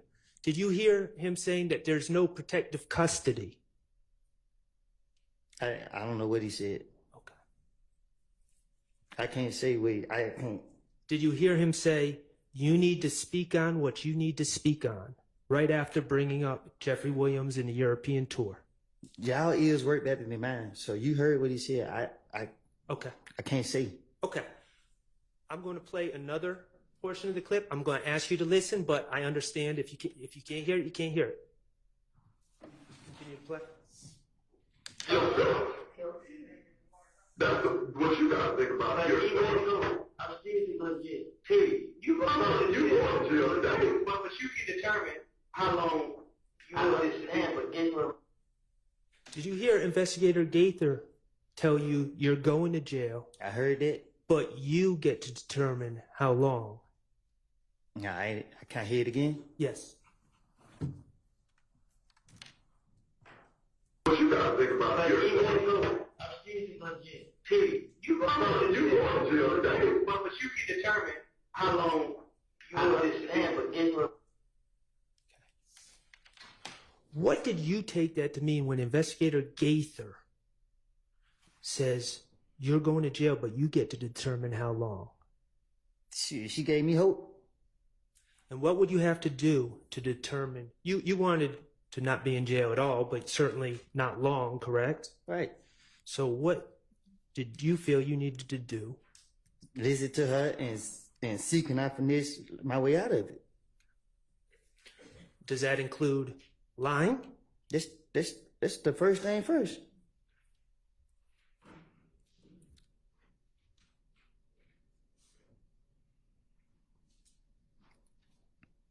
Okay, Mr. Kokomo, could you play DS23D, which is states 378 Yankee Echo, 10:04:20 to 10:06:25?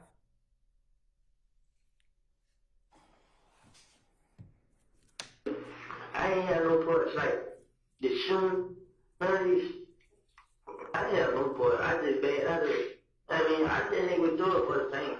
I mean, when they started doing this shit, everybody would call my name because they out. Who did it? Then they be coming naming me. So it ain't even me. I mean, the way y'all look at me, y'all supposed to be sending them like that. I mean, I don't know. I mean, yeah, pay. Did you just hear yourself say that people are accusing you of things? Bro, I can't hear nothing in there, bro. Okay, could you play that again, Mr.? I can't hear it. You can play it 1,000 times. Okay, we're going to try it one more time because I think it's important. But Mr. Copeland, if you can't hear it, we'll move on, okay? Y'all ears are better than mine. I understand that. I'm not blaming you. I ain't had no parts like the shooting, none of these. I ain't had no part. I just ain't would do it for the fame. I mean, when they started doing this shit, everybody would call my name because they out. Who did it? Then they be coming naming me. So it ain't even me. I mean, the way y'all look at me, y'all supposed to be sending them like that. I mean. Okay. Mr. Copeland, did you hear yourself say, I just hang out with Thug for the fame? No. Okay. Did you hear yourself say that people are saying that you're committing these crimes, certain crimes, but it's not you? I didn't hear him. I heard I said Shannon's name, but I don't know what I said with it. Did you hear? Well, do you remember, regardless of what you heard, do you remember saying everything that people are blaming me for, they need to look at Shannon? I probably did. I can't Okay. hear what I said. Now that you have this immunity agreement from the state, you acknowledge that you were committing crimes back then, correct? What you mean? Well, you've acknowledged that, and we're going to get to it later, but you've acknowledged that you shut up Rich Homie Kwan's dad's barbershop, for instance. Right? You testified to that. All right. Okay. So when you said, I ain't doing nothing, when people are blaming me, they need to be looking at Shannon, That was not true. That was you trying to shift blame from yourself. That was you finessing. But I already said it. I understand that. But that's an example of you finessing, correct? And shifting the blame from you to Shannon, right? I said that to you, and I said it to them, and I'm saying it again. I have lied, and you're gonna keep sitting here asking me the same question. You just said a minute ago that you weren't gonna ask me the same question. Okay. All right. I'm gonna play something not that you said, but other people said to you, okay? And I'm gonna ask you to listen. And if you can't hear, you can't hear, okay? All right.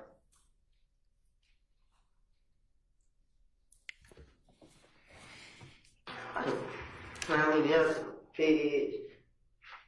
I plan on taking care of my kids, man.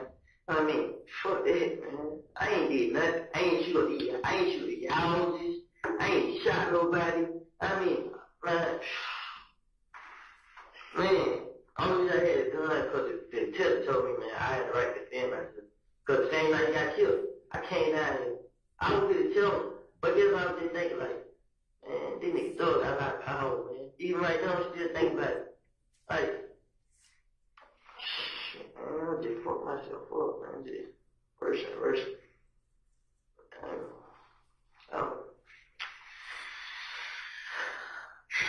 Yeah. I want to say, I don't know. I'll make that decision. I ain't had no point. Keep going. I will talk to the AUSA. The judge makes. Did you hear yourself ask Agent Cunningham if your case is going to the feds? Yes. Did you hear Agent Cunningham say, I don't know, I just talked to the AUSA? No. Okay. Keep playing. Decision on, what's going down there. I ain't had no voice. I ain't. But you were, I don't know if you had no part of that. That's yet to be determined. But you had every part of the gun that was found today. No, you keep saying the gun that was found today. I didn't have that gun. Though I keep saying y'all no fingerprints. My fingerprint, I don't come back on that gun. Do you know what actual and constructive possession is? Been around. Yeah, be around. But I didn't know what it was in there though. Just like she said she didn't know, I didn't know. Man, somebody knew. The baby didn't know. She a baby. Nah, this is what I'm saying here. Me and her just, we were there.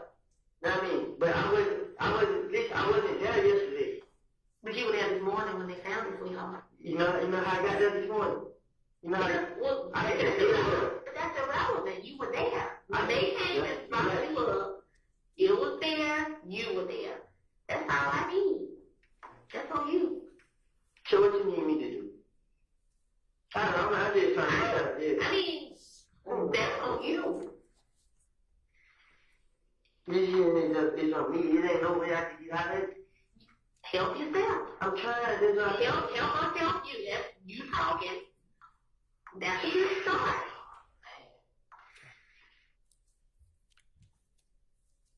Did you hear yourself, Mr. Copeland, ask Agent Cunningham, what do you need me to do? I'm just trying to get out of jail. Yes. Okay. And did you hear Agent Cunningham respond, you help yourself? You help yourself? Yes. Help us help you? Yes. You're talking, that's a start? I said yes. Okay. Help us help you.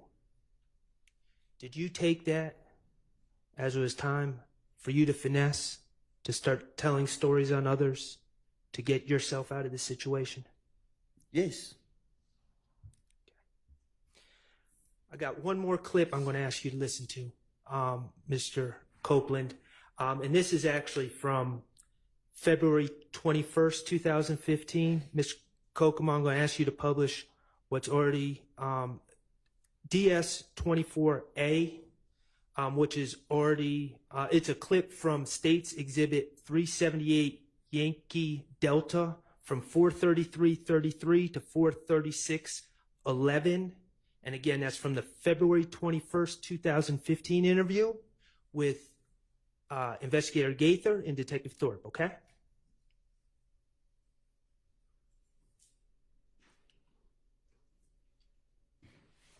Worse on me. You know how they got me in jail? They got me in the back. Wood. Somebody protecting me. If you feel like you need to protect me, why get me out of jail? No, bro, it don't quite work that way. It's understand. Now, you recognize that as Detective Thorpe's voice, correct? He's not on the video. He's off the camera, but you recognize that as his voice, correct? You play it again? Yep. Just back up 5 seconds. No, bro, it don't quite work that way. It's understand. It is not Burger King. You're not gonna have it your fucking way. I ain't trying to play my will. You remember Detective Thorpe telling you that? Yes. Okay. All right. Well, I'm going to ask you to listen to what he tells you. I just wanted to make sure we're on the same page with Detective Thorpe, okay? I haven't done no. Hear me out, because you need to get somebody who's going to talk real shit to you. I ain't gonna fuck around with you. I already gonna tell you. I'm not gonna hold your hand. I'm not gonna help you cross the street. None of that. Let me hear me. You locked up for probation violation. Whatever happened between you and the parole board and the probation unit, that's on y'all. That's on y'all. Now, myself and Detective Gator, we're gonna take time out of our off day to get you out of jail and talk to you to see whatever information you give can be used to help you. What you gotta give in order to get. All you want to give. But you don't want to give nothing back. Here's the thing. I didn't ask you. Cool, as I told you before, you and I, we're not going to do a 68. I'm not going to blow you and you owe me one. No, it don't work that way. You understand what I'm getting at? Because I ain't going to fuck around with you no more. You want people to help you out, but then you step and stop at the certain line and say, well, you pick out the rest. I got the information. So, Mr. Copeland, that was on February 21st, 2015. You would agree that Detective Thorpe made these comments to you before you first lied and said that Mr. Garlington told you the information on Shannon and others, correct? Yes. Okay. And Investigator Thorpe said, I ain't gonna F around with you, right? Yes. You have to give in order to get. Yes. You want to say, give me. You don't give back. Yes. And of course, the give me was you getting out of trouble, getting out of jail, right? Right. Okay. You and we aren't going to do a 68. I'm not going to blow you and you owe me one. Right. You said that? Yes. Did you understand the message that he was getting across when he said that? Right. We are not going to no DA and say, you cut us a break and he ain't give us nothing. You heard him say that? Right. Go ahead. I have the information, but I'm not going to say anything else. Y'all just need to go ahead and check me out of jail, and I'm good after that. No, bro, it don't work that way. Whatever fucking TV show you was watching, that motherfucker was wrong. I don't even look at TV. I can't hear So you. whoever told you whatever you thinking, you're dead ass wrong. We're not going to go to no district attorney and say, can you go ahead and cut him a break because he gave us nothing? Nigga, it don't work that way. When the fuck did life start working that way? It don't work that way. That's a fuck courtesy. Man. You gotta give to give. And that's just being real. Now we. Did you hear Investigator Gaither back Detective Thorpe up and tell you, you got to give to get, and that's just being real? Yeah, I just heard it. Okay.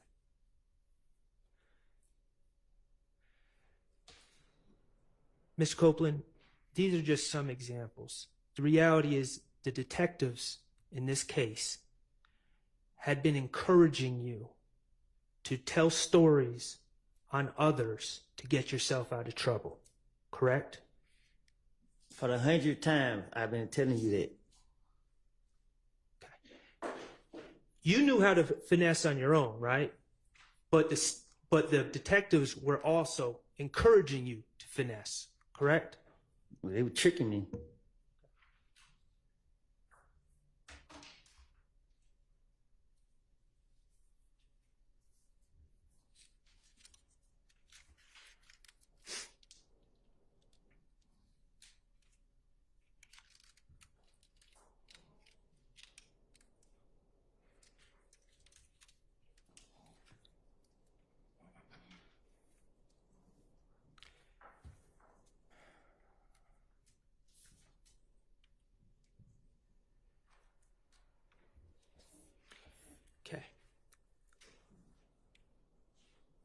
As I understand it, Mr. Copeland, your testimony is that you told many lies in these interviews in 2015, correct?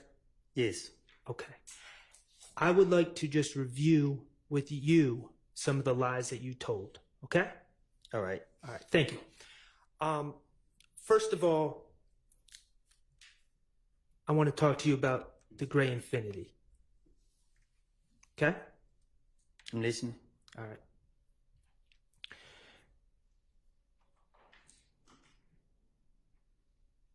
Through the questioning of the police, and I don't know, maybe through other information that you've been given, you're aware that there's a surveillance video of the shooting of Donovan Thomas, correct?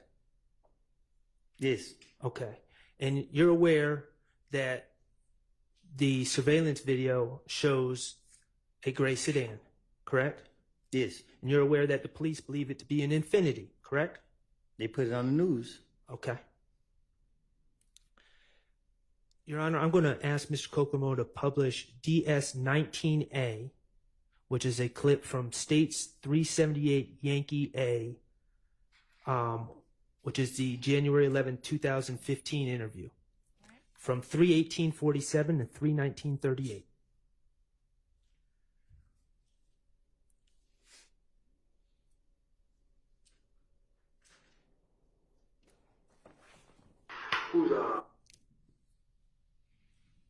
Who's Walter Lee Maddox? Who? Who's Walter Maddox? No Y'all- D-man? Did y'all ever rent or own an Infiniti? Infinity. Y'all ever rent one of those cars before? Have you ever been stopped in an Infiniti before? Yeah. Had an accident in an Infiniti? No. A Maxima? Have I ever had a car wreck in? Mm-hmm. No. That's a new thing. Anytime. I had a car wreck in the Pontiac. That was a couple years ago. I ain't had no car wreck. I ain't had no red plate. I ain't have nothing in it. Okay, this is the same night that Donovan Thomas was shot and killed, correct? Can you say it again? This is the same night. This interview was the same night that Donovan Thomas was shot and killed, correct? I guess. Okay. And Detective Thorpe, you heard him. He asked if you've ever owned or rented an Infiniti, correct? That's what he said. And you said no. Right? Right. He asked if you ever wrecked an Infiniti.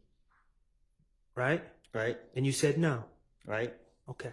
I'm going to publish, Your Honor, with your permission, DS-19B, which is a clip from the same interview on 378 Yankee Alpha, States Exhibit 378 Yankee Alpha, from 3/20/28 to 3/20/48. It's just 20 seconds. This is a video? Yes. 3/20/28 to 3/20/48.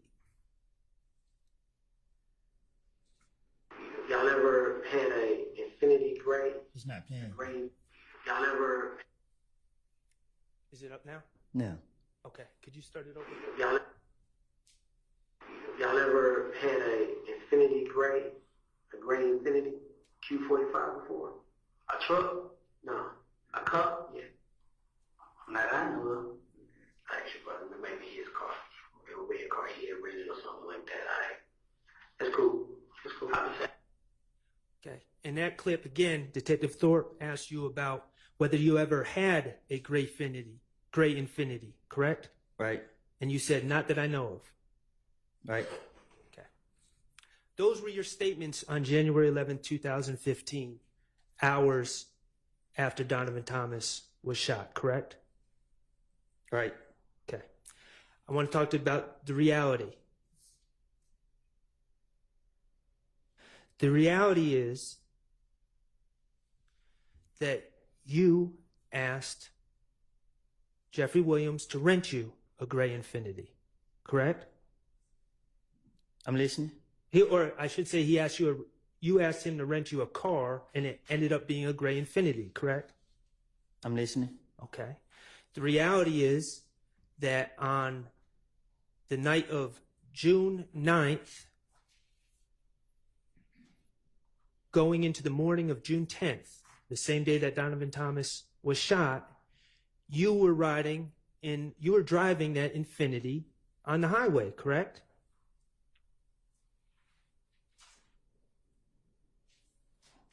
I don't know. I can't remember when I was driving it. We just saw your testimony from earlier in this trial. Yeah, but you being specific about the time. I don't know. Okay. The reality is, I don't know when I written on the expressway. That's what I'm saying. okay. Do you agree that it was, I'm not asking for a time, do you agree that it was on the evening of January 9th? It was nighttime that you wrecked. It was correct? nighttime. You were speeding on the highway and you hit some cones. I lost control, yeah. And that was, I believe in your testimony, you said you wrecked the car. And let me be clear, Quindarius Zachary, Lil D from Cleveland, you know who I'm talking about? Yes. Lil D from Cleveland was in that car, that Infiniti, with you on the night you wrecked. Yes. Okay. And after wrecking the car, you guys reattached the bumper on the side of the highway, correct? How you know that? Is it true? I'm listening. Okay. And after you reattached the bumper, that's when you went and pulled up on threat Trevante Turner at a music studio somewhere around Northside Drive, I believe is what you said. Yes. Correct? And you gave that car to that Infiniti to Trevante Turner. Yes. Okay. And in your testimony, you said then you went home, fell asleep, and the next day you woke up, and that's when the Donovan Thomas shooting occurred. Correct? Yes. Okay. So I'm just working through this with you. I'm not trying to trick you. So based on your testimony, you were driving that car, that Infiniti, on the evening of January 9th going into January 10th, correct? I guess. Of 2015 with Mr. Zachary. I guess. And you gave that Infiniti to your good friend, Threat, in the early morning hours of January 10th, 2015, correct? I gave it to him at nighttime. It was dark. Okay. So you don't remember if it was before midnight or after midnight. Is that what you're saying? I don't keep up with the time. Okay, that's fine. The bottom line is you were specifically asked about that Infiniti or an Infiniti hours after Donovan Thomas was shot. And you denied ever being in possession of an Infiniti, correct? Say that again. When you were asked on January 11th, early in the morning, talking to Detective Thorpe, when Detective Thorpe, the lead investigator of the Donovan Thomas murder, asked you about possessing a gray Infiniti, you denied that you ever had one, correct? Right. Okay. Let's talk about the gun at the Dunbar Rec Center.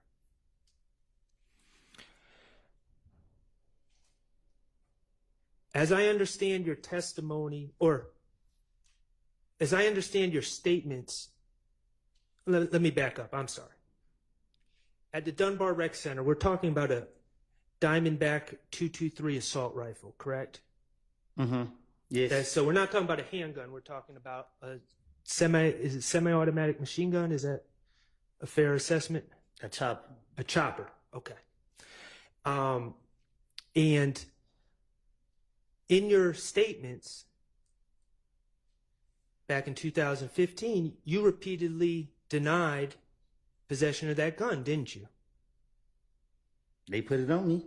Okay. And your testimony actually here today is that you were just there playing basketball and they put it on you. That's what the video would show. Okay. You specifically said in your statements when you were trying to get out of jail, I ain't do nothing. Right? Right. Okay. The reality is that you pled to that case in federal court, correct? Yes. Okay. In federal court, you acknowledged possessing that gun. Yes. Okay. And you were sentenced. Yes. Okay. And and to be fair to you, you served your sentence, right? Yes. Okay. Let's talk about the stolen IDs in the rental car and the laptop in the apartment on June 10th, 2015, okay? And that's the day that the federal agents kicked into Sean's door and locked you up. And that's also the same day that you made up the story and lied and said Demekion Garlington told you that Shannon and others were responsible for killing Donovan Thomas, right? Yes. Okay. Can you play DS23I for me, Mr. Kokomo? And that's States Exhibit 378 Yankee Echo from June 10th, 2015, from 11:25:01 to 11:26:20. Like I said, you didn't say that. You said, I tell you, did that shit. Yeah. Okay. So you want to know now? Need the history, Lil Mike. Pause. Can you play it again? Yes, we can. Like I said, you didn't say that. You said, I tell you, did that shit. Yeah. Okay. So you want to know now? Need the history, Lil Mike. Lil Mike quiz. In that clip, you're being asked about how those stolen items ended up in your apartment and your rental car, correct? Yes. And you're telling the investigators that you didn't do those auto breakings that resulted in those items being stolen, correct? Right. You're saying it was Little Mike and Quez from Etheridge? Yes.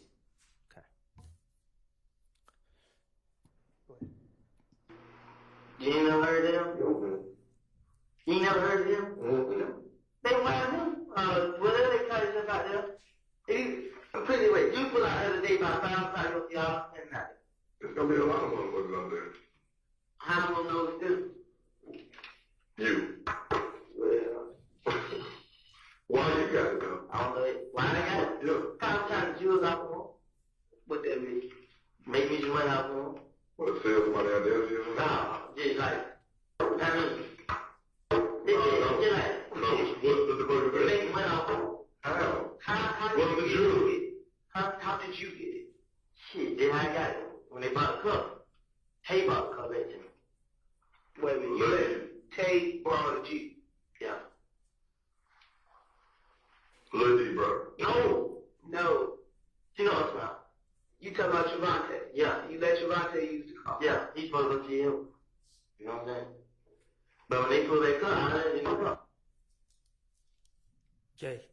There you're saying that you gave the car to Trevante, who gave it to Lil Mike and Quez, correct? Yes. Okay, and you would agree that Detectives Gaither and Dennis are telling you we've never even heard of Lil Mike and Quez, correct? Yes. Mr. Copeland, Lil Mike is not a real person, is he? No. That was the finesse. You invented a person out of thin air, correct? Yes. Quez is not a real person. You invented him out of thin air on the spot, correct? Yes. You invented those people to take the heat off of you and put it on fictional characters. I done told y'all that's what I do. That's your finesse, right?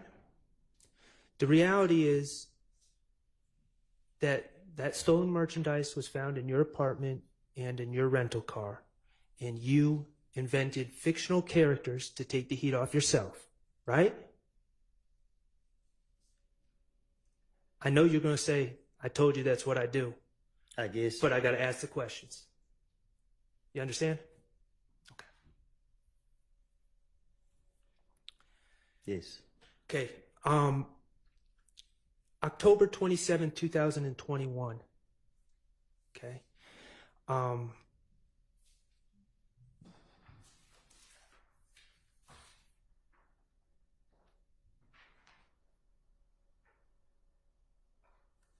Honor, may I approach? You may. Mr. Copeland, I am handing you what's been marked DS25C. Do you recognize the people in that photograph? Yes. Okay, and who are those people? Me and the police. Okay, and do you know either of the police officers' names? Miss V, and I think that the white man named Kelly, something like that. Okay, could the Caucasian gentleman be known as Investigator Kettle? Yeah, something like that. Okay, and Ms. V is Investigator Viverito? Yeah, the probation officer. Okay. And are you in an interrogation room in that photo? Yes. Okay, and is that a photo from the interrogation of you on October 27, 2021? Yes. Okay, and at this time, Your Honor, I would ask to admit DS25C into evidence. All right. Mr. Kokomo, could you publish that?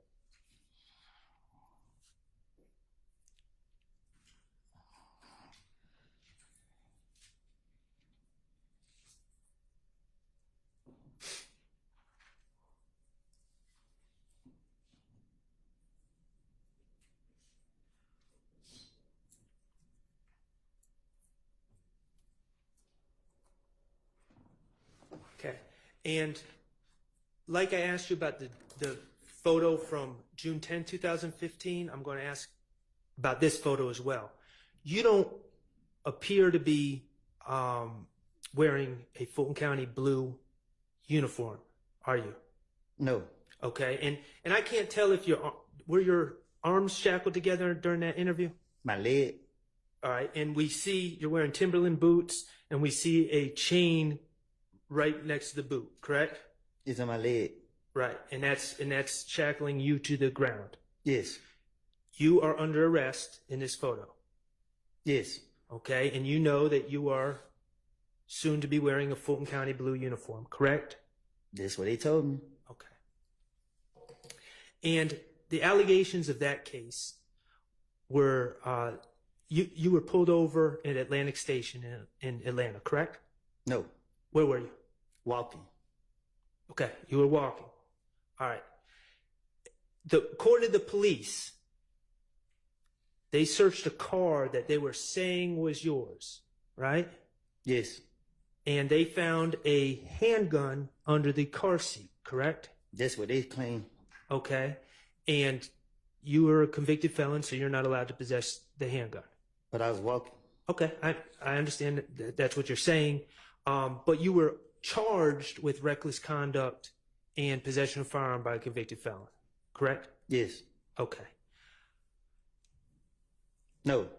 I was charged with driving with suspended license and a firearm. Okay. Thank you for that correction.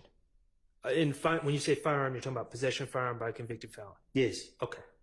And there's a little complication with that explanation.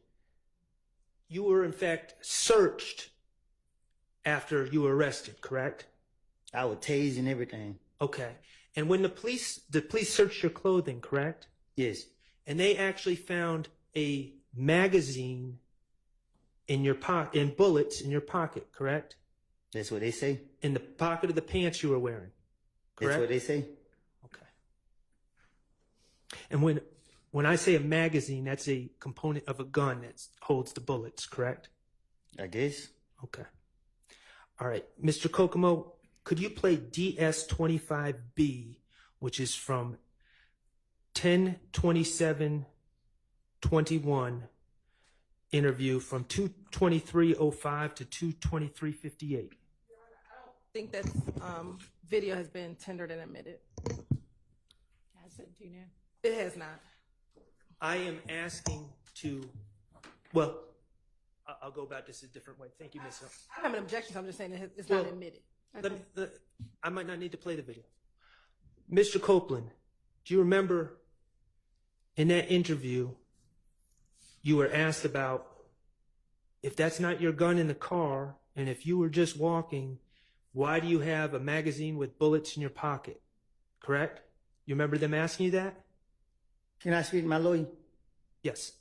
Well, Yes, you can. Let's take a break anyway. We'll take about 15 minutes.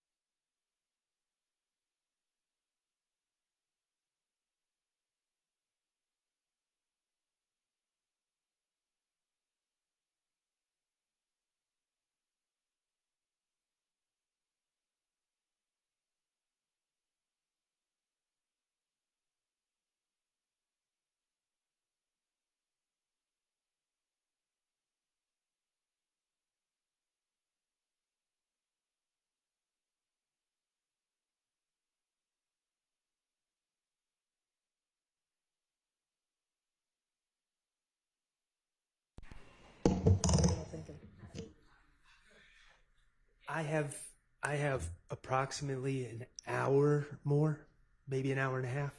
Okay.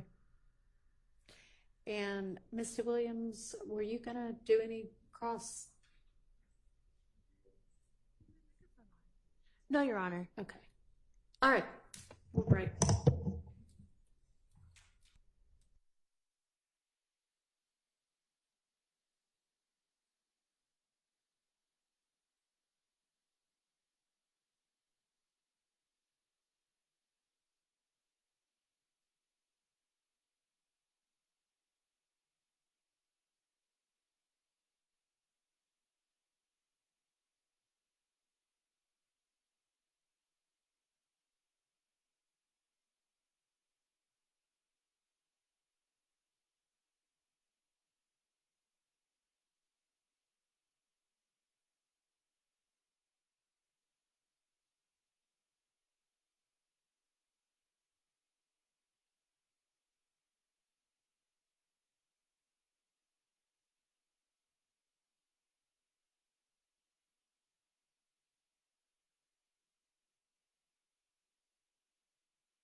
Mr. Short, you say you have maybe another hour or hour and a half. Okay. And then the state thinks redirect of About an hour and a half, 2 hours. Okay, so Mr. Copeland, I'm sure much to his chagrin, will be coming back on Tuesday of next week anyway. Here's the situation. We also need to deal with what we're going to do about the juror. And I know y'all wanted some further information and maybe to even ask some questions. And it doesn't necessarily have to be done today, but it has to be done fairly quickly if the ultimate decision is going to be something other than she stays here. So we can do one or the other this afternoon. We could either finish her cross or we could deal with the juror, but I don't think we can do both, which is fine. So I just was kind of maybe going to ask you, do you have a preference? I would prefer to finish my cross. Okay, and I think that probably makes more sense anyway, but we're going to need to then deal with the juror issue Tuesday, I think is, we just can't leave that out there. You know, I'm sure she's wondering what the decision is going to be. Are we able, if Mr. Sharp, I know he said he was going to go for maybe another hour to hour and a half, if he does finish just before 5 or within a certain amount of time, would the court be willing to inquire of the juror? Sure, if we, if it's like close to 5, but I don't want, yes, maybe. It just all depends on what our timing's going to be. Okay, all right, let's get Mr. Copeland back in, get the jury back in.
Thank you.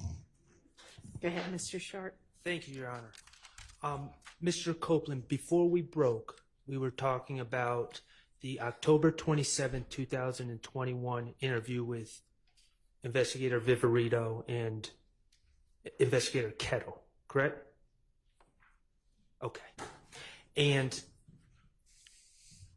you were being accused of possession of a firearm and driving offenses. Yes.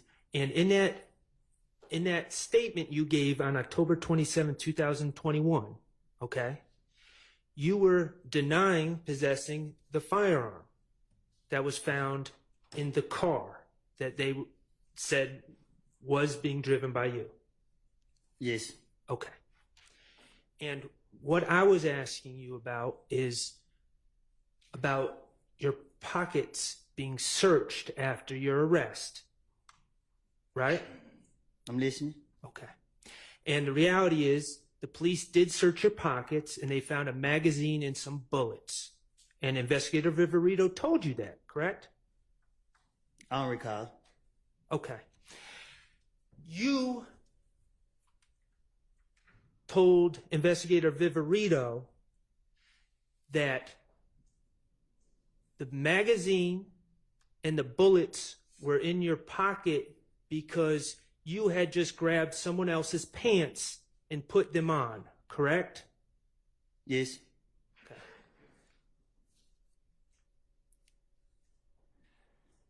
The reality, Mr. Copeland, is that those were your pants. Prove it. Okay. Let me ask you this. Did you plead guilty to possessing a firearm in case 22 SC 182134 on June 28, 2023? I play NOLO. Okay. And that was involving this incident, correct? Yes. Okay. Fair enough. Going to ask you about the shooting of Rich Homie Kwan's father's barbershop. Okay? Is that okay? No. Okay, well, I got to do it. You're aware that Rich Homie Kwan's father does own a barbershop in Atlanta, correct? I guess. Okay. 2014, someone shot up Rich Homie Kwan's father's barbershop, correct? I guess. Okay. And this was a big deal. Rich Homie Kwan, at least at that time, was a well-known rapper. I'm listening. Okay. And Rich Homie Kwan was trying to find answers to who shot up his father's barbershop, correct? I mean, he came to you for answers. All right. You knew Rich Homie Kwan, right? Something like that. Okay. And he came to you for answers, and he told you that he thought Trevante Turner threat shot up his father's barbershop. Right. And you took it upon yourself to convince Rich Homie Kwan that it was not threat.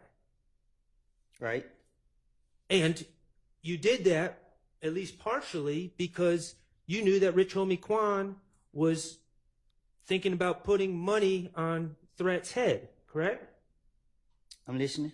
And when I say money on Threat's head, taking out a contract to have to have Trevante Turner, Threat, killed. I'm listening. $25,000, right? I'm listening. Okay. On January 28th, 2015, you were asked by investigator Dennis about the shooting of Rich Homie Kwan's father's barbershop, correct?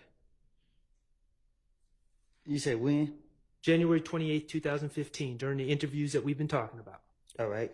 Okay. The interviews that you've said you lied in, right? Uh-huh. Okay. Your Honor, I'm going to ask to publish DS-22A, which is States 378 Yankee Bravo. And the time is 7/24/00 to 7/27/30. All right.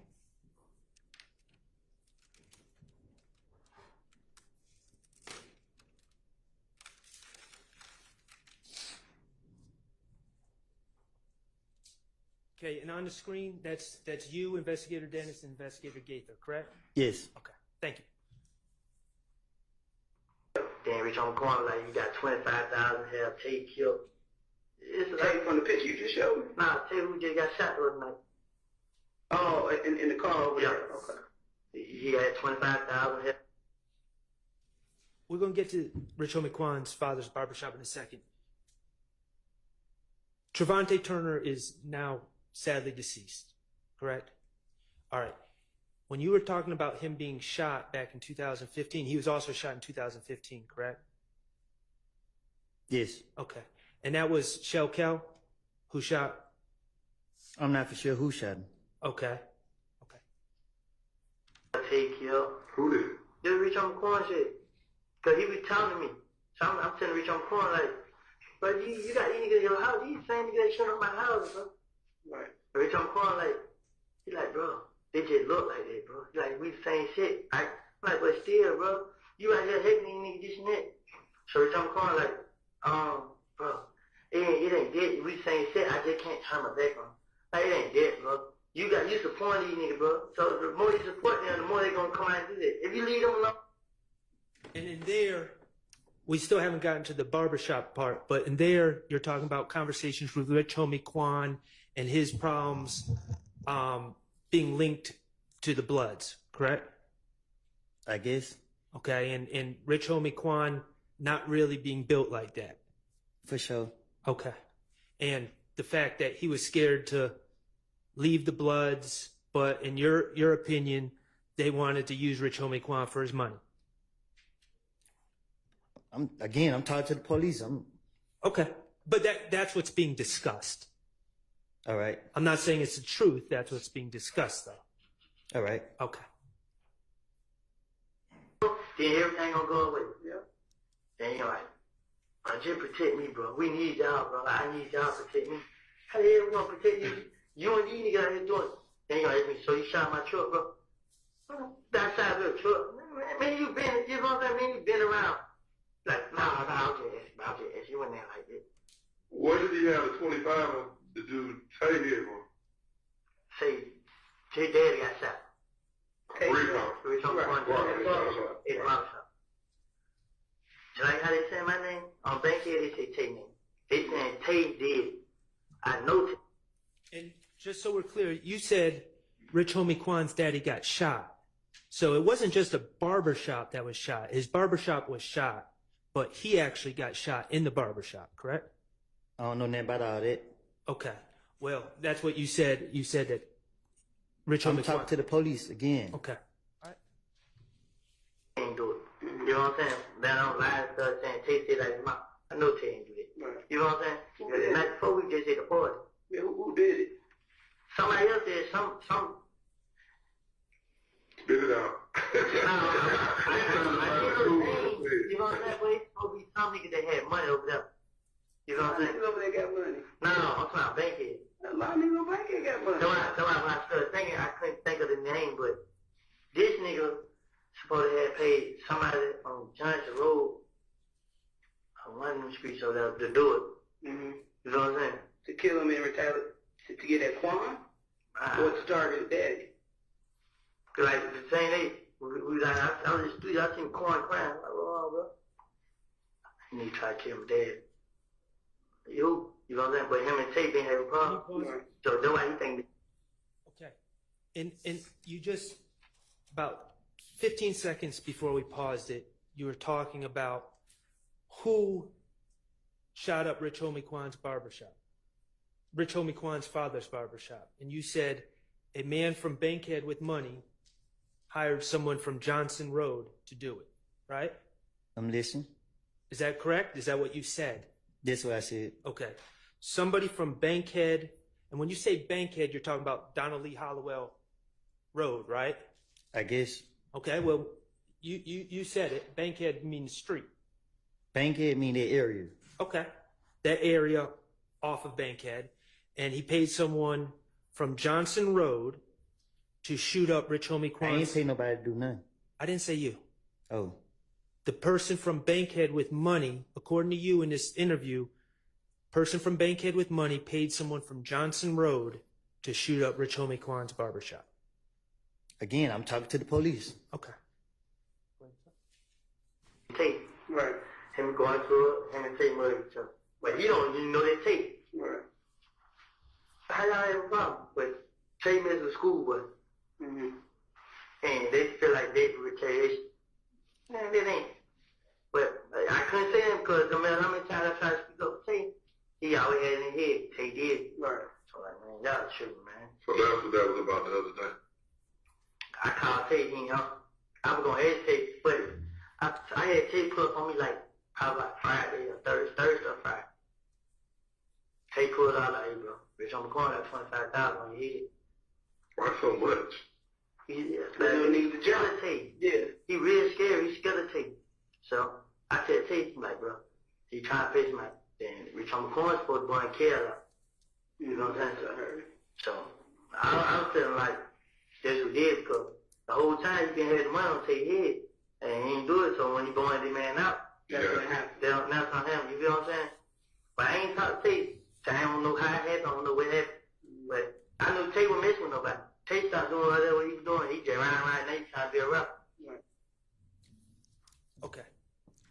So,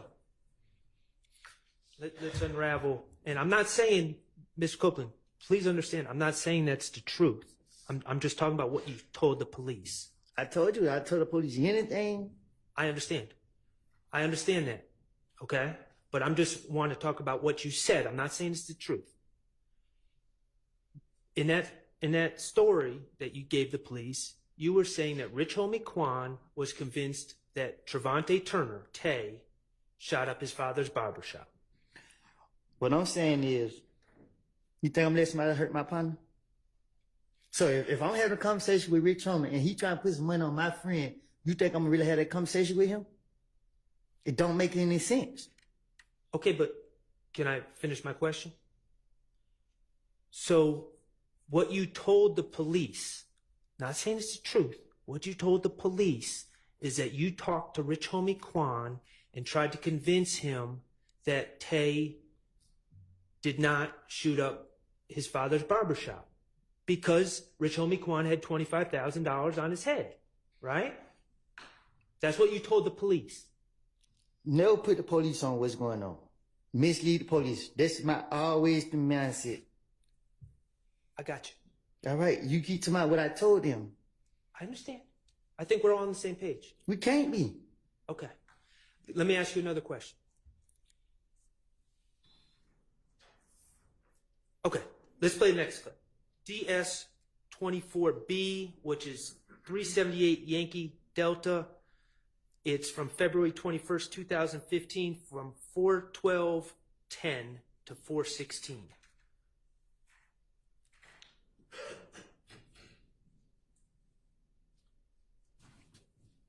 You playing the video? Yes. Thank you. I'm trying to resolve the problem at hand. And I told you the only way for you to start resolving, to get this shit started and resolving it, is you gotta talk to us straight up. That's it. You gotta talk to us straight up. Because if you're not, it's just gonna continue and continue and continue. And I hate to see you or anybody else come up dead behind some foolishness because everybody want to be loyal to the streets and Rich Homie Quan paid Care to shoot Tay after he brought him up. They treat Tay over there. I don't know, man, like they're hiding. Not saying it's true. You told Investigator Gaither that Rich Homie Quan paid Shell Kel, to shoot Tay. Correct? That's what I said. Okay. And then when Tay supposed to pick somebody up. But when Tay Paul get ready to come back out there, they start shooting. Then my so-called sister, not my mama child, somebody on Northern, but go around telling folks that I shot a house up when she know the whole time they sit Tay up. So you see what I got to go through? Hold on, let me get this straight. You said Quan paid who? Kel to shoot at Tay. To kill Tay. To kill Tay. How much you paid? It's supposed to be $25,000. Did he get it? I told Tay before that. I told Tay, come pull up on me. Tay pull up on me. Mm-hmm. I said, bro, look, bro. I love you there, bro. But you gotta wait, bro. Rich Homie Quan, goddamn, you want you dead, bro. Why? Cause somebody shot Rich Homie Quan dead at the barber shop. Right. They think it was Tay. Right? Yeah, they think it was Tay. I don't think it was Rich Homie Quan. It wasn't Tay, bro. Who was it? I don't know. Then the crazy thing about it, they, like, as I was listening, they were speaking on it like, it's supposed to be somebody on Bankhead with some money. I don't know who the nigga was, who he is. I never heard. I heard him say a name, but I can't think of what it is. But I know if I was to hear it, I know. But he supposed to have paid somebody to do it. But I'm telling Rich Homie Quan, like, I know Tay ain't do that. You feel me? That ain't Tay. Tay not just gonna walk up and shoot nobody. So he like, what I'm telling you, it was Tay.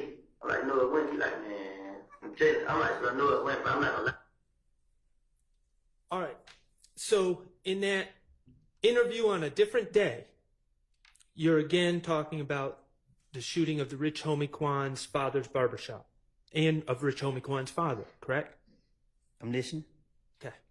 And again, what you just said on that tape was someone from Bankhead with some money paid someone to do it, right? Right. Okay. So in 2 separate interviews, you told detectives that someone from Bankhead with some money hired someone from Johnson Road to shoot up Rich Homie Kwan's barbershop. Rich Homie Kwan's father's barbershop, correct? I'm listening. Is that correct? You said that in 2 different interviews. Okay. Now, the reality, Mr. Copeland, is once you are given immunity as a witness in this case, you testified in court earlier when Ms. Hilton was asking questions that it was in fact you and Trevante Turner who shot up Rich Homie Kwan's barbershop, didn't you? How many times we gonna go over this? You and Trevante Turner, in fact, shot up Rich Homie Kwan's barbershop. Correct? I'm listening. The reality, Mr. Copeland, is the $25K on someone's head was completely made up by you. Correct? Right. The reality is that somebody from Bankhead with some money, those details, somebody from Bankhead with money, that was completely made up. Correct? Right. The reality is someone from Johnson Road being hired, and you would recognize their name if you heard it. All that was made up on the spot, on the fly, in the mind of Kenneth Copeland, wasn't it? Right. That was you finessing. Just like Lil Mike and Quez were made up on the spot. The man from Bankhead with money, the man from Johnson Road were made up characters. I done told y'all 100 times I don't lie. You sitting right here keep trying to throw it in my face. I don't admit it till I lied. I'm not trying to throw it in your face, Mr. Copeland. I'm giving you an opportunity to come clean. I thought I did that. Okay.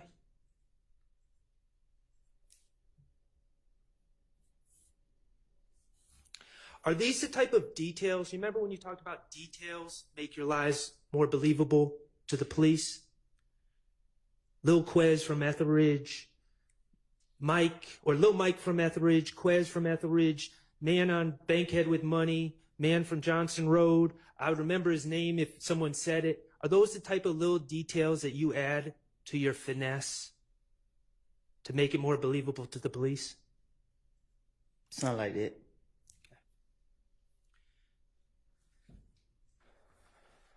I'm going to move on to another topic, okay?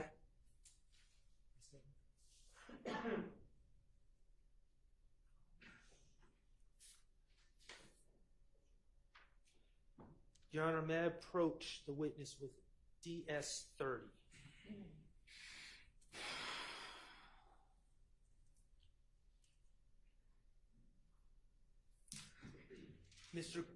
Mr. Copeland, I'm asking you to look at DS-30.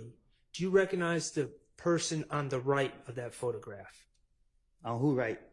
On your right. Yeah. That's Donovan Thomas, correct? There's not. Okay. You call him not. And in that photograph, is that a fair and accurate representation of Donovan Thomas? That's a picture of him, right? Yeah. Okay. And is he wearing a chain in that photograph? Look like it. And that chain is in fact a peanut chain, correct? I can't tell. Well, okay. You're familiar with his chain, correct? It's a peanut chain. Thank you. Your Honor, I would move to admit DS-30 into evidence. Admitted. Mr. Kokomo, if you could publish that picture, please.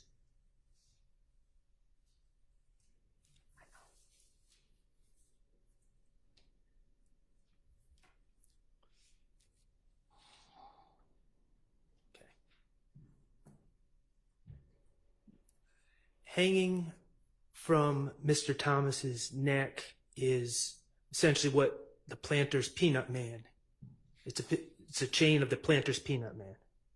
And that is Donovan Thomas's chain, and that is a chain that he owned in 2015, correct? I guess. And he owned it in 2014 as well, correct? Shit, I guess. Okay.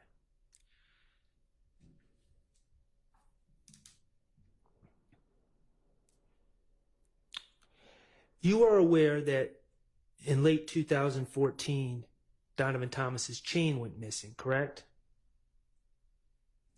Right. Someone stole it.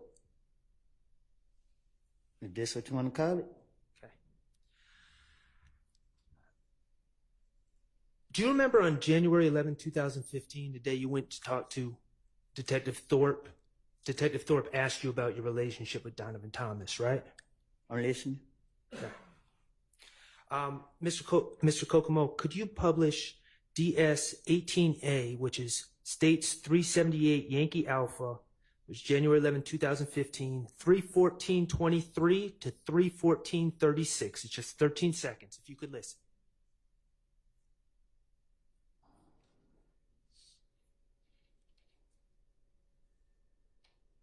That I talked Thursday straight while I was out. I didn't do it. I never had, I'm with it. Ain't never had two words to each other. Me and that was always okay. You know what I'm saying? Only person I had a problem with was Kev. I already be with him. When we see each other, they jump me up. When they be with him. Okay, Mr. Kokomo, could you now publish DS 18B, which is from January 11th, 2015, 3:20:50 to 3:21:04 a.m. So, we never had a problem with that. Never in life. Okay. Never cool. Okay. We just had a problem with Brother Kale. Yes. Describe Kale to me. Show you a picture. Mr. Kokomo, could you publish DS 18C, which is from the same interview, same exhibit, 3:30:31 to 3:31:02?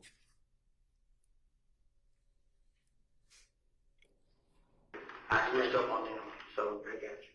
Yeah, so they got their ass with you. But I know that they saying like, I didn't know it ain't gonna be over with. I did something. I know it ain't, you know what I'm saying?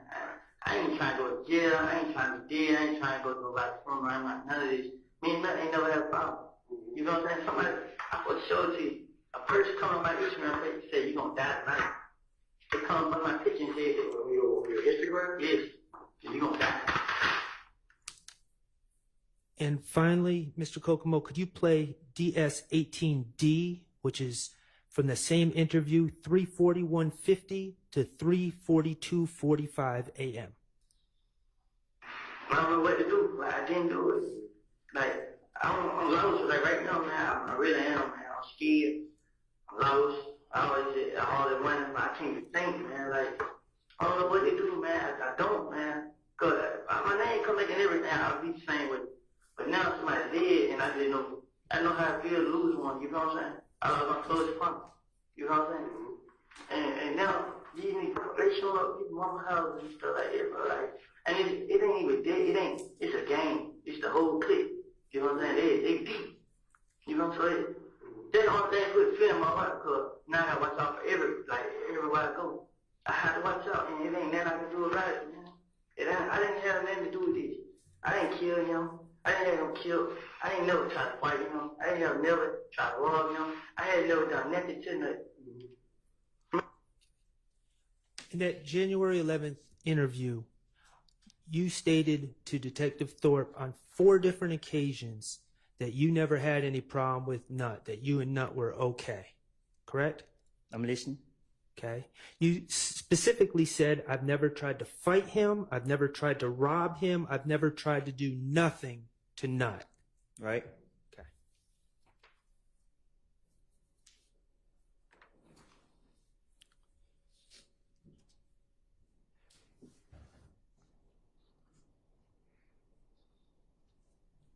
Your Honor, I'm going to ask Mr. Kokomo to publish DS-21, which is States 378 Yankee Beta from 8/11/50 to 8/13/18. Hold on one second, Mr. Kokomo. And Your Honor, I'm sorry. I'm going to ask a couple questions first. Going to your January 28th, 2015 interview. Well, in general. Let's just get to your question. You want to know, did I take the change? We're going to get there. We're going to get there. We're going to get there. But in 2014, Donovan Thomas's chain went missing, was stolen out of his car, correct? Right. All right. To people in hip hop, a chain is a very personal thing, correct? I don't know. You don't know that? Okay. Mr. Kokomo, if you could publish DS-21.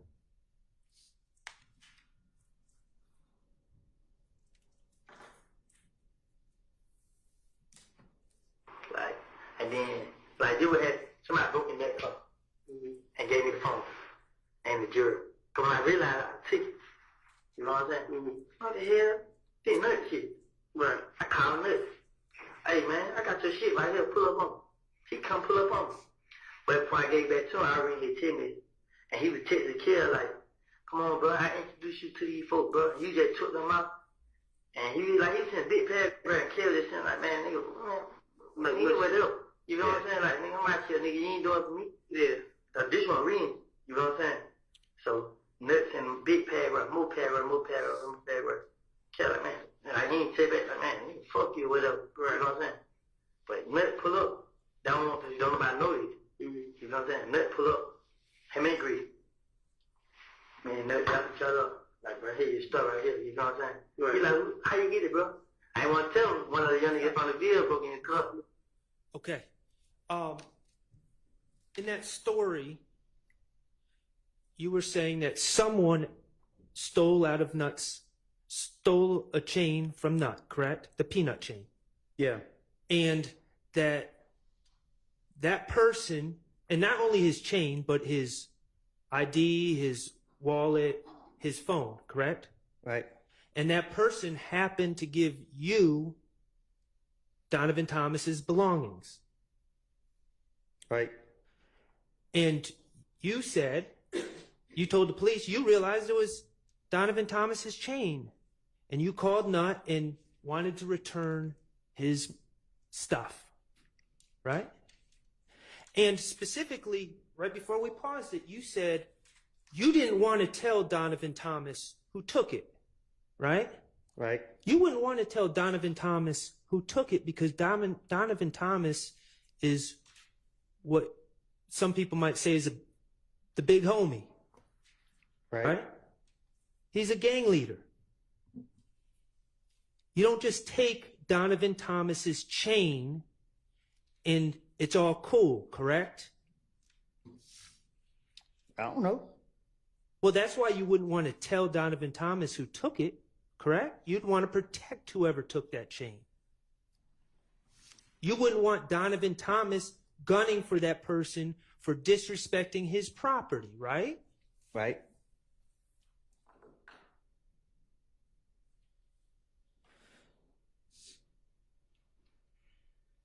Mr. Kokomo, could you play DS-24D, which is States 378 Yankee Delta, which is from February 21st, 2015.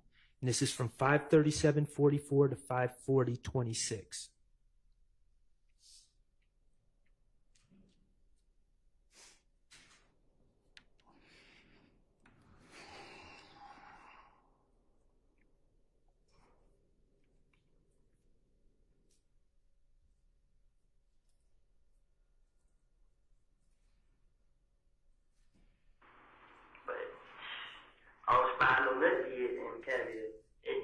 It's not playing.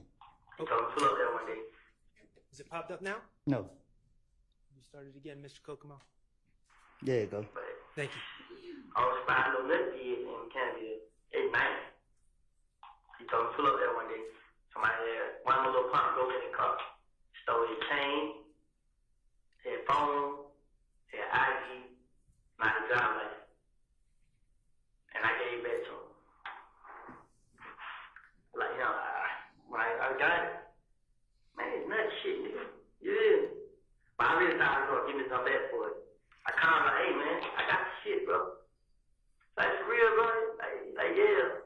Like, where you at? I'm like, right in Mechanic. I'm on my way to Mechanic. He like, all right, call me when you get out there. So he called me back. I'm like, shit, I'm here, they waiting now. He's like, all right. So when I get out there, I call him. He's like, pull up at 90 spot. Like, shit, I ain't got no ride now. I got dropped out probably about 4. So I'm finna pull up with my, I like to pull it like, I got a pump from the player. He pull up, bag in, I mean, Vic. Shit, she get out the car. Vic was in the car, like, what's up? I'm like, what's up, bro? Shit, nothing came. Like, here you go, bro. You ready? Dap me up. I gave him that little shoulder thing. So when I gave him that, but I was spying on that kid in Canada at night.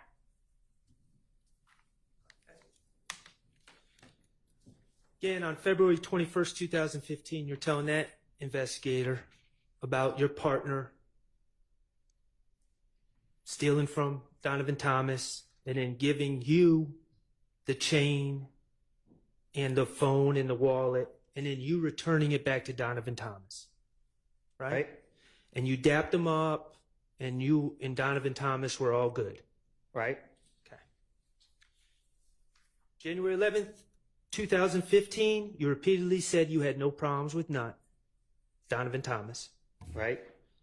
January 28th, you talked about the chain. There was someone else that took it. You returned it to Donovan Thomas, wouldn't tell him who took it, but y'all were all good, right? February 21st, 2015, you again repeated that story about one of your partners taking the chain, it ending up in your hands. You returned it to Donovan Thomas, you dap him up, you're all good, right? Mr. Copeland, the reality is, late in 2014, you broke into Donovan Thomas's truck. Isn't that correct? The door was open. The reality is, you knew that was Donovan Thomas's truck. You know what he drove, right? You went into his truck and took his peanut chain, right? You knew it was Donovan Thomas's peanut chain, but you didn't care. You wanted to disrespect Donovan Thomas. You wanted to take his stuff. Isn't that correct? It wasn't about disrespecting him.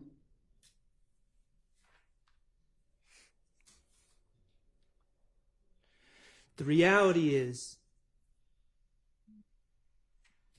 Mr. Copeland, that Donovan Thomas called his phone and you answered. Isn't that correct?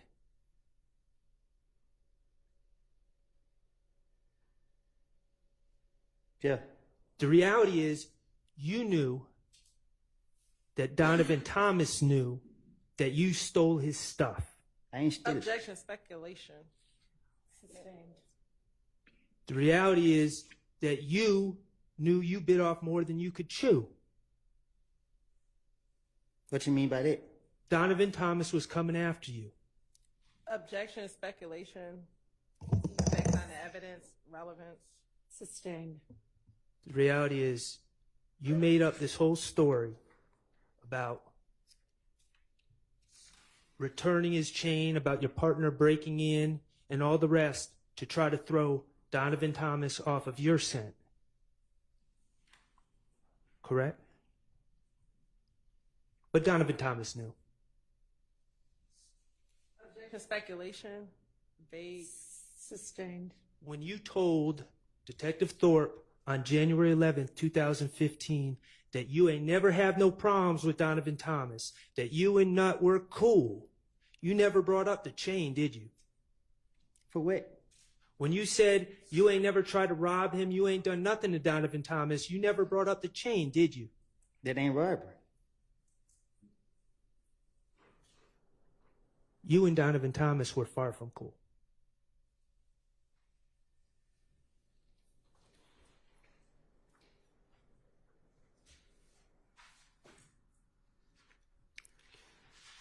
TIG stands for Think It's a Game, correct?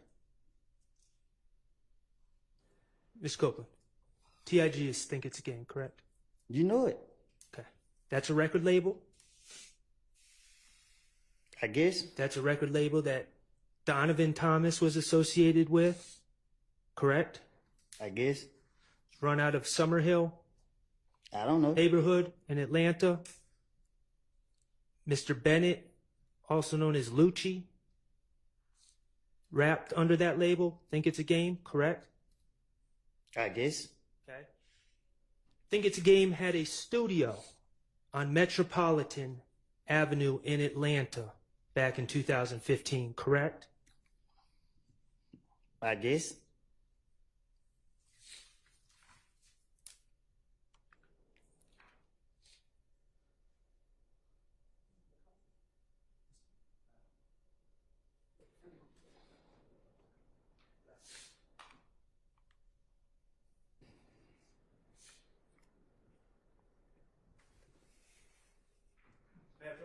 You may.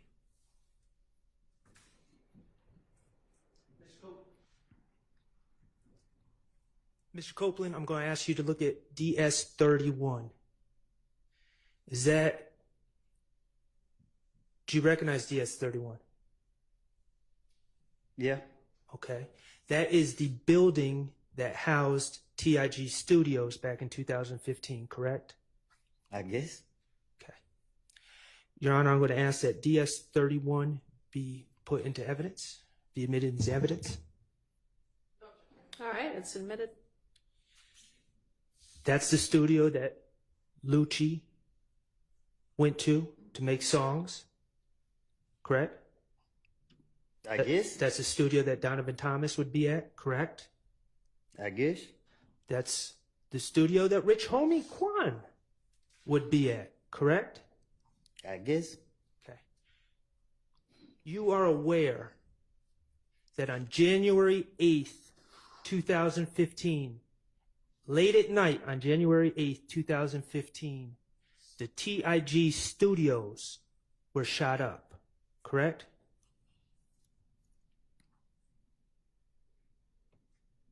You know that, right? I'm listening.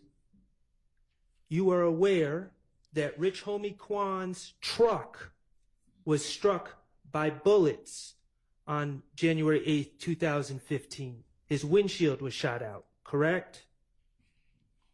You don't know. You're aware that Donovan Thomas was present at TIG Studios on January 8th, 2015. Isn't that true? I don't hang up there. DS22B, please, Mr. Kokomo. I would like to publish, Your Honor, DS22B, which is from January 28, 2015 interview, states Exhibit 378 Yankee Beta, 7/24/39 to 7/25/06. All right. Like, it ain't dead, bro. You support these niggas, bro. So the more you support them, the more they gonna come out and do that. If you leave them alone, then everything gonna go away. Yeah. And you're like, bro, just protect me, bro. We need y'all, bro. I need y'all to protect me. How the hell we gonna protect you? You and these niggas out here doing it. Then you're like, so you shot my truck, bro. That side of the truck. Man, you been, you know what I mean? You been a... You are talking to the police about Rich Homie Quan asking you if you shot up his truck, correct? In that interview. That's what it just said. Okay. I'm going to play No, you went there like this. What did he have a 25 on the dude say here on?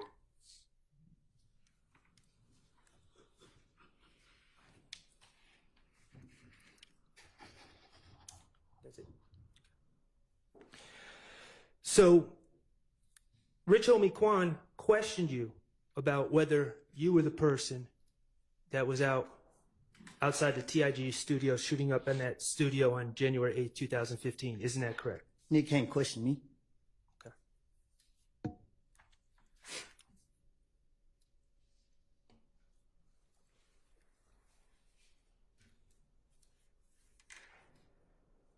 Thank the court's indulgence.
Not talking about what you told the police. I'm talking about reality now. On January 6th, 2015, you were at Club Crucial. I'm listening. You were in possession of a large amount of money and you were showing off in front of a bunch of people that knew you, in front of a bunch of girls, correct? I'm listening. In front of all these people at this club, Kelvin Watts, Shell Kell, Donovan Thomas's brother, jumped you, correct? I'm listening. He tested you. He started punching you. He tried to take your stuff. He gave you a black eye. He punched me in the back. He didn't hit me in he didn't face me off. Okay. Well, you had a swollen face. Because another nigga hit me. Okay. Who was with Shell Kell? What's up, bro? He was with Shell Kell, the other person that hit you? Obviously, he went with me. These men, Shell Kell and his friends, tested you publicly in front of a bunch of people, in front of a bunch of girls, correct? They tried to run your pockets, right? I'm listening. Pardon my language, it pissed you off. Just like you is. Okay. 2 days later, on January 8th, 2015, you found out that Nut and Rich Homie Quan were outside the TIG studios on Metropolitan Avenue, didn't you? I don't know what you're talking about. You got in that rented Infiniti and drove up to that studio, didn't you? Your Honor, objection assuming facts not in the evidence. I'll allow it. You took your gun with you. You stood outside the fence and you shot at TIG Studios.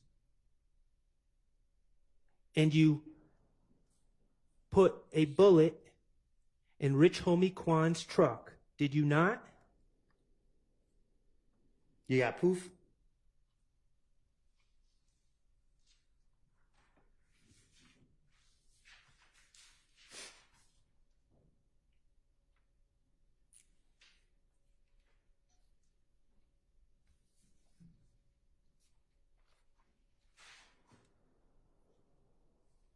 Was Trevante with you when you went to the TIG studios? Yeah, you got proof?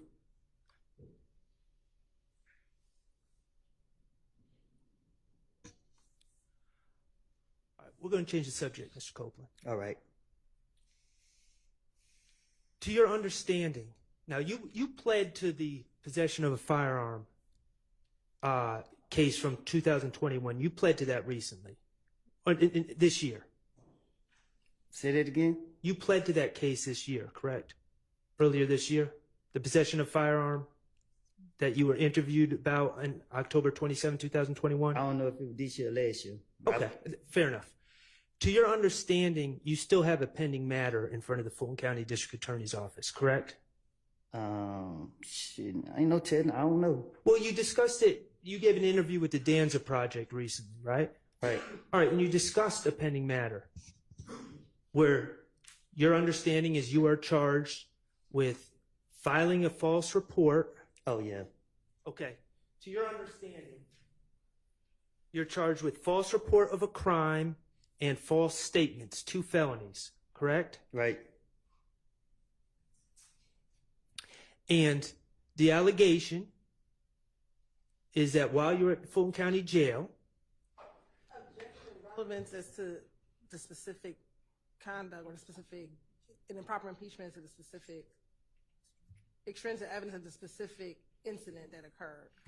Okay, I can't really hear you very well, but I think we might need to approach about this anyway.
That's good then.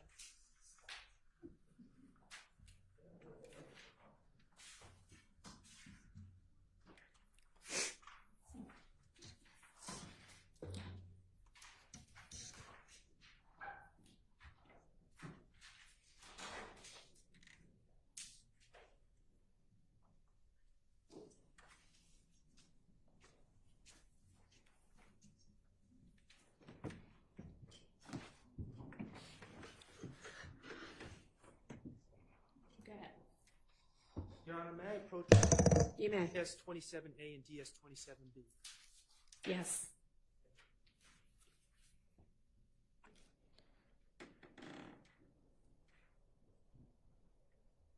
Mr. Copeland, could you just look at those two documents? Do you recognize those documents? I seen them before, yeah. Are those the arrest warrants taken out for you for false report of a crime and false statements that you believe are still pending against you? Yeah. Okay. And briefly, the allegation is that, well, Your Honor, I would move to admit DS-27A and DS-27B into evidence. Yeah, we object to the admission of those two exhibits. You can ask the question, but he hasn't impeached them with the exhibits. They're admitted over objection.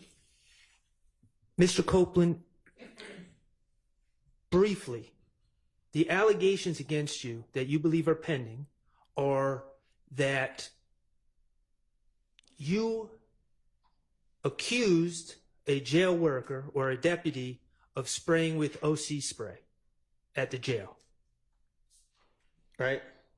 And the deputies, the supervisors, reviewed the videotape from the jail and determined that the jail worker did not have OC spray on her and did not spray you with any OC spray in the jail. Isn't that correct?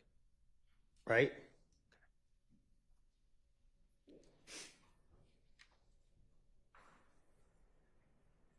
Did you know that the state, while this trial was going on, dismissed that case against you? I didn't know that. Well, I brought you good news. May I approach with 27C? You may.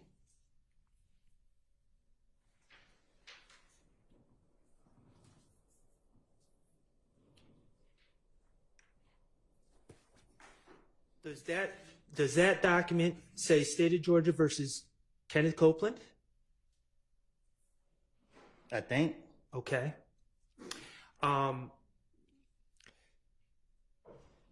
That document indicates. May I approach? You may.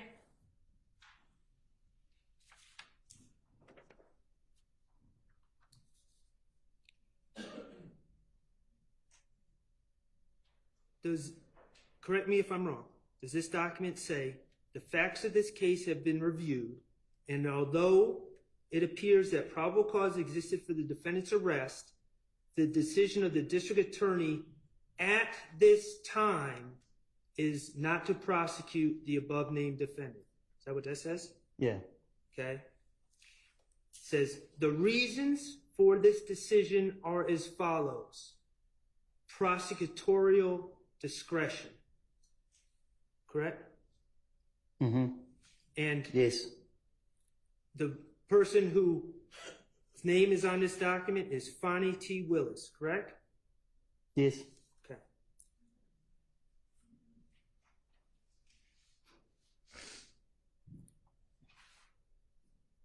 That document does not indicate that your pending charges for false report of a crime and false statement, they don't indicate that those are dismissed forever, just for now, at this time, correct?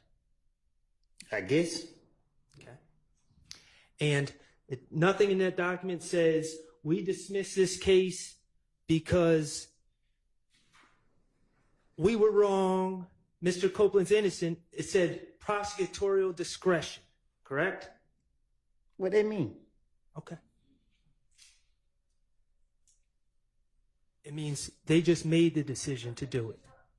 All right, that we can strike that part. Ask your next question. Isn't it true? And you just found out that this was dismissed today. But isn't it true that while you were on the state's witness list to testify in this case, the state was simultaneously, at the same time, prosecuting you for false statements and false report of a crime? Isn't that true? Talk to me so I can understand. They were calling you a liar at the same time that they were asking this jury to believe what you're saying. Isn't that true? Oh, yeah.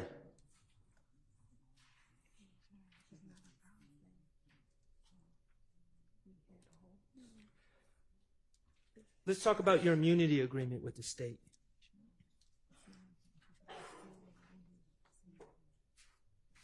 They told you in that June 10th, 2024 meeting that you did not ask for, that any crime that you talked about, they were not going to prosecute you for. Correct? Yeah. You can talk about shooting Rich Homie Kwan's dad's barber shop. You can talk about shooting Rich Homie Kwan's father. They're not going to prosecute you for those things, right? That's what they told you. That's the promise they made to you. Correct? Characterization of the evidence. Sustained. Is that your understanding? Nothing I say can be used against me. Okay. There's one exception. If I say that I did, yeah. Okay. The Donovan Thomas thing. Yes.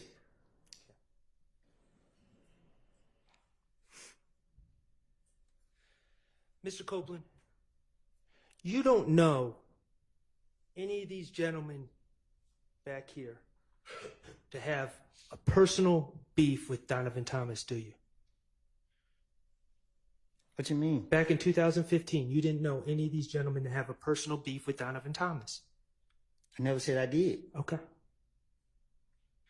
The reality, Mr. Copeland, is you were the person who had a problem with Donovan Thomas. Isn't that correct? You were the one that broke into Donovan Thomas's car, correct? So in facts, not in evidence. Overruled. You've admitted to it. You're the one that stole Donovan Thomas's chain, correct? Ms. Copeland, you're the one that shot up Donovan Thomas's friend, Rich Homie Kwan's father's barbershop in 2014, correct? You're the one that was going back and forth with Donovan Thomas's brother, Kelvin Watts, correct? You've called his brother a waste of space in October 2021, didn't you? Mr. Copeland's not answering the question, so Yeah, he needs a apparently response. Mr. Shard doesn't care whether he answers or not, so it's fine with me. I mean, if he wants an answer, he can say that. You called Kelvin Watts a waste of space in October 2021, didn't you? And I don't think nobody walking earth would not agree with it. You said that people would cheer if he died. Correct? I will. Back in the days. You've shot at Donovan Thomas's brother, Kelvin Watts, correct?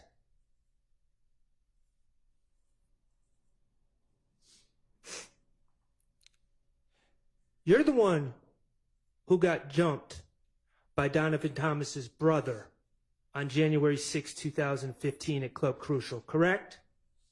You, not any of these gentlemen. Right?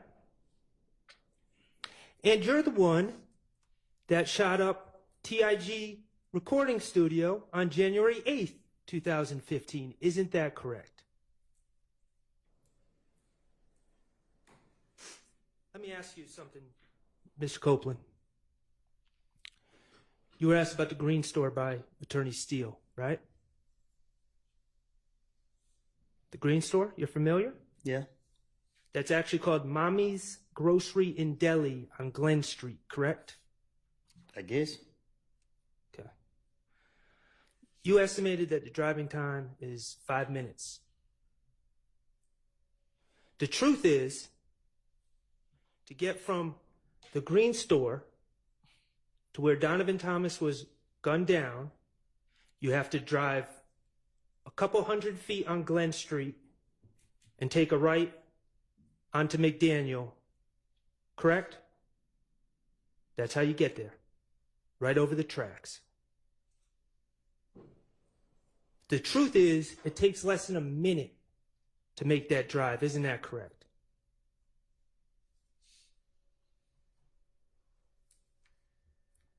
Mr. Kokomo, could you publish DS24F? This is February 21st, 2015, 378 Yankee Delta from 622.59 to 624.01.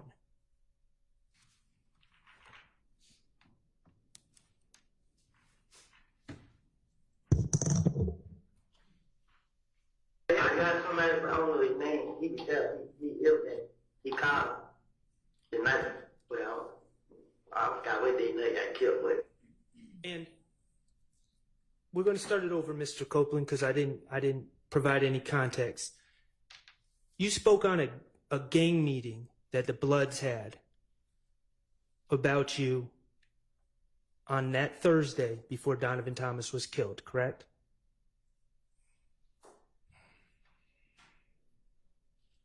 Mr. Kokomo, could you play DS24? I got somebody, I don't know his name.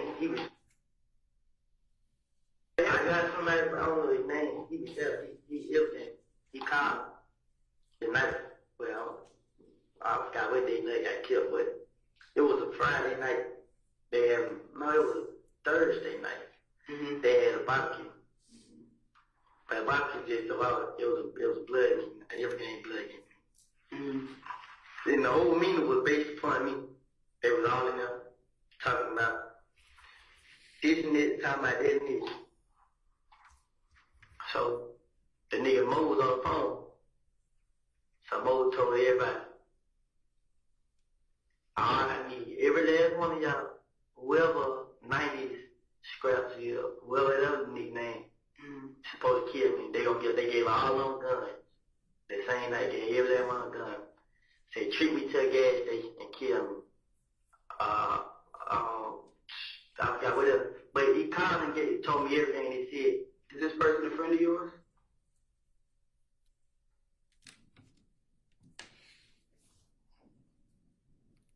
The Bloods had a gang meeting on the Thursday before Donovan Thomas was killed, 2 days before, on the same day that you shot up TIG Studios. Isn't that correct? I don't know what you're talking about.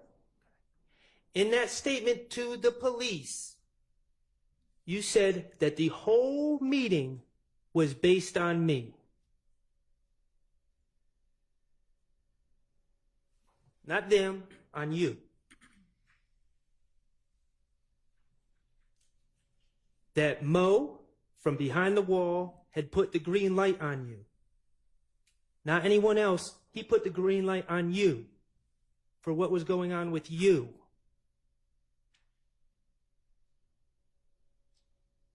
The guy who stole from Donovan Thomas. The guy who shot up the studio with Rich Homie Quan and Donovan Thomas in the studio that night.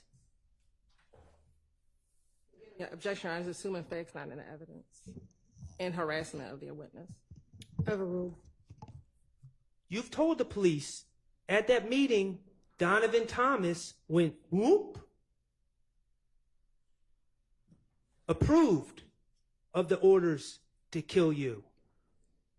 You told the police that the gang members handed out guns to younger people.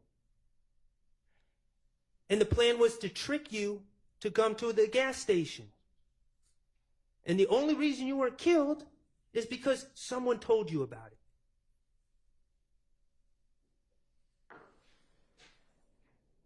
In January 2015, Donovan Thomas was coming after you. Objection, speculation, again, assuming facts, not evidence. Sustained. Mr. Copeland, you're not the type of guy to back down, are you?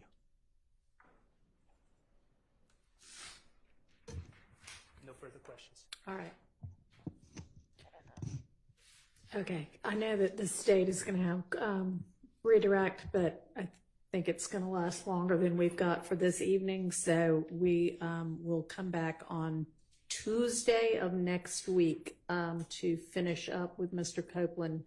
So Mr. Copeland, if you can be back here with us at 9 a.m. on Tuesday of next week. You be blessed. All right.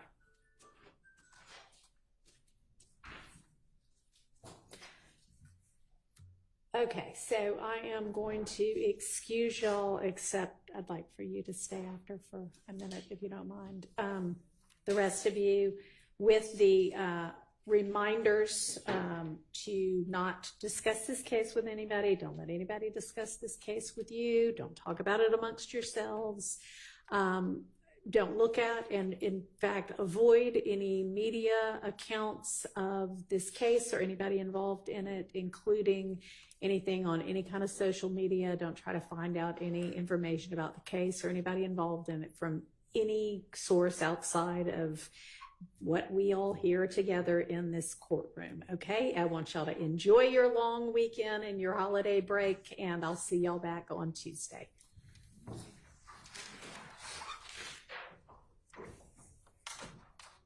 All right, and again, for the media, what we're about to talk about, I'm going to need y'all to turn off all of the audio and video for. Thank you.